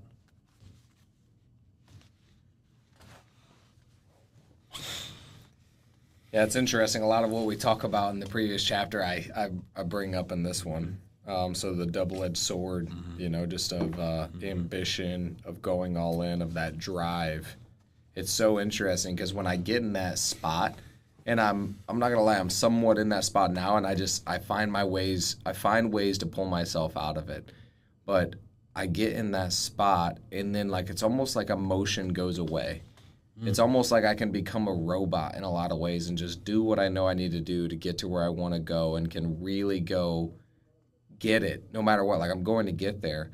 And it's an interesting thing that I go through. But it's it's not exactly the most rewarding place feeling wise. But yeah, it's just interesting. I don't know a lot of people who have that ability to turn off all emotion. Like, it's very scary in some ways, but yeah. So thinking about that and just like the blessing and a curse and how, like, for instance, if you're in a business context, I would say probably a majority of the time, maybe not all the time, but a majority of the time, being able to do that would be effective because you're in business and it's like, hey, we gotta win, we gotta be profitable, we gotta serve people, we gotta be ethical. So there's not really a lot of emotion involved, so you kind of don't need it. Whereas I think in a different context, like, let's say you want to, what does it mean to win with your wife? It's easy in the moment if you're feeling defensive or something or unemotional for a win to be like, I'm winning if the conversation stops. I'm winning if she stops being upset.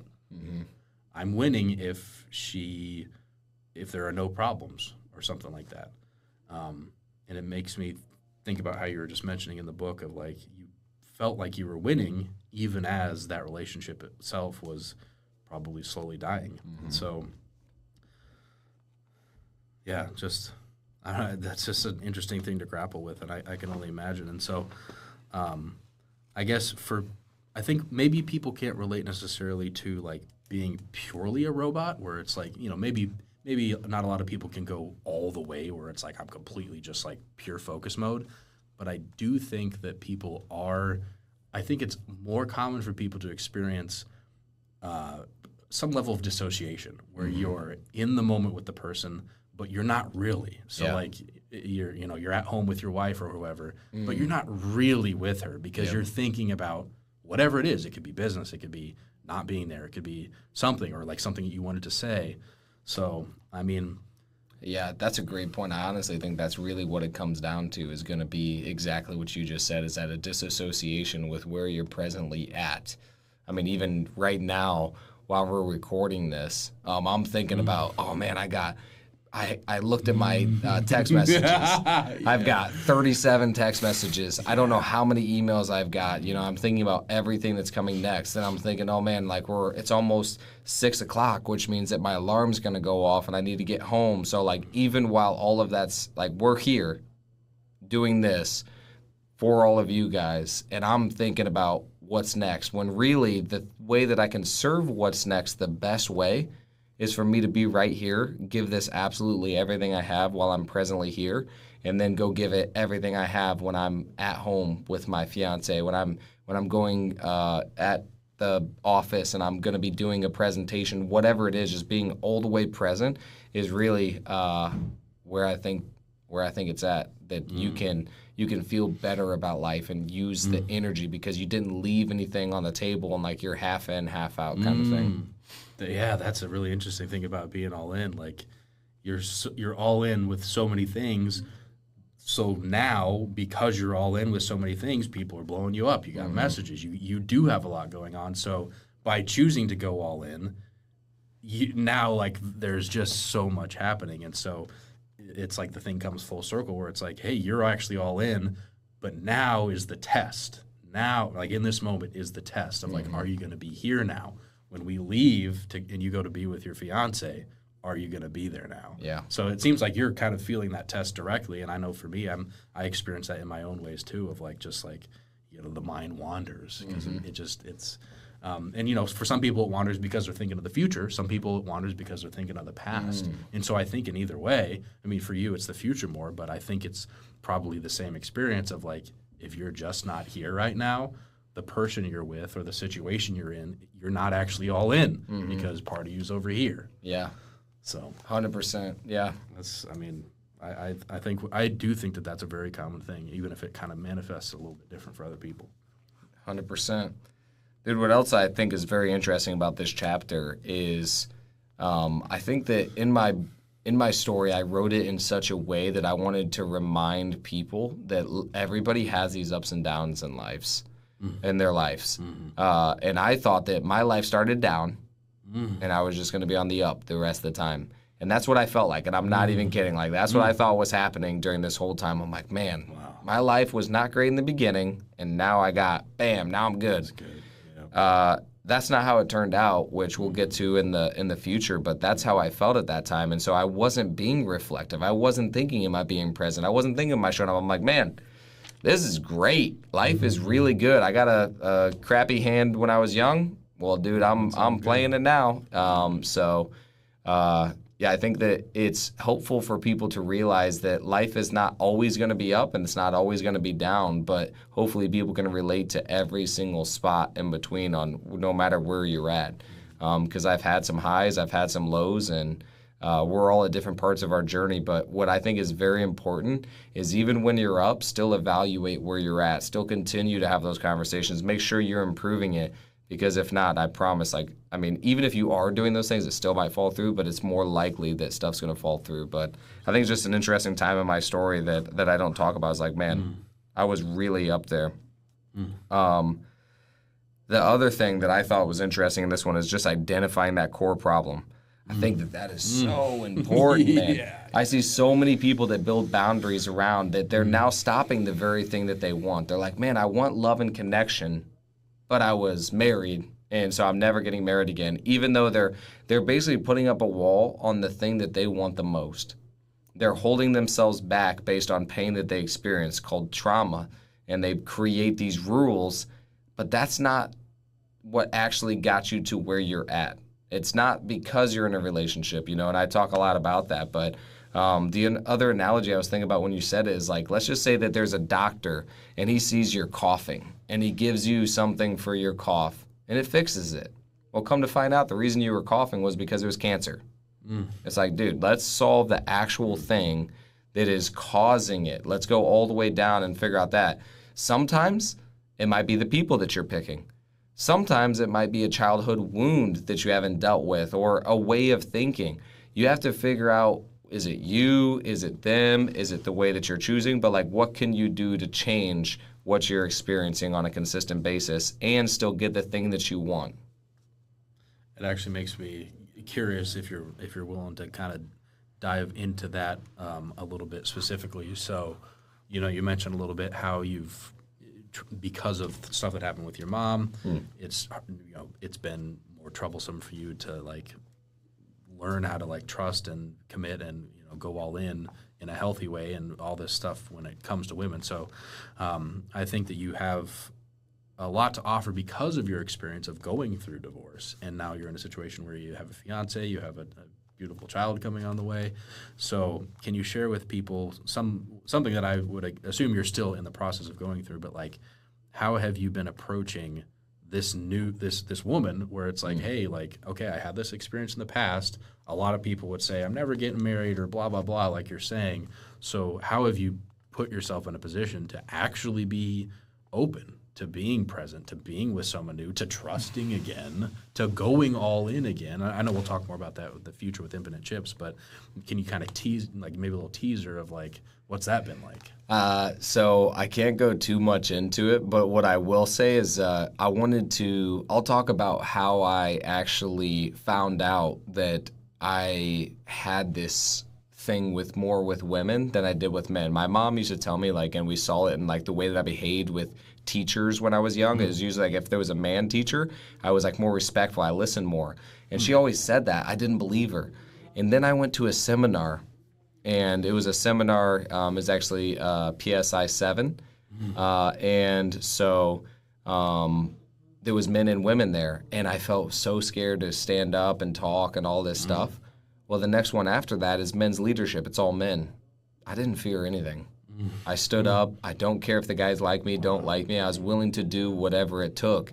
And that was when I realized that, man, there's something going on with me with a fear of judgment with women, and I did not realize it. And so I thought that was very interesting. But yeah, as far as the concepts and what I'm doing now with my relationship with my fiance, just to have more intentionality and stuff, I think it really does come down. It does come down to a mindset, and that's something that I want to talk about later in the book that I'm going to go over in great detail. Cool. All right. All right, Nice little teaser. Yes, sir. Speaking of time check, I know 6 o'clock is approaching. What do you think? That was the end of that. Yeah, so then let's just, I'm just going to end it like this. Okay. It's like, all right, so let's get into, I think we're into part number 3 now, which will be the very last part. So we got 4 more chapters in part 3, which is losing the pot. Ready? Let's go. All right, bro. We rolling? Yep, chapter 9. All right.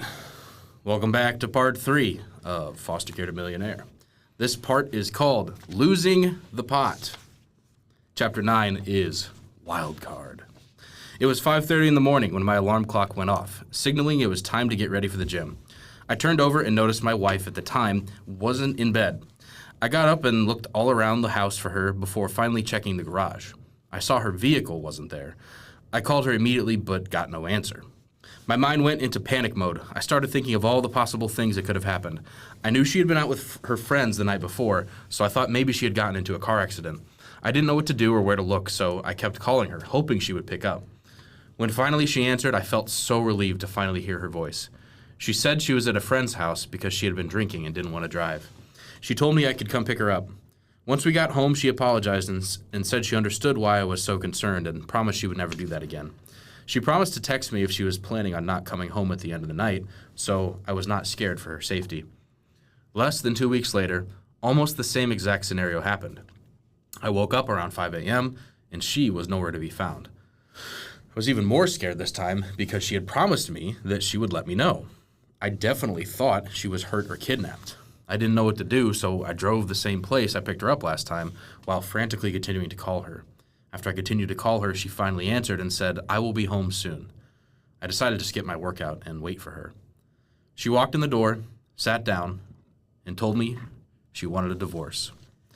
It really felt all of a sudden to me, because days before, she was talking about how grateful she was for me and how she was so glad we met while we were young. When I asked her why and what was going on, she said she didn't want to talk and that I should just go to work. I couldn't leave without trying to figure out what was going on. I asked her if there was another guy in the scenario or what was making her decide this. She promised there wasn't another guy and kept saying that she didn't want to talk about it. Then she started to get a little frustrated. The more questions I asked, the meaner and shorter her tonality became. I decided to leave it alone and reluctantly went to work. I couldn't focus all day because all I could think about was her and what was going on, whether she was okay, whether we would be okay. This wasn't the first time we went through this. In our first couple months of marriage, something very similar happened. We were fighting about something and she got up, said she needed space alone, and left.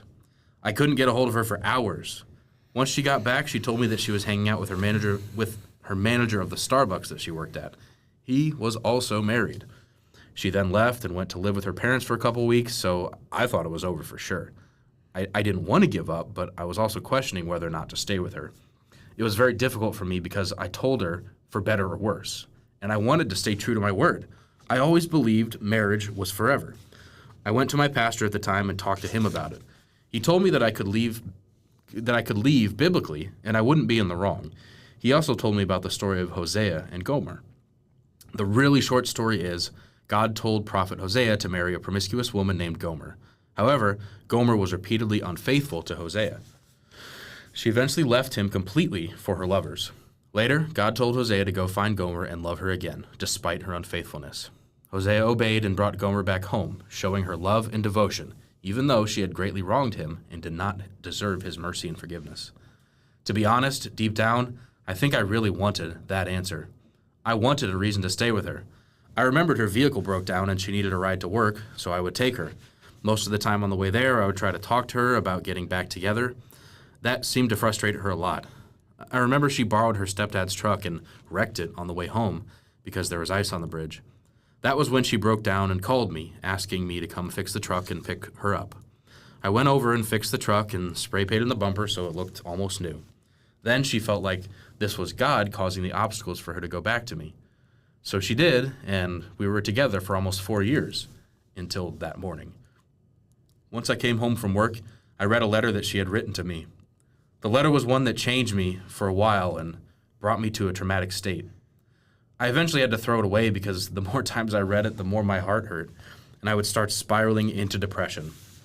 so I can only give you small points of what I remember. The letter started off by letting me know there was another guy who she had gotten close to at her job at the hospital. Actually, she wrote, closer than a married woman should. Then the letter went on to tell how bad of a person and husband I was in multiple different areas, some of which I think were accurate and some were exaggerated, which was to be expected. I knew that logically, but it still didn't change the fact that the one person I showed my true self to rejected me and seemingly was disgusted by me. One of the things she wrote about was how I neglected her emotionally, and I take full responsibility for it. I think that is 100% accurate. I wasn't there for her emotionally. Neither was I there to create the space for her or to have her own emotions. I still struggle with this today. If someone is feeling a certain way, then I want to fix it and tell them how they should feel. It's so crazy to me that I couldn't see that she was feeling this way, because one of my biggest strengths is reading people. Sadly, I couldn't see the person that was right beside me. I think she tried to tell me in her own way what she was experiencing, but at that moment, I couldn't understand or read through her words to find out what was really going on. In sales, I had to be able to do this. I had to be able to hear what they were saying and find out what they really meant and why they were saying it. That takes curiosity and full attention. She had neither of me from me at the time. People don't always say what they really mean, and I don't think we always do it on purpose. Sometimes we are just trying to express how we think we feel, but we actually need to go deeper to find out why we feel that way. That is what sales, relationships, counseling, etc. is. It's getting to the root of the problem and having more self-awareness, and it's found by good questions that the person can ask themselves. Instead, what I did was tell her how to feel and what she should be feeling, which was not effective. We as people feel a certain way, and it's not always what we want. It's not always that we want to feel that way. The crazy part is that if you just look at something from a different perspective, it can completely change how you feel. We call that reframing. I am very good at reframing in my own mind because I like to look at things from different angles, which made me very good at sales. The difference is that in a relationship, I can't tell you to look at it from another way. I can only help you to see it from another perspective without telling you to feel differently. That reminds me of a real-life example of this happening in front of my eyes. I remember a kid that got his Christmas presents, and he had less than his siblings, so he started getting upset and complaining. His father thought it was a great teaching moment for him and told him to be grateful for what he got. Then the kid, at the moment, felt angry and upset with his dad, instead of the emotions his dad was trying to help him feel, like gratitude. What I have found helpful is asking them questions that make them think of another perspective, like, what was your favorite gift? Then ask them if they like it more than the other kids' gifts. That way, they might end up being more grateful for what they have. We have to help lead them to self-awareness instead of telling them to be self-aware. And this is the same for adults. It's way more effective to ask questions to help them lead themselves to the answer or to how they feel instead of telling them how they feel or what they should be feeling. Because it doesn't matter what you should feel in the moment if you don't feel that way. All of this is way easier said than done, and it is the exact thing that I struggle with in a relationship context. What I have found is that it's easier for me in a sales situation than in a long-term relationship. So it's not like I haven't figured out. It's something that I actively work on, and the more conscious and aware of it you are, the more likely you are to make a change. Next, in the letter, she told me how much it bothered her that I didn't come to the hospital when her dad was there. He was in the hospital and was having major heart issues. I was at work when I got the text message from her saying, my dad is in the hospital and I'm going to see him. I had then responded, do you want me to come with you? And she said, it's okay, you don't have to. I didn't realize it at the time, but she told me in the letter that I shouldn't have even asked, that I should have just automatically gone. She felt like I cared about work more than I cared about her and her family, which was never true for me, but for her, that's what she believed to be true. So by me responding that way, she assumed I didn't care. It is interesting to me how people will make excuses or accusations toward people depending on who we believe they are. She felt that I cared more about work than her and her family before the hospital incident. Instead of letting me know that she would like if I came, she expected and proved herself right that I didn't care about her or her family. I often wonder who she thought I was, or what my intentions were. Imagine a scenario where a mother is called into school because her son, we'll call him Ben, has been caught bullying another student. The teacher explains the situation to the mother, detailing how Ben has been taunting and physically intimidating his classmate for weeks. And instead of addressing Ben's unacceptable behavior, the mother responds, "That doesn't sound like my Ben at all. He's such a sweet, gentle boy. I'm sure he was just playing around and things got out of hand. Boys will be boys, you know?" In this case, the mother is blatantly excusing Ben's bullying behavior based on her belief that he is a sweet, gentle boy. She dismisses the actions of her son by chalking it up to a typical male behavior, using the phrase, "boys will be boys," to suggest that this kind of conduct is normal and expected based on her perception of her son. I want to give you an example that demonstrates the opposite scenario, where someone's good deed is perceived negatively due to preconceived notions about their character. Let's say there's a woman named Sarah.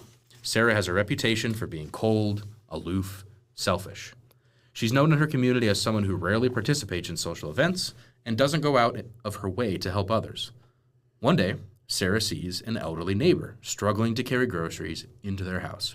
She immediately drops what she's doing and rushes over to help, carrying the heavy bags and even offering to put the groceries away for her neighbor. Later, when a mutual acquaintance mentions Sarah's kind act to another neighbor, they respond, "Sarah? Helping someone? She must have had some ulterior motive. Maybe she's trying to make herself look good because she's up for a promotion at work. I don't buy it." In this situation, Sarah's genuine good deed is met with suspicion and skepticism because of the pre-existing belief that she is selfish and uncaring. Rather than accepting her act of kindness at face value, the neighbor automatically assumes that Sarah must have some self-serving reason for helping the elderly person based on who the neighbor believes Sarah is. This example illustrates how negative perceptions of someone's character can color the way we interpret their actions, even when those actions are objectively positive. It shows the power of bias and how it can lead us to discount or dismiss the good that people do, simply because it doesn't align with our preconceived ideas about who they are. This type of thinking can be harmful because it fails to acknowledge personal growth, change, and the complexity of human behavior. It can also discourage people from acting in kind and compassionate ways if they believe their good deeds will be met with doubt or cynicism. I heard something very helpful today from Jay Shetty, and he talked about how all of us in any relationship actually have 3 different relationships. We think that the relationship we are in with the other person is just one relationship, when really it is 3. The one we have with ourselves, the one that we have with our partner, and the relationship that they have with themselves. When you break it down like that, I feel like it's a lot more helpful to help identify the issues. A lot of times we just look at ourselves and wonder why our partner isn't happy, because we are doing everything we think should make them happy, when actually it has nothing to do with us, and it has to do with their relationships with themselves. I always ask myself if it's an issue with the other person, or something that I am doing wrong, or the way that we are communicating. Again, all of this is easier to conceptualize after a relationship is over, and more difficult while you're going through it, but it's still important to consider. The next thing she wrote in the letter was pretty hard to hear as a man. She talked about our sex life and how it wasn't pleasing to her. I noticed that I lost desire for her for many different reasons. I noticed that I cared more about my routine and getting things done, more than I cared about sex. And by the time I got everything done, it was 8:30 to even 10 p.m., and I was too tired, which I feel is extremely odd for a male. All my male friends talk about how they are ready to go whenever, and it doesn't matter how tired they are. I thought there was something wrong with me. I eventually got my testosterone tested, and it came back in the normal range. What should have given it away that I didn't think of at the time was that I was also watching porn. Once she found out about that, and I wasn't wanting to have sex, she was even more hurt. I didn't understand why she was so upset, and I even tried to defend it with stats that reported 70 to 80% of men watch porn. I told her it was going to be hard to find a guy that didn't watch it. I didn't step up and say, "Yes, it's wrong, and I'm sorry." Looking back now, I realize I should have stepped up as a man and admitted I was in the wrong and chose to stop, especially for how badly it hurt her. I really didn't think it would hurt her that badly.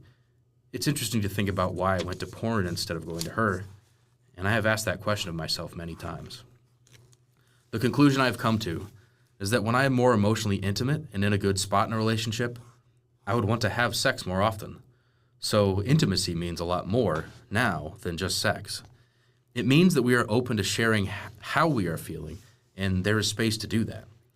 That might not be true for every guy and maybe a more feminine characteristic in myself, but I have found that to be true for me. It's crazy how correlated the two are. So it should have been a sign for me that our relationship was off, but I didn't know that. I didn't know what I know now. Hopefully, telling you these things will help you in your relationship. If your sex life is off, it might not just be your sex life. It could be intimacy that is lacking in other areas that's causing it. She continued in the letter to tell me how I reminded her of her parents and how I made her feel trapped. She felt like she went straight from one trapped place to another, which I can understand in some sense because I cared about her a lot. And the more I cared, the more I wanted to set boundaries.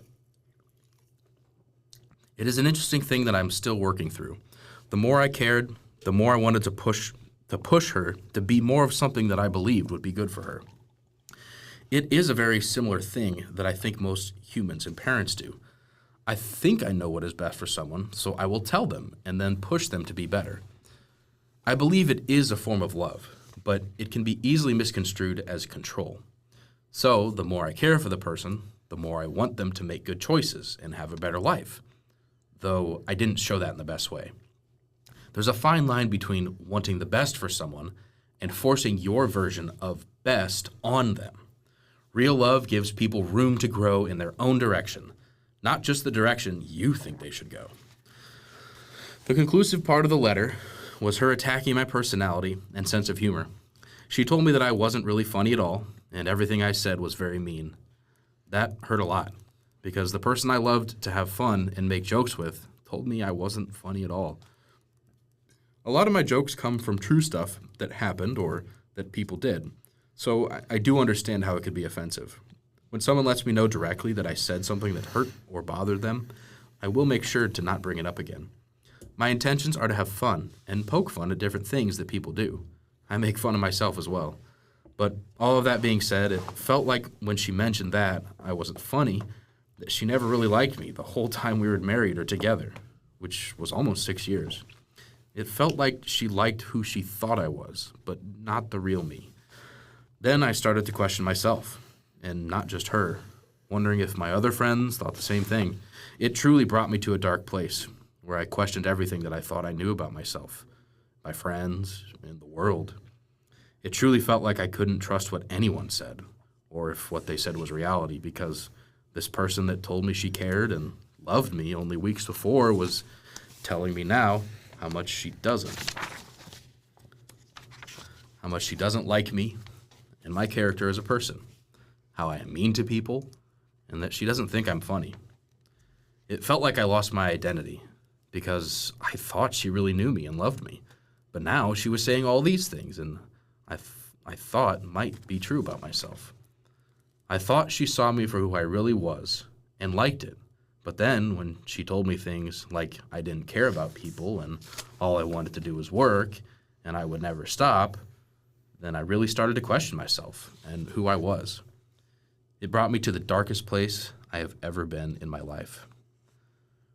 The nice thing about going there is I truly searched for who I am and my deepest beliefs, whether I really do care about people or if everything I was doing was for another purpose. It's crazy that even though I knew when someone cheats, they want to justify by attacking the other person, to a certain extent, to make them feel better about leaving. It didn't help me at the time, and it still hurts badly. I was so certain of her being the one, and it was for life. And at that moment, I started questioning absolutely everything. Who am I? Can I trust my decisions? Can I read people well? How did I not see this? How could I hurt her so badly? How would I know if someone else actually loves me? How will I be able to trust my own intuition again when I was so wrong? After that letter, I was so furious that she lied to me about seeing another guy, and at that point, I didn't want to talk. When she was ready to talk, I was so upset that I didn't give her an opportunity. I decided that I was going to leave for the night and go over to my friend Tony and his wife's house. Before I walked her out the door to leave for Tony's, I remember her crying and wanting to give me a hug and a kiss one last time before leaving, but I couldn't get myself to do it. I was so hurt that I just wanted to get away from the situation. Once I got to Tony's that night, I immediately started pouring out the whole mess to him and his wife. You know those moments where your whole world is shattered and you're desperately trying to piece it back together? That was me, sitting there in their living room, running through every possible scenario in my head as I spoke about what happened. Should I go back? Should I try to fix things? Make her understand? By then it was midnight and I was stuck trying to get comfortable in their living room chair. But sleep wasn't happening. Not even close. Every time I closed my eyes, my mind would start racing again, like a movie I couldn't turn off, replaying every moment, every conversation, trying to figure out where it all went wrong. My heart felt like it was being squeezed in a vice, and all I could think about was how to make this nightmare end. Around 3 a.m, I couldn't take it anymore. That chair wasn't just uncomfortable, it felt like a prison. So I decided to head home, not really sure what I was hoping to find there. When I walked in, I saw her sleeping on the couch. It was such a strange moment, seeing someone who used to be your whole world now feeling like a stranger in your own house. I just walked past her, quiet as I could, and went to the bedroom. Funny how you could feel more alone in your own house than you did in someone else's chair. Once I woke up in the morning, I shifted to logical mode and started asking about how she wanted to split everything up. I asked her what she wanted and what she thought was fair. She was very reasonable and logical, surprisingly, because I have heard many horror stories of divorces. She said she didn't feel right asking for half of the house or the money in the bank. At that time, we had around $30,000 in the bank and a decent equity chunk. But she said that she knew I was the one that made the money to buy all that stuff and support us for the last couple of years, including all of her schooling, our vehicles, and so on. So I was super grateful that she was still reasonable and not out to hurt me. I asked her what she thought was fair, and she said $4,000. I wanted to give her more than she thought was fair, so I told her I would do $10,000 because she was fair and honest with me. The only thing that we had a disagreement on was the vehicles. We had a Hyundai Accent that was paid off, and we had her Santa Fe we had just bought and owed around $17,000. She asked me if I wanted to take that and she could have the paid off vehicle. I didn't like the Santa Fe color, and the payments were only $300 a month once she refinanced it out of our names. We definitely bought it for her, so I told her that it was hers and that I really didn't want it. After talking about how we were going to split stuff up, I didn't want to actually get divorced. I wanted to find a way that we could stay together. It felt like it was all savable, just like last time. I tried to convince her the next couple of days that we could work it out, but she had already made up her mind. The next couple of days were brutal, because I just continued to watch her stuff disappear. Her dresser, clothes, and so on. It was very surreal, brutal thing, and it ate me alive. I tried everything I could think of to get her back. Telling her I would change, sending music that we listened to together, anything I could do to bring her back. I think the hope of her snapping out of it like she did last time was still very present. But eventually, after a couple of weeks, I knew she wasn't coming back. I kept that letter for months afterwards, and I really don't know why. I read it a couple times, even though it was hard to read. I wanted to understand more, I guess. Eventually, I ended up ripping it up and throwing it away because it was brutal. It's hard for me to throw away any memory, good or bad. I still have text messages from 8 years ago because I like to keep them, just in case I need to remember something.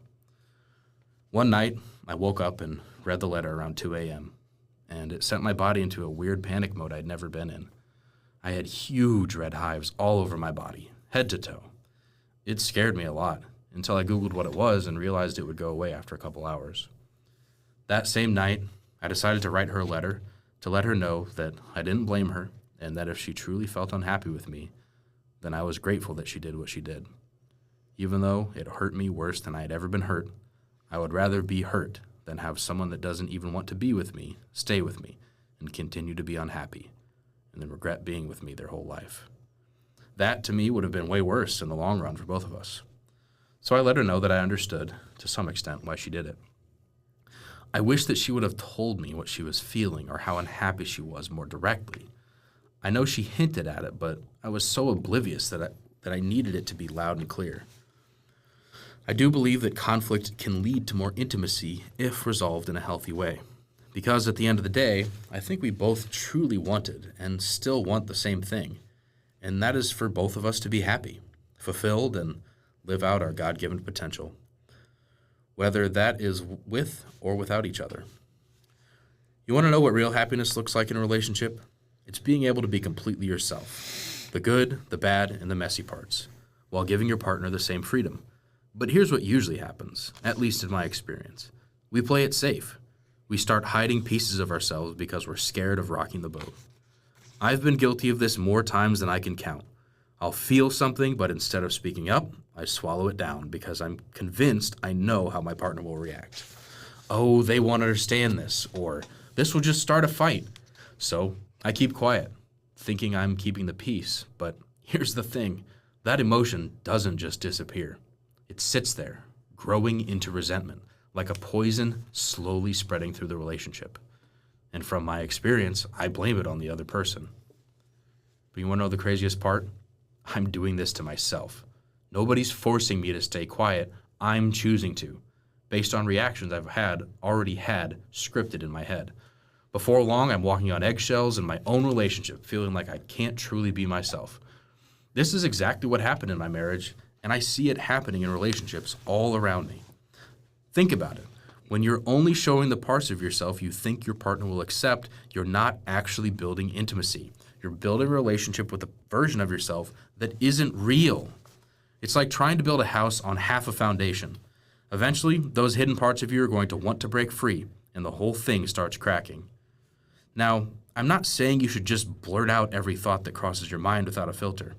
It's about being strategic with your honesty and reminding yourself the reason you are having the conversation in the first place, which for me is usually to have them understand me more and to be closer to them. Before I have those tough conversations now, I ask myself 3 key questions. What is my desired outcome? Usually it's wanting to be better understood. How do I want the other person to feel? Loved, supported, appreciated. How do I say this in a way that gives the best probability that they will receive it well? Then I shape my message around these answers. But here's the tricky part. You can't control how they'll react. You could say everything perfectly, and they might still get upset. That's not on you. Your job is just to be honest in the most loving way you know how. Don't let how good of a job you delivered it turn into an expectation of how they should act. They have the freedom to feel how they feel as well. So really, you've got 2 choices. You can keep playing it safe, hiding parts of yourself and slowly building walls, or you can take the risk of truly being seen. Both are scary, but only one gives you a shot at real intimacy. The first option might feel safer, but it's like slowly suffocating the relationship. The second might be terrifying, but it's the only path to real connection. At the end of the day, the choice is yours.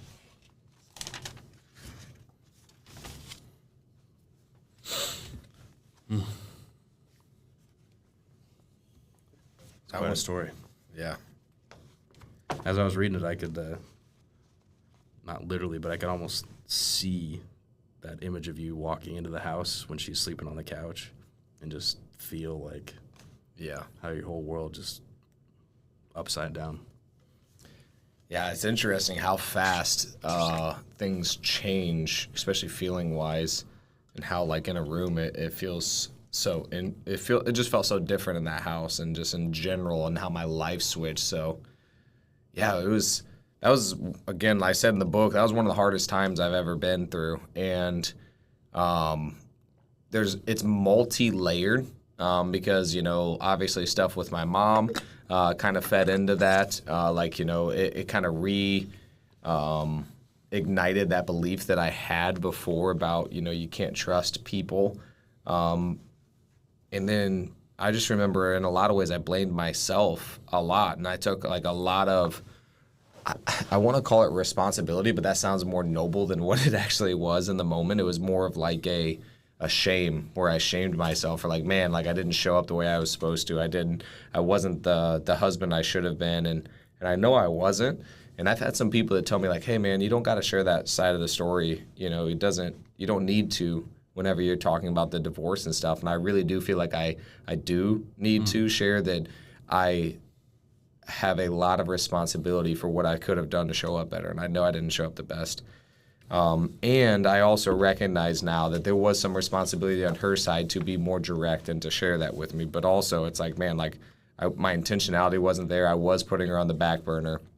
But what made that the most difficult part for me was what happened in my childhood was out of my control. I accept that. I'm like, man, like I'm 6 years old. I can't control some of this stuff. I played a part in this. I was in the relationship. I contributed to the result of what happened. And so that was very, very difficult for me just to accept, I suppose. So it was just it was one of the darkest times. Again, like I talk about in the book, it was one of the darkest times I went through because of that questioning that I went through. And I tried to explain it so people would understand, but it's almost as though reality as you knew it is not how it is, which made me question absolutely everything and everybody. I'm like, does anybody love me? Does anybody care about me? Is anybody being real? Or like, are they just saying these things? Because like she said earlier, hey man, I'm so glad we met. Or I shouldn't say, hey man. Hey, I'm so glad that we met early in life because like we're together now and like we have this great relationship and stuff. 2 weeks later, I'm gone. So now I'm like, is everybody just messing with me? Like, or does anybody actually like me? I just, it flipped my world upside down and just brought me so low. And I just don't know if very many people have experienced that. And if you have and you're going through it, just, I would say that like, learn or not learn, recognize the truth. And that's what I did try to do was like, go through, okay, I understand that she's trying to make me feel like this because obviously she doesn't want to take responsibility for her side of it. So I'm going to feel worse. So I understood that. And I would just write it all out, which really helped me. And again, look at it from their side too. And that's what I did, which helped me to appreciate like, hey, like, if this played out and she's truly unhappy, did I want to stay? Like, I wouldn't want her to stay in that. Imagine if we're together for 20, 30, 40 years and she just like wasted her life with somebody that she doesn't actually like. It's like, man, like I would feel worse about that than her leaving, So I'm like, I don't want that either. So I just try to look at it from their side and really play out like what would I want that to look like for them? Because obviously I want her to like me. Not her, but the person that I'm with, I would like them to want me as who I am as a partner. And if they don't feel that, that's okay. But I would rather not be in a fake relationship, which is one of the last things that I put down that we can get into. But yeah, those are just like some of the dark places that I got into that it was hard. How much do you think? Like your age in life had something to do with it? Because it almost seems to me like, because you had mentioned how young you guys were when you met. Yeah. And this doesn't in any way take away how difficult it is, but maybe it does shed. You mentioned yesterday in the previous episode about how you just kind of have grace for people and their experiences. It almost makes you wonder, how much did she know herself and what she even wanted? And then obviously she clearly didn't know how to communicate that with you too. So, I mean, do you think that kind of played a factor into it, or is that? Yeah, 100%. I try to articulate that as much as I can in the book too, that who she thought I was not necessarily who I maybe was. And yeah, I think that we're all figuring each other out all the time. And so something that I work to do now in my relationship is it's not about solving the problem, about like, hey, how much time do we need together, this, that. It's the art of how we go about solving the problem. Because it's not like, okay, we got it figured out. You need this much time, I need this, and now we're good. It's evolving. It's going to change when you have kids, whenever you get older, whenever like things change. So it's not about how like just solving the problem and now you're good. It's the art of how you guys go about doing that. So again, it's kind of talking about the root again of like, how are we communicating? Are we doing it in a defensive way where it leaves us both not feeling great? Or can we do it in a way that's like, let's solve this problem together where we both feel better about it afterwards? And so that's what I've really been focusing on in my relationship now is how we go about solving the problem as opposed to just solving the problem. And that's been helpful for me. And but I think the age, I mean, self-awareness, I mean, the analogy about Jay Shetty saying you have 3 relationships, such an interesting thing because you have to find out, is this me? Is this my wounds? Is it them? Is it their wounds? And also, if it is them, not just saying, hey, this is your responsibility. It's like, no, hey, I care about your feelings and they do matter to me. Also, like, we have to figure out how we're going to go about this because, like, we need to help you work through this, or you need to work through this because it is their responsibility, but it's not just throwing in their face, letting them, like, what I like to do now, or what I'm working to do, rather, I'm not the best at this, I'm learning, is I care about how you feel. Your feelings matter to me. That does not make them my responsibility, though. It does not mean that I control your feelings. But know that I do care about them and that I am working towards that for you, but also you have to work on it as well. And so I'm going to do everything I can until I get to a certain line where I'm like, hey, now that's not who I am anymore, and you're changing, like, I can't change automatically who I am, and there's certain boundaries that I'll set. So one example would be just waking up in the morning and working out. Like, that for me is very important. I show up better in the relationship when I'm awake. I wake up early, I get it done. And so that for me was a discussion that we had to make sure that, hey, that's a non-negotiable for me. I understand that you would like me to change that. I respect that. I appreciate it. I'm going to make time for you, but that's not going to be the time that I'm going to change. But I do hear you, and I do want to, get together and have that intimacy that we're looking for. So the last thing that I wanted to say on just that aspect on how it made me feel, the question that I ask in earlier chapters is like, what good can come from this? And that's a question that I asked myself. And I thought a lot about this, man. I'm like, if you did not know me back then, and a lot of people didn't, but man, I was just, again, black and white. I was right and you were wrong. And it was very, and you can still see some of that in me today. And I'm still working on like being more open and stuff, which I think I've grown a lot. But back then, I was new to it, and I think that was the only thing that could have broke my ego the way that it did. Like, so it was an ego death. I mean, there was no other way to put it. Like, I don't know if there was anything that could have hurt me bad enough that would have put me in that reflective of a place to where I'm like, I question absolutely everything. Yeah. Like, so I was just in a place of like, what is reality? What is real? Who are people? Can I read people? Like, I went down a whole spiral of no confidence, which I'm a pretty confident person. And so it was very interesting. And I think it helped me to find a sense of not just confidence, because I believe that you build confidence from doing things you say you're going to do. That helps you build a lot of confidence. What I found that I had to work on was self-worth, which is inherent worth without having to do anything, which is very difficult for me. I always felt like I had to perform, be something in order to be worthy. And that is not what God said. And that is not, I don't think it's true. I think that we all have inherent worth. Now, we have different value in the marketplace, but we're all valuable the same way. And so that really had to make me go and find that self-worth in myself and question absolutely everything on who I was. And man, it was a dark, dark, dark place. But again, that was the only way that I think that I would be able to be, I always hear people don't say you call yourself humble, but I would say like that was the only thing that would make me humble enough to be able to even lead people today, because I went through that. Wow. So, yeah. Truly it seems like life-changing experience doesn't even do it justice based on the way you're describing it. And,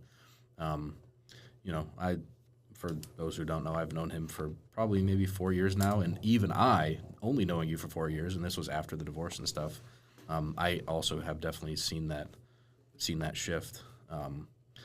So I had a couple questions that I think could be specifically helpful for people listening. First is on green flags, and then I'm going to see if I can remember the second one. But I guess we could just start with that one. So given that you have had, obviously you had your experience with your first wife, and then now you're, diving into this new relationship,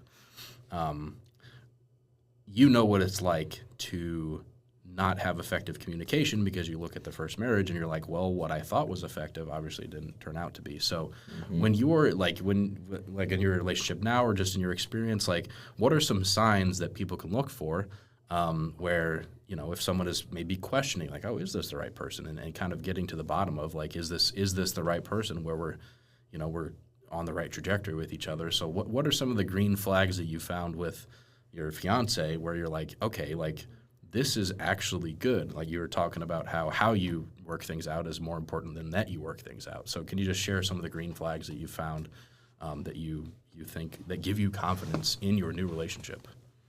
Yeah, and this is going to be really interesting because I've actually not shared this, but that same blind optimism that I had when I was 20, and I just said, all right, I'm going to marry this girl, decided, was based on an attraction, not based on anything, value-wise, logic, interaction. It was based on a perception of who I thought she was. What happens now is I dove really deep down on what I'm actually looking for value-wise and what I'm ultimately wanting from a partner. And for me, the deepest and biggest one is just like, is this person going to help me be who God called me to be? And like, that's a hard thing. Is not, are they going to make me that person? Are they going to help me to become that person? And man, like that's a lot. Like you got to hold, you help hold me accountable. You love me, like, a God-fearing woman, pushing me to do what they know is right, helping me with intuition whenever I'm reading a situation wrong, but then maybe come at me with grace as opposed to like, hey, why'd you do that? Just say, hey, like, I think you might have hurt that person's feeling. You might just talk to them, or I know this wasn't your intent, but they might be hurt by this, so just consider that, and like they can see my intentions and know who I am, and maybe I'm not demonstrating what I'm actually feeling the best way. So to find green flags, what I would say is most of the time it's up front, and then what I did was make excuses. I'm like, oh man, but this is really good. Like I was shortly after my divorce, I was in a relationship with an amazing woman, somebody very nice, very, very kind, one of the nicest people I've ever met. She wasn't right for me, and like we just didn't connect intellectually. I didn't feel it. But because she was so kind, and that's a high value of mine, I'm like, can I be okay with this? Am I just messed up from my divorce, or is this the wrong person? I just had a lot of uncertainty. The relationship that I was in after that was for about a year, and then I'm like, I almost felt bad whenever it wasn't lining up, and then I tried to express it to her, and then she got very upset with me even expressing it to her, to where we never got to resolution, and it felt like there might have been some gaslighting going on from her, where I'm like, I'm explaining this thing, she's telling me that it's not happening, and then we find out that it actually is happening, and then I get more frustrated because I let my guard down because she told me it wasn't happening, and then it was. I can give examples of it, but I don't want to go too far in depth with that, but what I would say is a good green light is going to be when you are willing to do whatever is necessary to grow that relationship, especially in the beginning. And honestly, for me, that's going to be the choices usually within the first 2 years. I would say probably first year. But you will know that I'm willing to do whatever's necessary because I know that this woman is the right one. And that's the way that I feel, is like, I have a lot of struggles. We do fight. And I know this is the one. Like, I just have this, like, I have a sense that I know who she is as a person, not because she always shows up the absolute best way, but because I can tell when we talk about it what her actual intent was. So it's not always the expression of what's happening, because sometimes that's reactive, but it's the core of who the person is. You can feel the person who's underneath whatever the reaction is. Exactly. And the values align with what I'm looking for.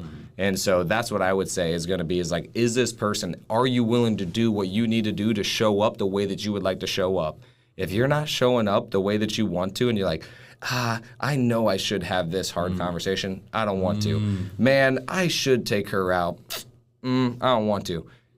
Maybe you win a little bit less than what you're actually looking for, But man, like for me and my woman, I'm like, man, like I open up the door for her because I'm like, dude, I gotta treat this girl right because like this is the one that I've been looking for, and I never thought that would happen again.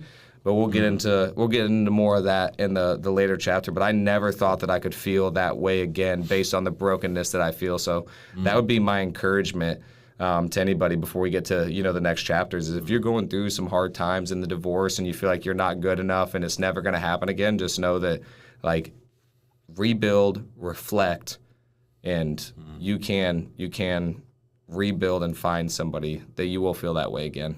Yeah, amen.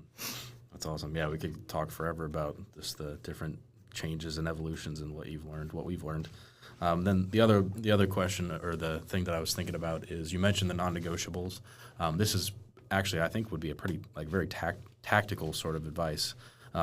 So it seems like just based on my perception, you had in your first marriage you probably had a lot of non-negotiables, your routine like getting up, going to work, etc. And that rigidity is almost what contributed to the demise.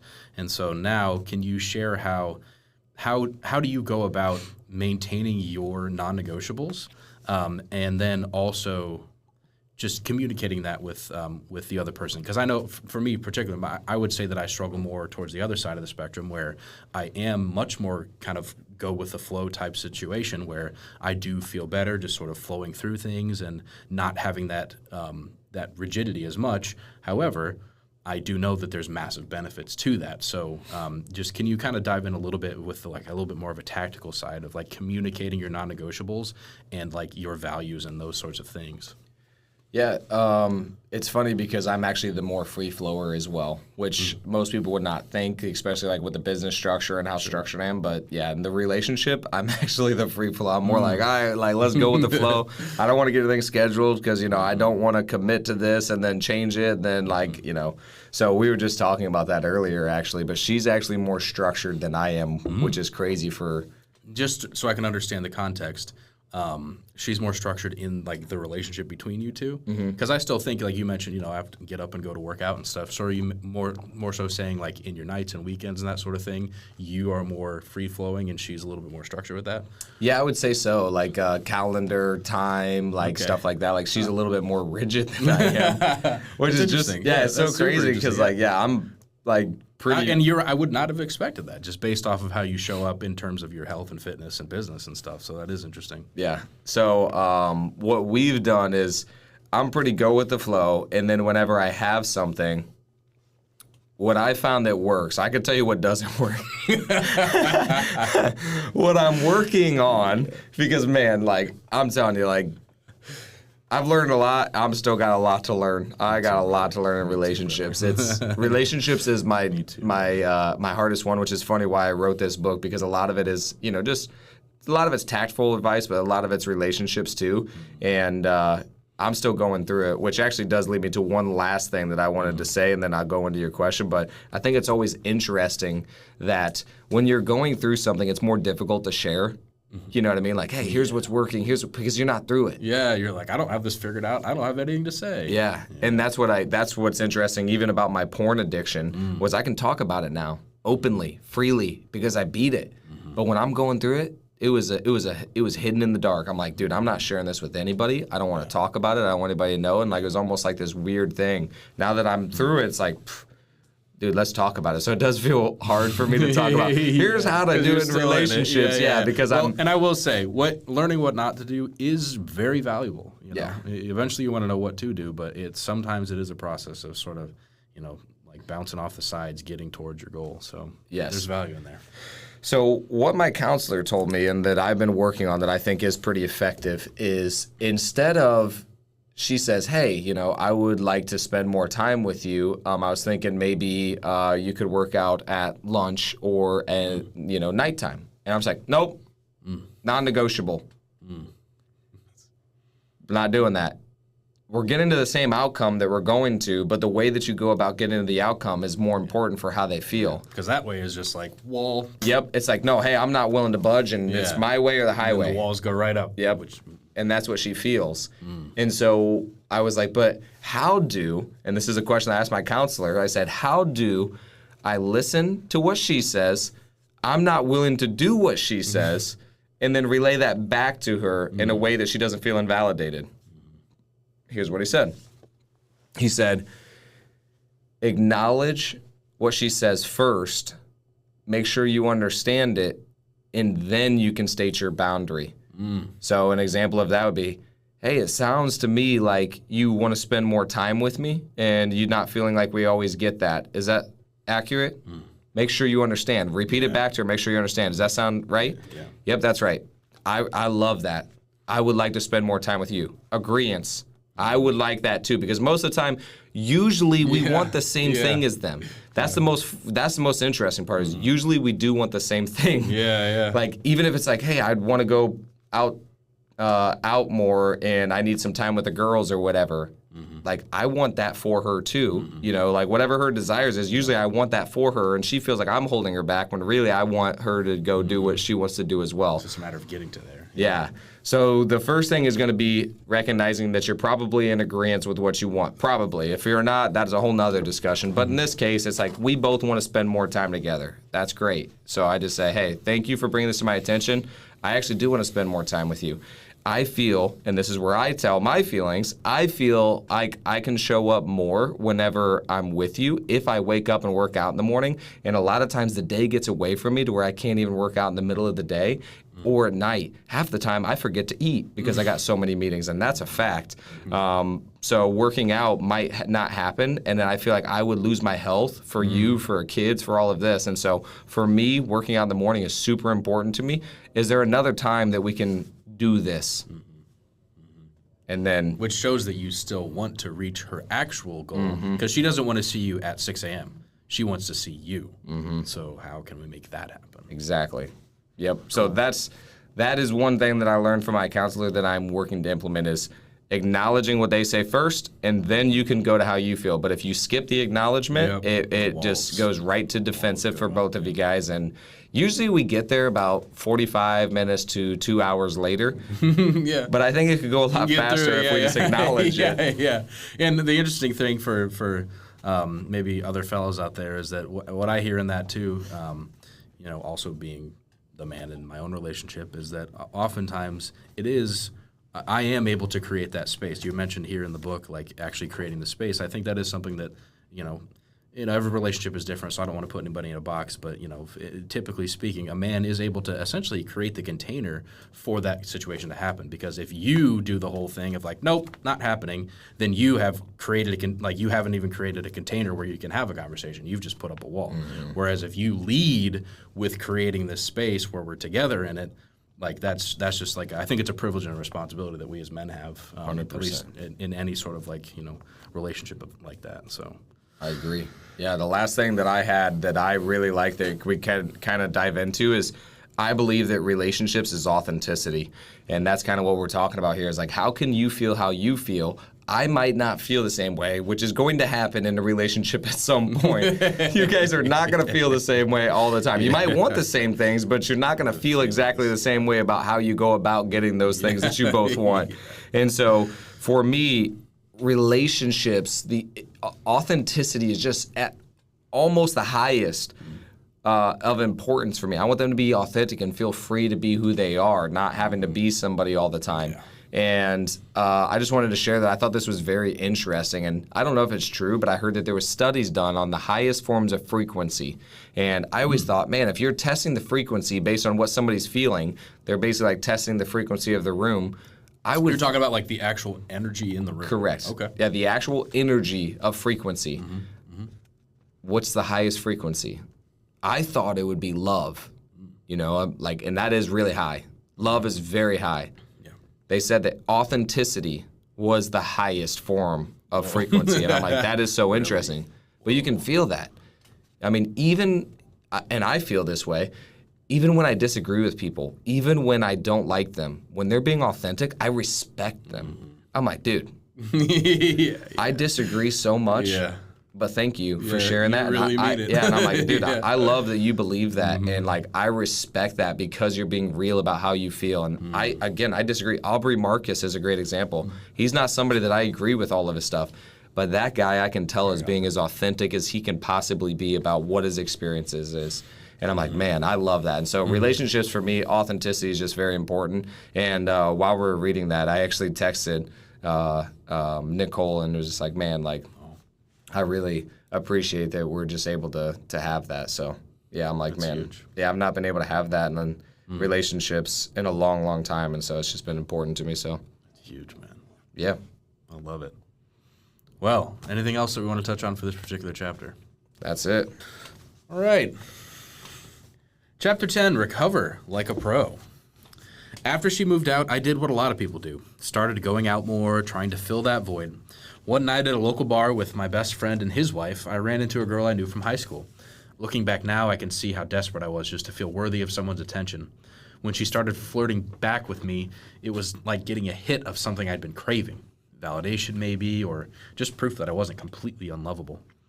The night played out like a textbook rebound story. Hours of talking, sitting close, even bought her a flower from some guy selling them in the bathroom. Classic stuff. But it was when I got home that the real loneliness hit me. You know that feeling when your house feels too quiet, too empty? That's when I made the text that would complicate everything. She came over, one thing led to another, and suddenly I'm dealing with this weird mix of emotions. Guilt about betraying my own values, this strange feeling like I was cheating on my ex, even though we were done, and relief at not being alone. Instead of processing any of that, I did something even messier. I started performing what I thought was the perfect relationship, like I was trying to prove to myself that I could. For the next few months, I became the perfect boyfriend I should have been in my marriage. Early dinners, bike rides, tennis matches, thoughtful gestures. I even put together this elaborate birthday video with all her friends. The whole time, I'm telling her this isn't anything serious, while acting like Prince Charming. Talk about sending mixed signals. Here's the truth. I didn't realize until writing this down. I wasn't trying to make her happy. I was trying to prove something to myself.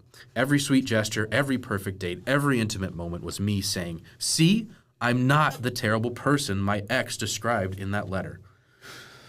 I used someone else's feelings as Band-Aids for my own wounds, and I hate that about myself.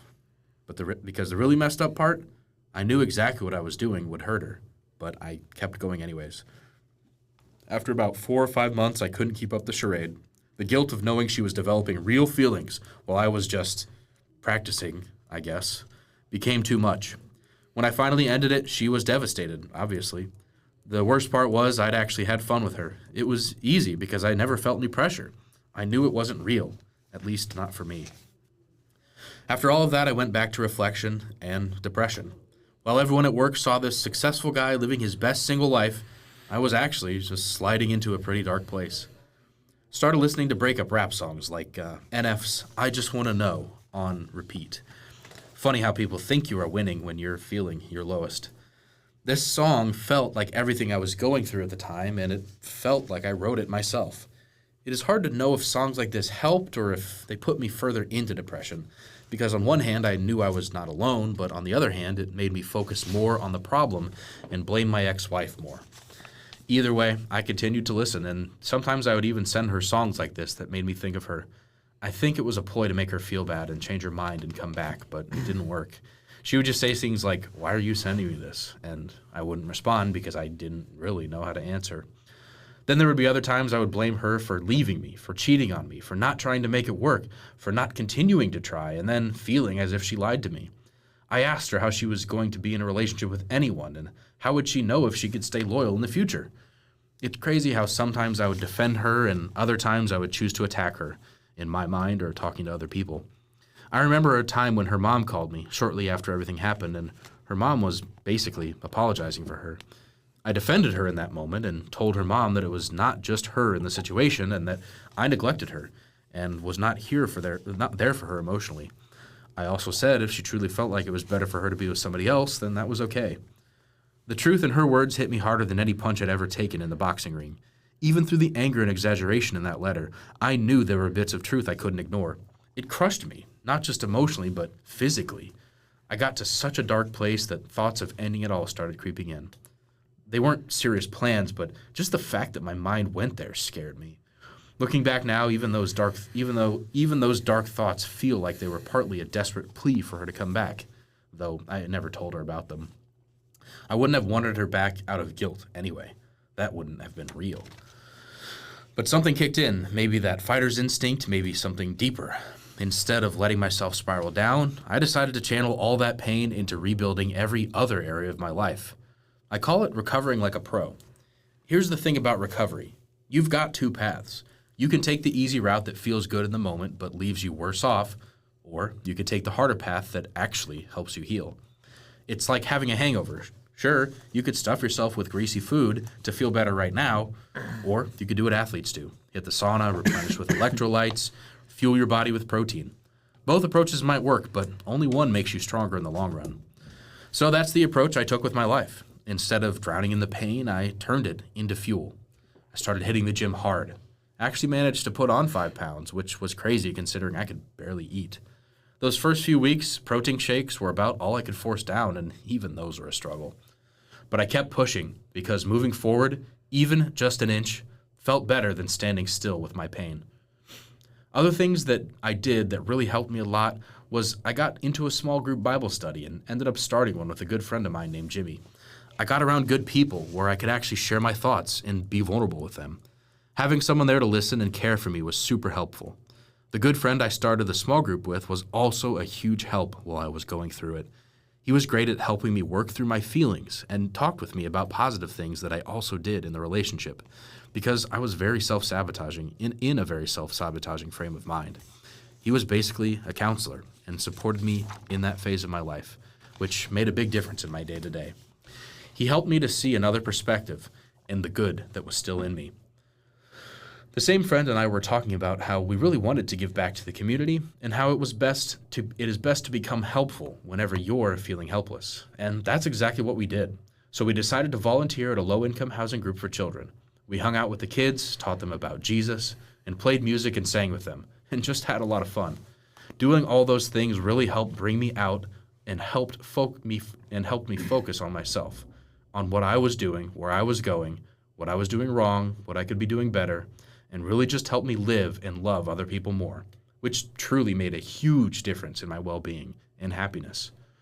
I felt like I was a part of something way bigger than myself. But I didn't stop there. I went on this mission to upgrade every single part of my life I could control. I got LASIK surgery, renovated the rest of my house, even bought myself a nice car. Looking back, I was probably trying to fix everything around me because I couldn't fix what was broken inside. My thinking was, well, even if I feel like garbage, at least everything else in my life will be better when I come out the other side. Some might call it running from the pain, but it felt more like building a new foundation while the old one was crumbling. Every kid's smile, every Bible study conversation, every small improvement to my life, they were all little steps back towards feeling whole again. But here's the thing about pain. It demands to be felt, one way or another. I feel like no matter what, whenever you're in a lot of pain, you're going to find ways to cope. That's just human nature. The real choice isn't whether to cope or not, it's how you're going to do it. Those things can be healthy or unhealthy. I really wanted to do something that was going to be the healthiest way to cope. Even though I was doing it as an avoidance of my actual feelings and pain, it still helped, at least a little. My thinking was that once I did heal, I was going to like myself more because I chose to do healthier things while I was feeling that way. Sure, I still had my moments with the usual suspects, some drinking, rebounds, all that, but I made a conscious choice to pour most of my energy into things that would make future me proud, working out, building my business, helping others. Was it escaping? Absolutely. I want to be crystal clear about that. I was running from the pain, just like anyone else, just doing it on a treadmill instead of at a bar. I was still avoiding those deeper wounds while I was out there, quote, improving everything else in my life. My income shot up, my body got stronger, I checked off all those goals, bought the car, renovated the house, crushed it at work. From the outside, it probably looked like I was thriving. But you can't outwork heartbreak. You can't outlift trauma. Even with all these external wins, something still felt hollow. All that success was just expensive wallpaper over cracked walls. It took me a while to realize that no amount of money, muscles, or achievements was going to fill the void I was trying to ignore to make me feel worthy. Looking back now, I wish I'd had the courage to sit with the pain more, to really face it, instead of just building around it. But you know what? I'm still proud that when life pushed me to the edge, I chose to build rather than to burn it down. I might have lost myself for a bit, but I never lost my core values. So here's my advice if you're in a dark place. Recover like a pro. Yeah, you're probably going to try to escape the pain. We all do. But choose escapes that make you stronger, not weaker. When you're feeling helpless, get helpful. Build something. Help someone. Create value. But don't make my mistake of using productivity as just another way to numb the pain. Face it. Feel it. Let it teach you. And, most importantly, lean on God through all of it. Trust that even your darkest moments are being used for something greater than you can see right now. Sometimes, when the pain feels like it's too much, I remind myself that we're all just passing through this life anyways. There's something deeply peaceful about knowing that this pain is temporary, but its purpose is eternal. Mm-hmm. What you got? Yeah, so this chapter actually, man, it's crazy to think about now. Everybody in my life that asked questions about this book. So this chapter was written based on a question that a good friend of mine, Ryan, actually asked me. He was like, man, like, how do you go through a breakup? And this was the only way that I could think of that was helpful for me. This is it, like, recover like a pro. It's like, this one area is suffering, so let me try to fix the others. And it helped a little bit. It was still avoiding that, like, facing the pain, but it did help feel better because everything else is improving, and my mind's not like, oh, man, I'm ignoring this, and this. I'm getting all this done while I'm ignoring this one thing. And I'm not saying it's the best way, but it's definitely a way that was decently effective, in my opinion.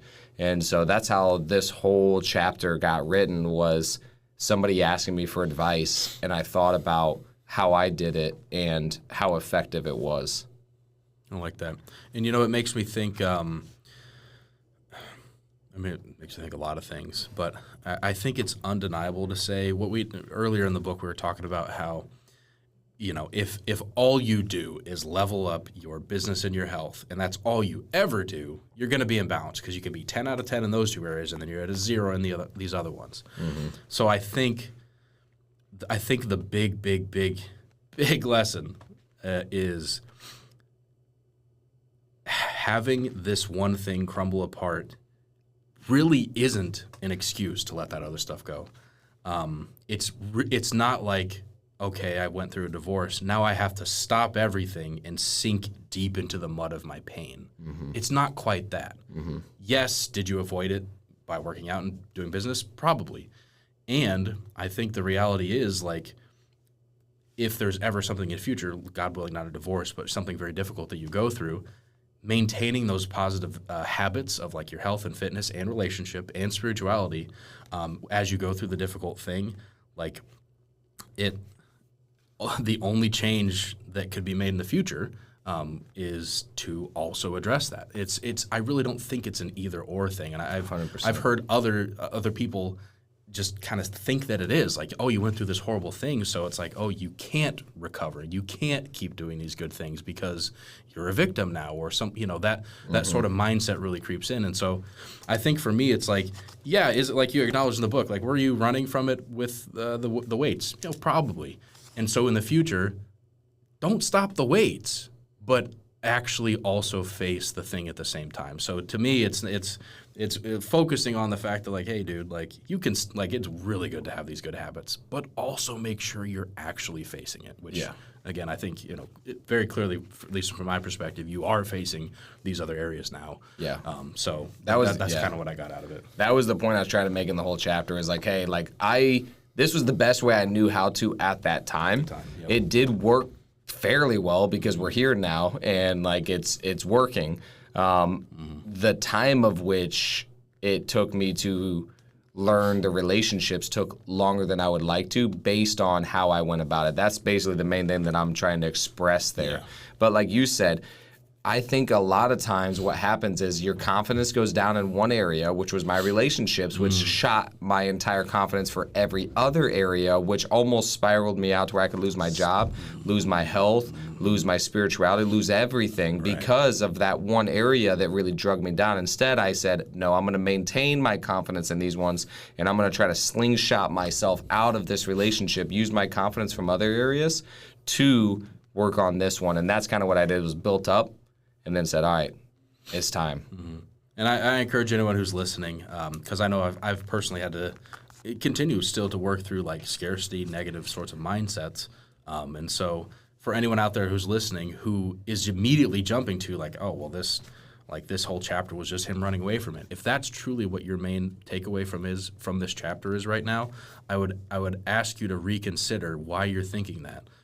Why are you thinking that it's somehow bad that for his particular recovery he worked out and focused on his business? Because I think if you're thinking that way, as I have before, you're thinking about the wrong thing. You're focusing on the wrong thing.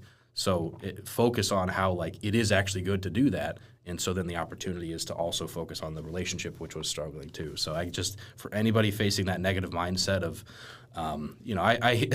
I've had a lot of experience of people being upset that other people are doing positive things when they've been through difficult things. And it's kind of this weird thing. It's almost like positivity is crapped on. Like, oh, you shouldn't be positive. You're just faking it. And it's like, to me, you recovering by working out and working on your business, it isn't faking it. Yes, maybe you're running away from it, but you're not putting on this fake thing. You're actually like in the gym, actually pushing yourself.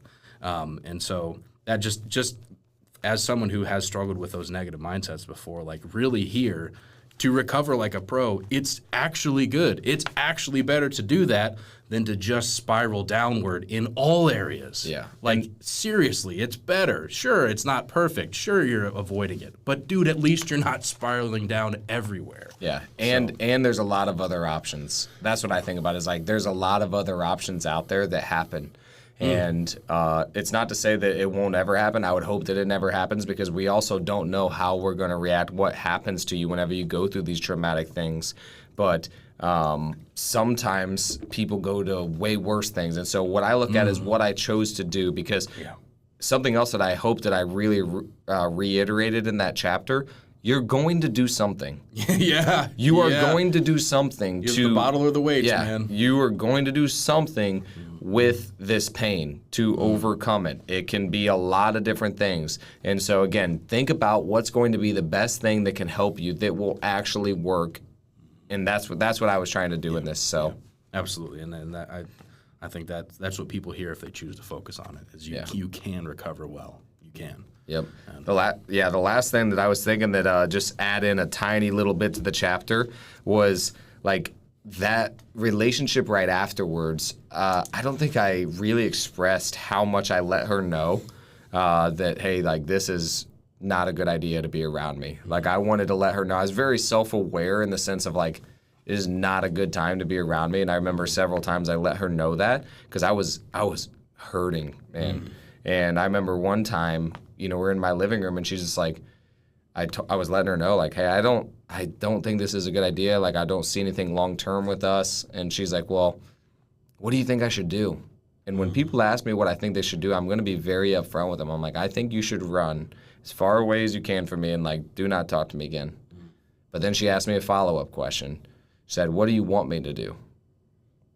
I'm like, well, I want you to stay, obviously, because that's what I wanted in the moment.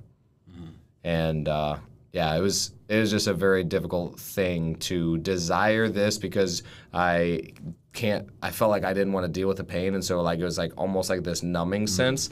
But then also about 6 months in, I'm realizing I'm dragging this person down with me and I'm hurting them. Yes, it's making me feel better in the moment. But then ultimately, I'm not just hurting them. I'm also hurting myself. So that was just something that I don't think I did a great job of portraying in there. Is like I was up front with her, and I understand why everything happened the way that it happened because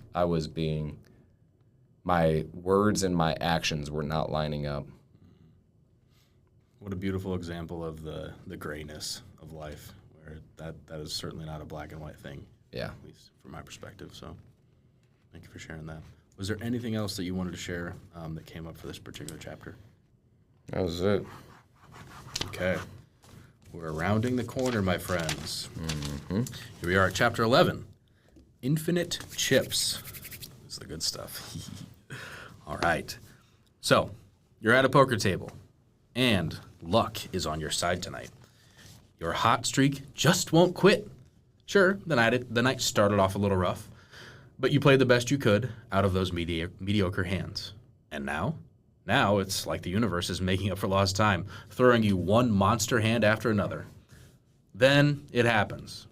You look down at your cards, and you just know this is it. The hand of a lifetime. The one that's going to set you up for good. The perfect hand. You're so sure of it, you'd bet your life on it. Shoot, you practically do. You shove every last chip you own into the middle of the table. All in, baby. And that's when it happens. In a single, shattering instant, your world implodes. Your perfect hand, your unbeatable hand, it's beaten, crushed, annihilated by a 1 in a million combination of cards you never even saw coming. It feels like your whole life, every risk you've ever taken, every dream you've ever chased, is all lost. All of it was in, body and soul, heart and mind. As the last of your chips are raked away, you sit there stunned, numb, and hollow. You can't process what just happened. It doesn't make sense. It doesn't fit into any rational framework of how the world is supposed to work. You feel like you've been exiled from reality itself, cast adrift in a universe where nothing is certain and nothing is sacred. It wrecks you. For years, you're haunted by that hand. You replay it in your mind over and over like a trauma victim reliving their worst memory. You question everything you thought you knew about the game, about yourself, about the nature of reality itself. But years later, slowly and painfully, you start to rebuild. Your confidence comes back gradually. You grind out some small wins, but you keep having those thoughts. The thoughts about going all in again. You think about the opportunity and wonder if it will arise again and how confident you were last time, and that confidence scares you because it seemed as if the reality you knew changed. Every instinct is screaming at you to run, to fold, to protect what little you've managed to scrape together, to never play again. And that will guarantee that you won't lose. But finally, you decide you want to give it another shot anyway, because you can't sit on the sidelines your whole life, letting this massive defeat define the rest of your life. So you get back in the game. In the beginning, it feels like, oh wow, everything's amazing, and I learned so much from the last time I lost, and I think I'm all good now. I'm going to be able to rebuild. And then the game starts to go how it did before. You are trying to push back the memory of how badly it hurt and how badly it messed you up, but it keeps coming back up. The patterns of the last game keep playing out in the same game, and the fear just keeps arising. You want to go all in, but you start thinking about holding back just a little bit so you won't be out of the game if the same thing happens again. Then you somehow muster the strength to go all in, and the feelings come back even stronger. The fear of losing it all, the pain it caused. What if it happens again? Can I survive this again? Every alarm in your brain is going off, telling you to just get out of the game. If you haven't realized by now, this isn't just about poker. It's about life, love, business, the whole messy, beautiful, terrifying human experience. This is also an analogy that I used to explain to my friends the way I felt about relationships. For a long time, I was afraid to take that risk again, afraid to be vulnerable, to open up myself to the possibility of another devastating loss. Even as I started to date again, I found myself holding back, guarding my heart, never fully putting myself out there. I was scared to even feel comfortable in a relationship again, because last time I thought things were good, and they were clearly not. But slowly, I started to rebuild my life and my sense of self. I realized that I couldn't let that one loss define me forever. I couldn't let the fear of what might happen keep me from experiencing all the joys and richness that love and connection have to offer. But the question kept coming. How could I go all in without fear of losing it all? That's when I started thinking about the idea of infinite chips. What if, instead of seeing love, money, opportunities as a finite resource, something that could be depleted or lost forever, what if I saw it as an endless wellspring? What if I believed that I had an infinite capacity to love, to give, to risk? This shift in mindset was a game changer for me. It allowed me to approach relationships and life from a place of abundance rather than scarcity. It gave me the courage to be vulnerable again, to put my heart on the line, knowing that even if I lost, I would always have more love to give and share. I could go all in over and over and over and over again, and it wouldn't take anything from me. I could, quote, lose it all, but still have infinite chips left to play. I could go all in, give all of my love, and be 100% vulnerable because I have an infinite amount of love to give.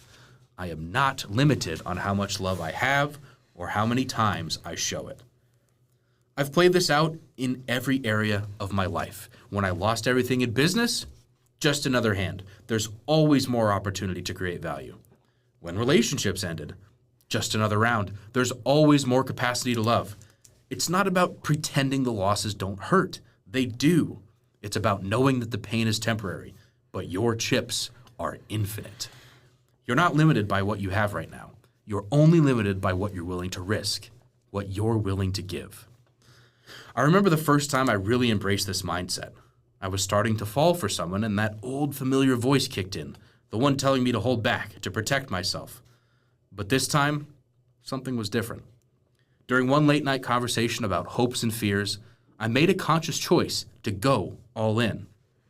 I laid all my cards on the table and shared exactly how I felt. Was it terrifying? Absolutely. But it was also liberating in a way I had never experienced before. That's when I truly understood having infinite chips isn't about never feeling fear. It's about moving forward anyways, knowing you can't actually lose everything because your capacity to love, to create, to try again is endless. Every time I've leaned into vulnerability since then, every time I've taken an emotional risk, I've found deeper connections, not just in romance, but in friendships, family bonds, even in the relationship with myself. Because that's the thing about infinite chips. It's not just about having an endless supply of love to give others. It's about believing in your own inherent worth and resilience. It's about trusting that you are capable of handling whatever challenges and losses come your way, and that you will always have the strength to get back up and keep playing. My advice to someone who's struggling with fear of vulnerability, who's holding back parts of themselves in relationships or opportunities out of self-preservation, is this. Take a leap of faith. Believe in your own infinite capacity for love and growth. Know that you are worthy of connection and belonging, no matter what you've lost or how many times you've had to start over. Take that leap of faith. Stop counting your chips like they're limited. They are not. You were made for connection, for creating value, for loving without reservation. The pain of loss is real, but it's temporary. Your capacity to love, to build, and to try again, that's infinite. Commitment is a renewable resource. Choose to focus on the rewards, the depth, the intimacy, the sheer joy that comes from sharing your whole self with the world. And if you need a reminder of where that infinite supply of love comes from, look no further than the source of all creation. I fully believe God is love and that He created us in His image, which means that we all have access to the same boundless, unconditional love that He has for us. When we tap into that love, when we let it guide our actions and our choices, we become unstoppable. We find the courage to keep taking risks, keep putting ourselves out there, keep showing up fully and authentically in our relationships and in the world. Take a deep breath. Say a prayer. Go all in.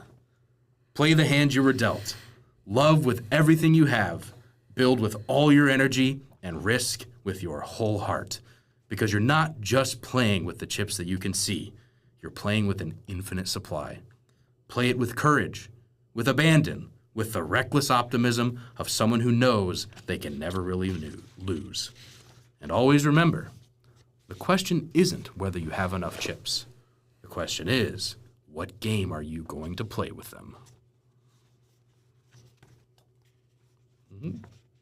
Mm-hmm. It's exciting. Yeah. That's a good chapter, man. It's an uplifting chapter.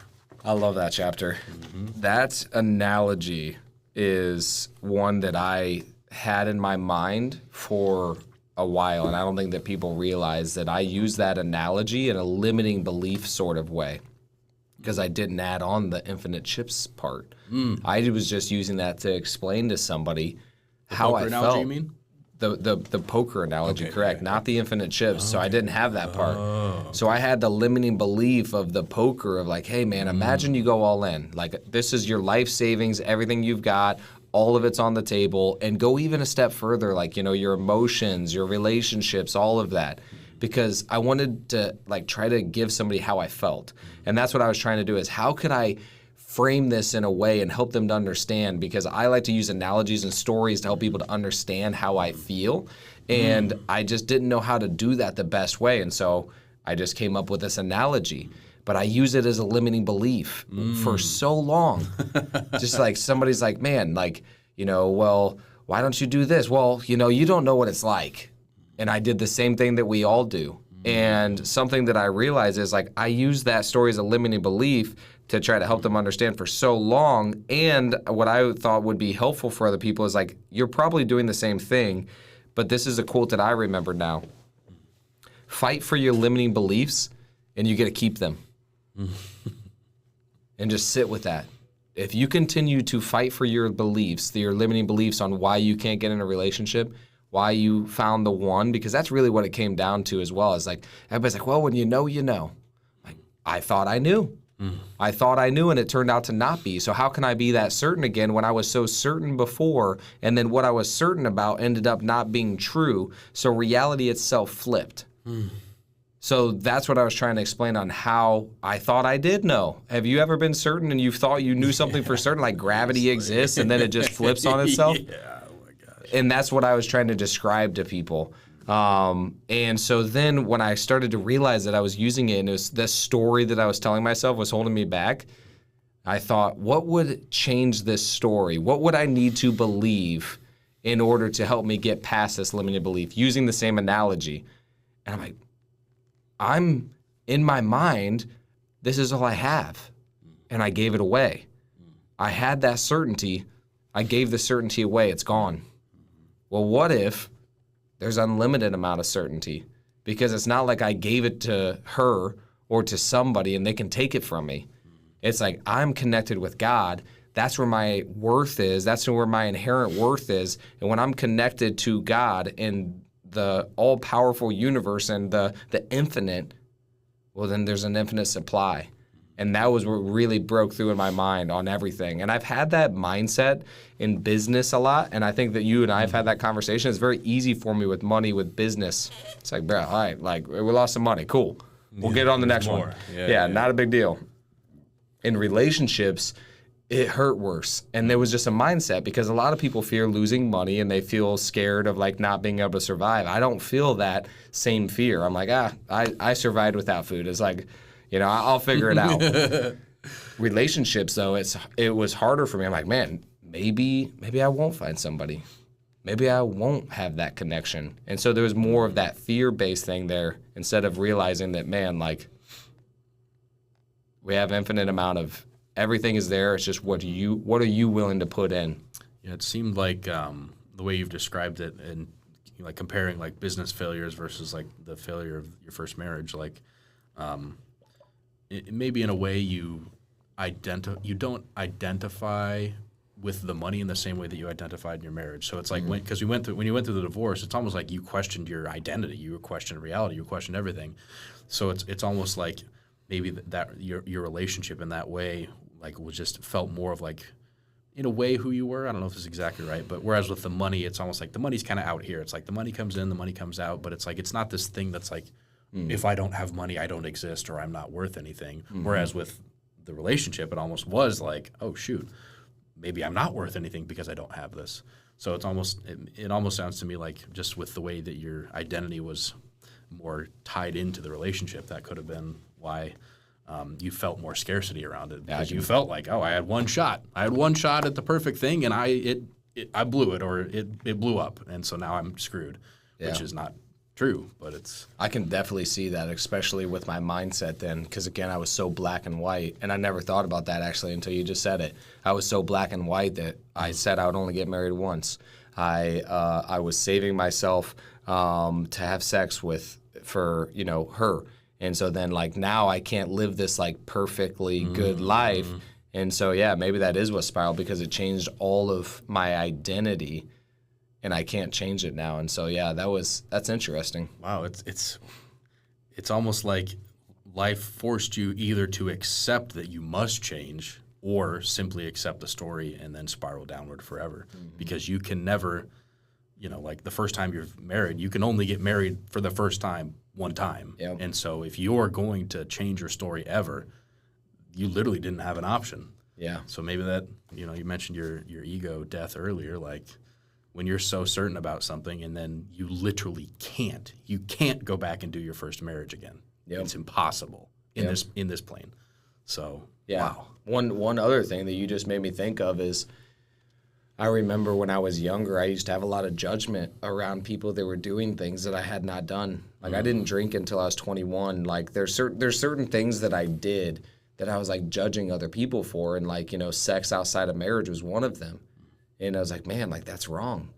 And then I did it.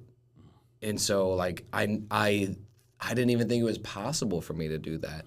And so it forced me to have more grace with people than I originally did.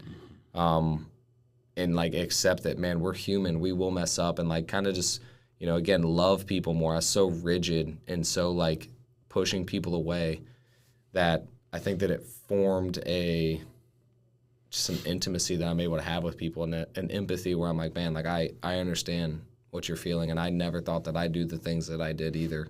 So, yeah. And if you're open to it, I'd love for you to kind of touch on how, so I was raised in the Christian household, and so it rings a lot of ideas of, for instance, Old Testament God versus New Testament God. It's, it's the same one, but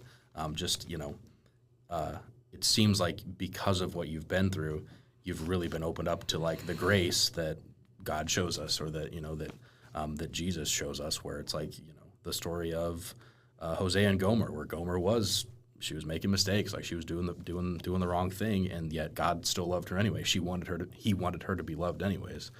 So I don't know if you're willing to like just kind of dive into how as your faith has evolved, it's almost like in a way I would think your faith has maybe matured, because God also does love with grace. He's not only black and white and only hell and brimstone versus heaven. Like he does love sinners. He does love people who make mistakes. Like, so I don't know if you can just kind of tap into that a little bit.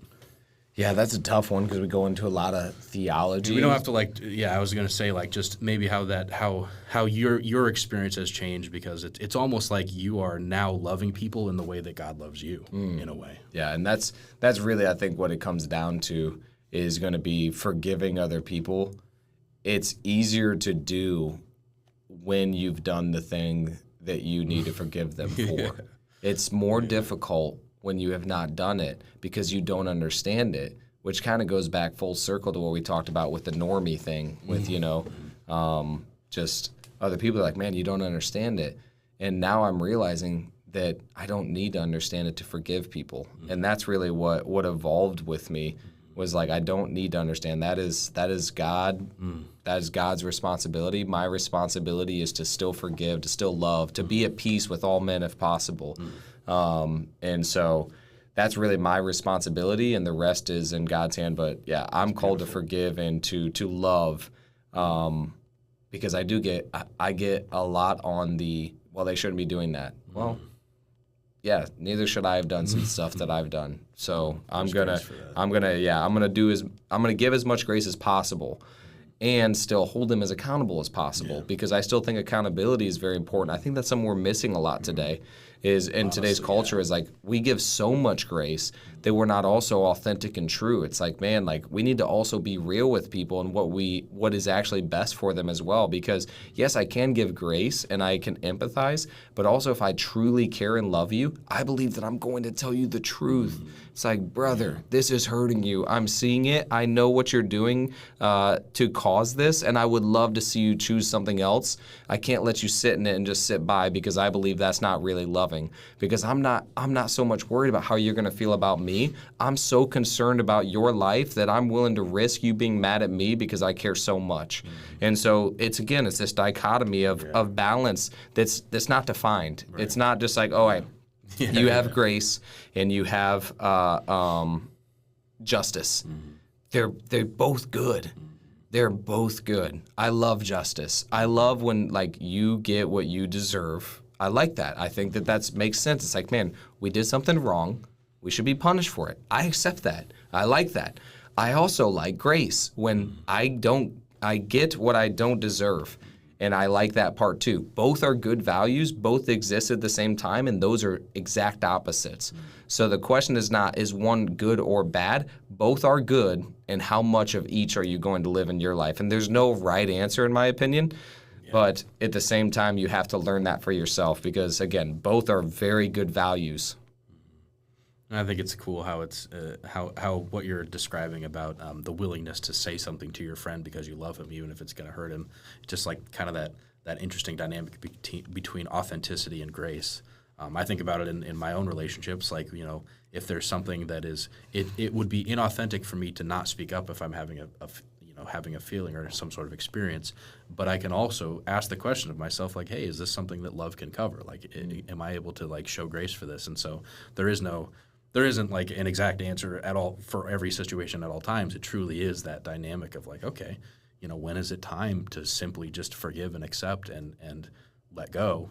And when is it time to say no? Like, I have a boundary, I have an issue, there's something here that I have to say. Mm-hmm. So it's just like a constant dynamic thing going on. So.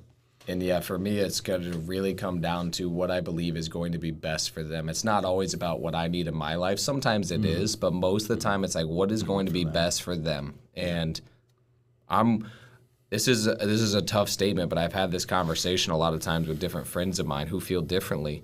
I'm willing to have somebody hate me the rest of their life if I'm doing what I believe is truly best for them. Like, I would rather do what I believe is really going to help them the most and have them not like me than for me to just sit back and just let somebody rot or go away, because I think that I think that most people would rather do that because they're so uncomfortable with people thinking about them being the bad guy. Mm-hmm. I'm okay with people seeing me as the bad guy in order to be the good guy. Mm-hmm. Yeah, that makes me think of the frame you were mentioning earlier of how, you want your wife to be someone who brings out God's best in you, and it almost sounds like you're treating other people that way too. Of like, if I believe that what God has for you in your life requires me to say something that makes you not like me, I'm willing to say it and be not liked because I want what God has for you. Mm-hmm. So that is very difficult to do. It's very difficult. But it's worth it, I think. Yeah, and I think the most important thing that I've learned is the way you go about doing it. Yeah, back to that. It's not that you do it necessarily, it's how you do it. Exactly. It's the way you go about doing it. And the most important thing, in my opinion, is going to be, one of the most important things is to start with the heart. That helps a lot. Hey, I want to let you know I care about you. I love you. The reason that I wanted to do this is because I care so much. Yeah, exactly. And just starting with that. Feel your intention. Yeah. State your intention up front. And then have the conversation. That will probably help a lot. But yes, I think you have to have the conversation, but the way you go about it is going to make a big difference on how they receive it, in my opinion. Amen to that. All right. So, is there anything else with this chapter that you wanted to touch on? No, sir. No, sir. All right. Well, we have a special bonus for anybody who doesn't know. This is the pre-version, and Mr. Bailey decided, you know what? He got a little bit of feedback, and he was like, you know what? This thing isn't quite done, so we're breaking out chapter 12 here. Mm-hmm. I thought I was going to go through a lot more emotions. I mean, honestly, I felt some of it, but I've just read it so 20 times now that it's starting to fade. Because dude, when I have to say it, when I speak stuff out loud, it does feel different. Oh, for sure. So when I spoke that, it was. Yeah, when you're saying it yourself from your own. Yeah, every time I try to say it to anybody else, I just start crying. I'm like, dang, dude. Yeah. With my sister specifically, it's funny how the stuff, well, I didn't see it, so maybe that's why, because I didn't oh, that's got to be it. I didn't experience, when I got off the bus and I saw that with my mom, I didn't experience the emotion because I didn't watch it happen in front of my eyes. Yeah. I watched that happen, and I felt it, you know what I mean? And so it brings back a certain feeling because of that memory. It's a lot more clear. Still, I think there's going to be a lot of good stuff. Oh yeah, dude. I think this is gonna be. I'm excited. It's gonna be up in 5 days, buddy. Crazy. I can't believe we're doing it now, and it's. yeah, I know. The whole thing was like this didn't exist 2 weeks ago, and now it's like, oh, we're doing it. And now it's gonna be forever. Yep. That's why I was like, we need to make sure we do this. We need to squeeze the most out of this if we can. Alrighty. Let's round the corner, everybody. Mm-hmm. We are ready for Chapter 12. Cashing in. I remember exactly where I was when I became a millionaire. It wasn't some dramatic moment with champagne and confetti. I was 27 years old, sitting in my office on a Wednesday afternoon, hunched over my computer, updating my investment spreadsheet. I'd been tracking my net worth for years, watching the numbers climb at different rates and tracking the trajectory based on what job I was doing and how I invested my money. When I added the last property valuation and hit enter, the total flashed back at me. $1,007,342. I'm going to try that again. $1,007,342. Wow. I just sat there for a minute, staring at the screen. This was the milestone I'd been chasing since I was that scared kid in foster care. The number I thought would change everything. I waited for it to hit me, that feeling of arrival, of having made it. But there was no lightning strike of satisfaction, no sudden wash of completion, just the quiet of the office after everyone else had left. I wanted to wait until I had some buffer room before I told the rest of the world. I waited until I hit 1.1 million. I felt like I needed to be sure to make sure that if I decided to sell a property or lost some money on a flip, I wasn't lying about being a millionaire anymore. The truth hit me then. Becoming a millionaire wasn't the end of the story. It was just another hand in a game I'd been playing for the rest of my life. The path to that seven-figure spreadsheet wasn't linear.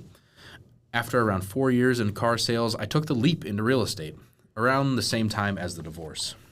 The first flip, we didn't make much, but I learned more from that single project than from 100 successful sales. Throughout those struggles, my faith was my anchor. When deals fell through, renovations went sideways, or when my business partners and I had different ideas, I returned to the parable of the talents that guided me for so long.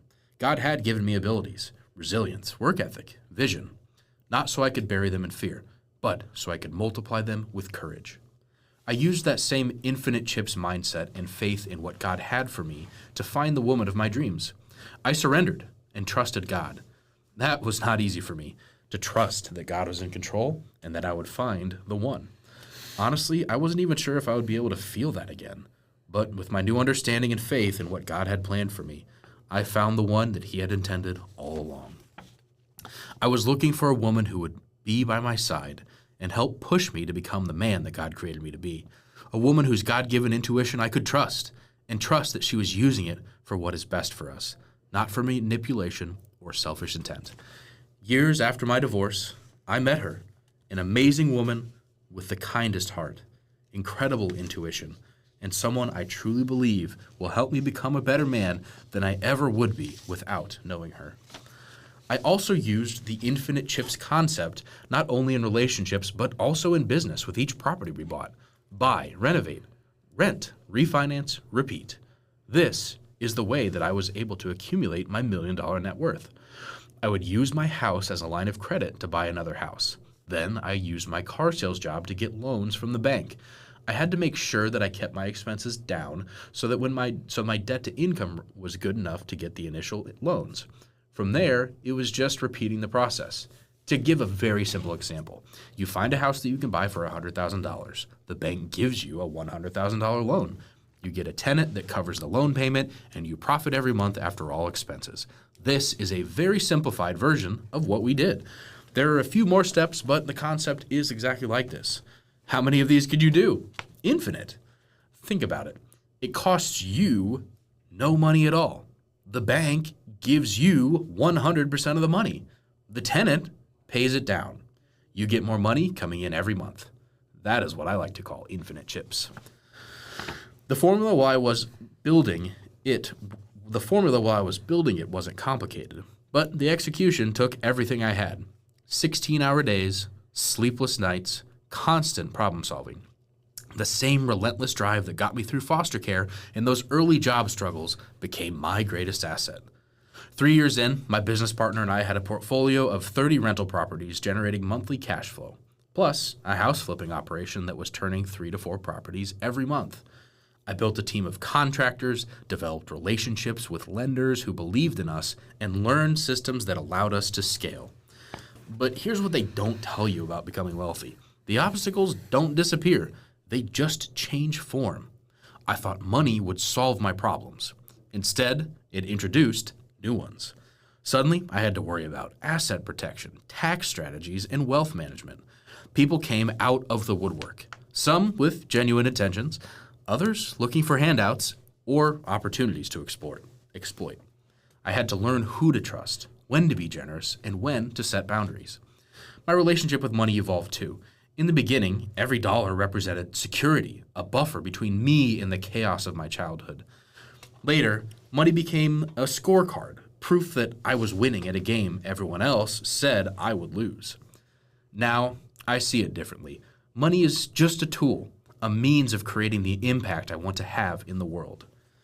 As I was writing this book, I did a meditation where I went back and talked to the angry, scared boy I used to be. So determined to prove everyone wrong, so afraid of ending up back where he started. During that talk, I realized that I never allowed him to feel scared, to feel the pain and help him through it. I just shamed him and told him to keep being strong. If I could talk to that kid now, I would tell him that the most valuable things he'll gain on this journey won't be measured in dollars. I would tell him about the woman who will eventually heal his heart after his marriage ends, about the sunrise he'll watch from the top of a mountain, feeling for the first time completely at peace with himself. I would tell him that the real wealth isn't in his bank account. It's in the person he becomes along the way. I would remind him in times of desperation, when it feels like everything that he is doing isn't good enough, that he is doing all that he can at that time, that he can do at that time. Another question that I would tell my younger self is, what can I do in this situation that will increase my odds at getting the outcome I desire? Then, trusting God to lead you where you are meant to go. I think it's important to remember that action is important with faith. It's moving forward, trusting that God will make the way, not sitting there and waiting for it to happen. I think of the analogy of the man stranded in the middle of the ocean. A boat comes by to rescue him, but he says, "No thanks, God will save me." Another boat comes, and again he replies, "No thanks, God will save me." A third boat comes, and he still says the same thing. Eventually, he dies and goes to heaven. When he asks God, "Why didn't you save me?" God responds, "I sent you 3 boats." The point of the story is simple. God still requires us to take action and make decisions. The most helpful question I would tell my younger self in tough situations is, what can I do? When my back is hurting and I can't lift weights, I ask, what can I do? Well, I could still get on the bike and work up a sweat. When I can't spend more than an hour with my partner, I start to wonder if it's even worth hanging out. But again, what can I do? I can be incredibly intentional with the short time we have and make it count. When I was struggling to close deals during a slow winter at the dealership, everyone around me made excuses about seasonal slumps. Instead of joining the pity party, I asked myself, what can I do? I realized I could make more calls. I could go out and talk to every single person that stepped onto the lot, because if they were there, chances were they were interested. After my divorce, I felt paralyzed by loneliness and failure. I spent weeks in a fog, questioning everything about myself. One Sunday morning, instead of skipping church again, I asked myself, what can I do? I could get around positive people and give back what I had learned through my pain. When I was trying to secure financing for my third property and kept getting rejected by banks because of my limited experience, it would have been easy for me to give up. Instead, I asked myself, what can I do? I could talk to more banks and lenders until I found someone who believed in me. From what I've seen in the Bible, God doesn't just hand you everything on a silver platter. Yes, salvation is a free gift available to all who believe, and thank God for that grace through Jesus Christ. But if you're hoping to make a real impact in this world and fulfill what God has called you to do, I promise it won't happen while you're sitting on your couch, binge watching Netflix, and waiting for success to fall into your lap. Throughout Scripture, we see this pattern. God provides the vision, the opportunity, and the gifts, but then expects us to take action. Moses had to stretch out his staff. David had to face Goliath. Paul had to travel thousands of miles planting churches. None of them achieved their God-given purpose through passivity. Real transformation and meaningful impact come from a powerful combination: bold action, persistent prayer, and the faithful stewarding of the gifts God has placed within you. He has given you unique talents, experiences, and perspectives, even the painful ones, for a purpose. But those gifts remain dormant until you choose to develop them and deploy them. In my own journey, I've discovered that God often waits for us to take that first step, however small or uncertain it might feel. Faith isn't passive wishing. It's active trust that moves your feet forward, even when you can't see the entire path. God opens doors, but we still have to walk through them. Your journey doesn't come without fear just because it's from God. I'm almost certain that the people in the Bible felt scared too, but they acted anyway. Something I live by and remind myself often is this: fear is an emotion. Courage is a choice. I remind myself that I can't control if I feel scared, but I can absolutely control how I respond after that feeling. And here's the truth: you can't be courageous without first feeling fear. If you are fearless, you are not courageous, because courage only exists in the presence of fear. Many people have asked me, what's next for you? It's a question I've been asking myself a lot lately. Having, quote, made it by conventional standards, I've had to redefine what winning means now and what success really means to me. After a lot of reflection, the best definition I've found is incredibly simple. Success is progress. Success as progress means celebrating the small wins along the way, not just the big paydays. It means finding joy in the process, not just the outcome. It means recognizing that I'm better today than I was yesterday and working to be better tomorrow than I am today.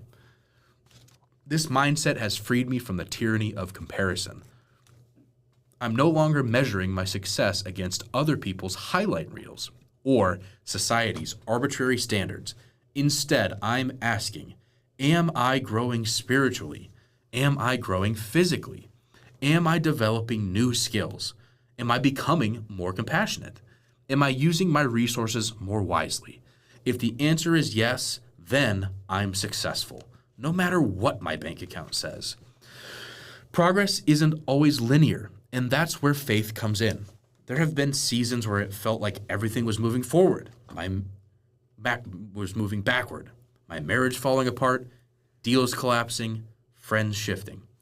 But even in those valleys, God was at work, developing the kind of character and perspective that I could not gain on the mountaintops. This view of success as progress keeps me humble in the good times and hopeful in the bad. It reminds me that I'm still a work in progress, a story God is still writing. The $1 million wasn't the period at the end of my success story. It was just a comma in a much longer narrative. So, what's next for me? More progress, more growth, more stepping out in faith to use what I've been given. I want to continue progressing as a mentor, a giver, a steward of influence. I want to deepen my understanding of God's purpose for my life. I want to bring others along on this journey of growth and opportunity. I want to be an example for the kids who are counted out. I want to be an amazing husband, father, and leader. I want to use everything that God has given me. Because at the end of my life, I don't think God will ask me how much money I made or how many properties I owned. I believe He'll ask whether I was faithful with what He entrusted to me, whether I used it to advance His kingdom, not just my own. And that's a definition of success worth striving for. The poker metaphor I've used throughout this book still holds true. Life will always deal you cards, some good, some bad, most somewhere in between. You can't control what you're dealt, but you absolutely control how you play your hand. Here's what I've learned since becoming a millionaire. The game doesn't end when you cash out your chips. It just gives you the opportunity to play at a higher stakes table where the wins and losses impact more than just you. I started this journey believing I needed to prove something to my parents, to my teachers, to everyone who ever doubted me. Now, I understand that the only person I ever needed to convince was myself. Not that I could become rich, but that I was worthy of success regardless of my bank balance. That's the ultimate cash out, realizing that your value was never tied to your net worth in the first place. So what would I say to you reading these words right now? Maybe you're at the beginning of your journey, feeling like the odds are stacked against you. Maybe you're in the middle, wondering if the sacrifices are worth it. Or maybe you've already, quote, made it by society's standards, but still feel that hollow ache of wanting more. Wherever you are, know this. You have infinite chips. No matter how many times you've failed, how many bad hands you've been dealt, or how many losses you've suffered, you always have more chances, more opportunities, more love to give, more growth to experience. The real question isn't whether you'll win or lose, it's whether you'll stay in the game. Life dealt me some terrible cards early on. Abuse, foster care, poverty. For years, I thought that defined me. I thought I was playing a rigged game. What I finally understood is that those early hands, as painful as they were, gave me exactly what I needed to win. Resilience, hunger, perspective. The very things that seemed like disadvantages became my edge. My father's violence taught me what kind of man I'd never wanted to become. My time in foster care showed me how to adapt to new environments.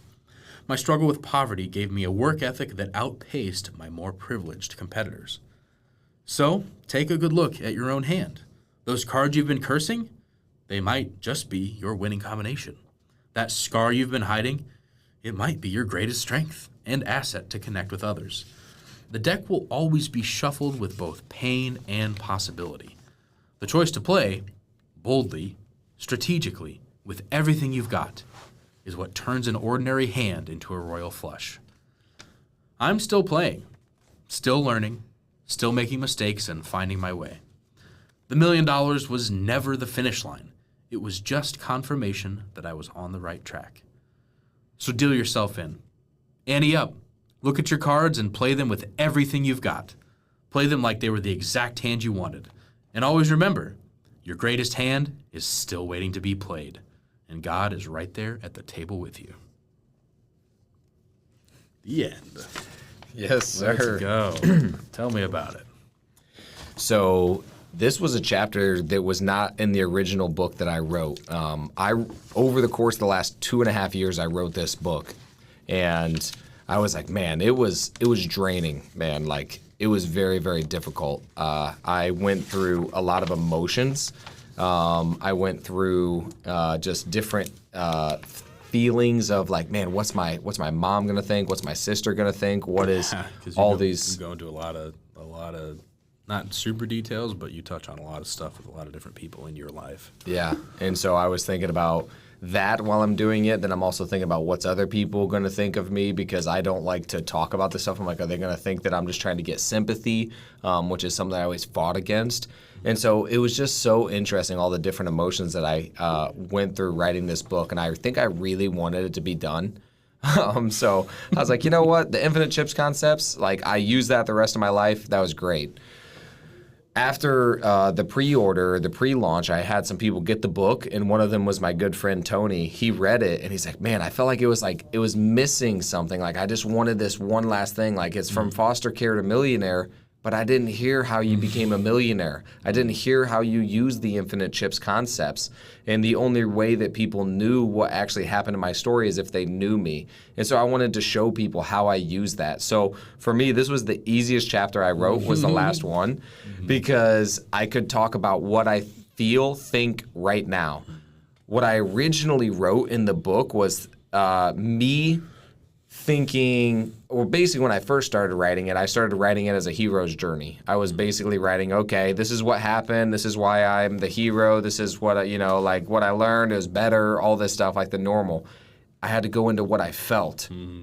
How was I feeling? What was I experiencing in that moment? And I couldn't remember a lot. So after I did all of that, like, I didn't want to go into it anymore.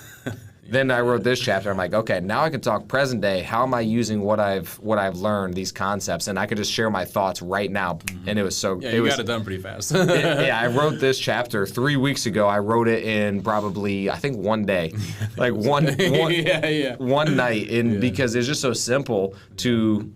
Here's what I feel, here's what I think, and here's how I've used what I've learned to get to where I'm at now. And so, yeah, I'm honestly very grateful that I wrote the chapter because I do think that it was needed to show how I used it. I also didn't want this book to be a whole like boasting of like, hey, you know, I'm this multi-millionaire or whatever, and here's exactly how I did it. It was intended to be that at the beginning, honestly. I was like, all right, I'm going to write how I did it. Then I wanted to tell my backstory. Well, once I started telling my backstory, I got into like, well, here's what actually shifted me, which at the end of the day, your mindset is going to dictate who you become anyway. There's no possible way for you to just have the blueprint and you're going to do it exactly right. Because I promise you, the information on how to become a millionaire is out there. The question is if your mindset is going to be able to do those things while you're going through it, because you're going to have a lot of emotions and setbacks. And so if I don't explain my mindset shift during it and how to actually go through and accept those concepts, I don't think that it's possible, even if I told you exactly what to do. So that was what I realized with writing this whole entire book. But man, like, I'm glad I did. I really fought against it. I was like, no. And also, even this audio version, I was like, no. Like, he's like, dude, and you got to do an audio version. There. And I only listen to books through audio. I usually don't read them. And I'm still like, nah. Yeah, like, it's going to be so much work. And so then I also used AI to try to mimic my voice. It couldn't get my tonality right because sometimes I move my voice up and down in weird spots that don't exactly make sense, or not necessarily the punctuation that it's showing, but how I talk. And so I decided to did that a couple weeks ago. After that, then me and you talked, and we're like, we should do a podcast style as well. And then here we are doing this on top of it. We're not too long before the book launch, and we're gonna get it done. But just all of the stuff that unfolded in order to get this done has been crazy. But I think it went exactly how it was supposed to. How are you feeling about it? Launch day is 5 days from the day of recording, I believe. Yeah. So how are you feeling about it? 2.5 years of contemplation, reflection, going places you probably thought you wouldn't.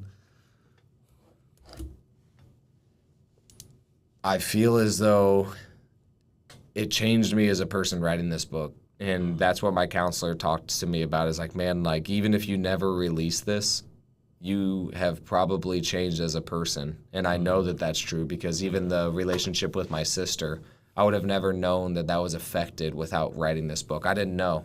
Wow. I didn't know that, how I felt with my mom. I knew that it was like there, but I didn't know to the depth. And I'm sure it's still there. It's not like it's healed. It's healing. It's not like I'm done. Oh, yeah. It's like, man, I'm still figuring this out and how to connect more.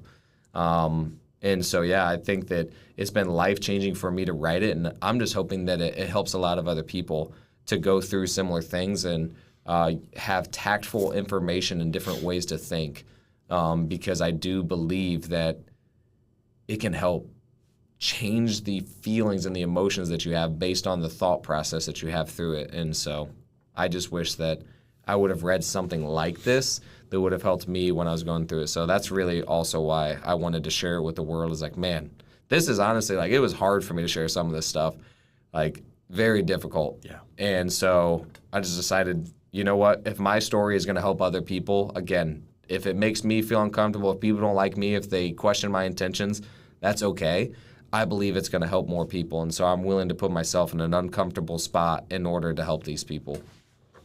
You definitely put yourself out here with some of these stories, and I just want to say that I appreciate that you were willing to share what you did, because it would be real easy to gloss over some of the moment by moment, like, feelings of going through what you did with your sister and your divorce and all that sort of stuff. But I think that for anybody who reads it, being able to kind of actually go through and see through your eyes in a way by reading it, I know for me that it helps me connect with like your humanity as a person, and then that really helps to, for me as a reader to like start to see my own life in a different way as well. Of like, okay, yeah, it's this person who is in many ways, has achieved levels of success and things that I would aspire to.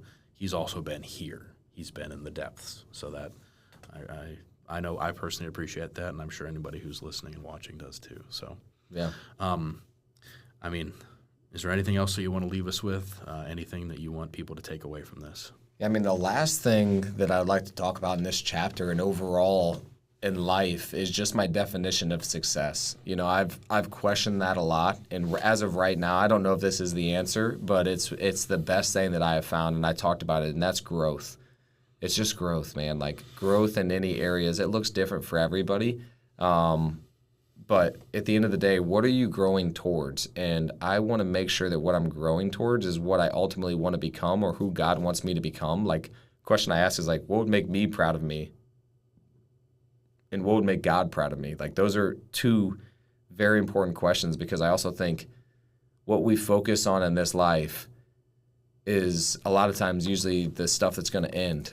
And then when I really think about what's going to be eternal, like what's going to last forever, those are questions that I really, really want to ask myself. What is forever? Because God talks about gifts that he sets out beforehand that we're going to get based on things we do that last eternity. So those are going to be the important things that I think that we need to consider is what lasts eternity? What are those things? I believe it has to do with the love, the connection, how we treat other people, like different things that we give. Like you can feel it, You can feel it. And so I think that it's just important to consider what is success and what's going to last forever. It's a powerful question. Beautiful. That's it. All right. Well, thank you guys for watching, listening, being here with us. Thank you for sharing your heart and your story with everyone. Yeah. Thank you for reading it, buddy. Yeah. Did a good job of reading the whole thing. Yeah. It was fun. It was a good experience. Thank you guys so much for listening to the book all the way through.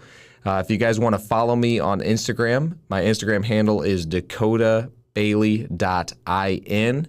And if you want to email me for any questions or any business inquiries, you can always email me at dakotabaileyrealty@gmail.com.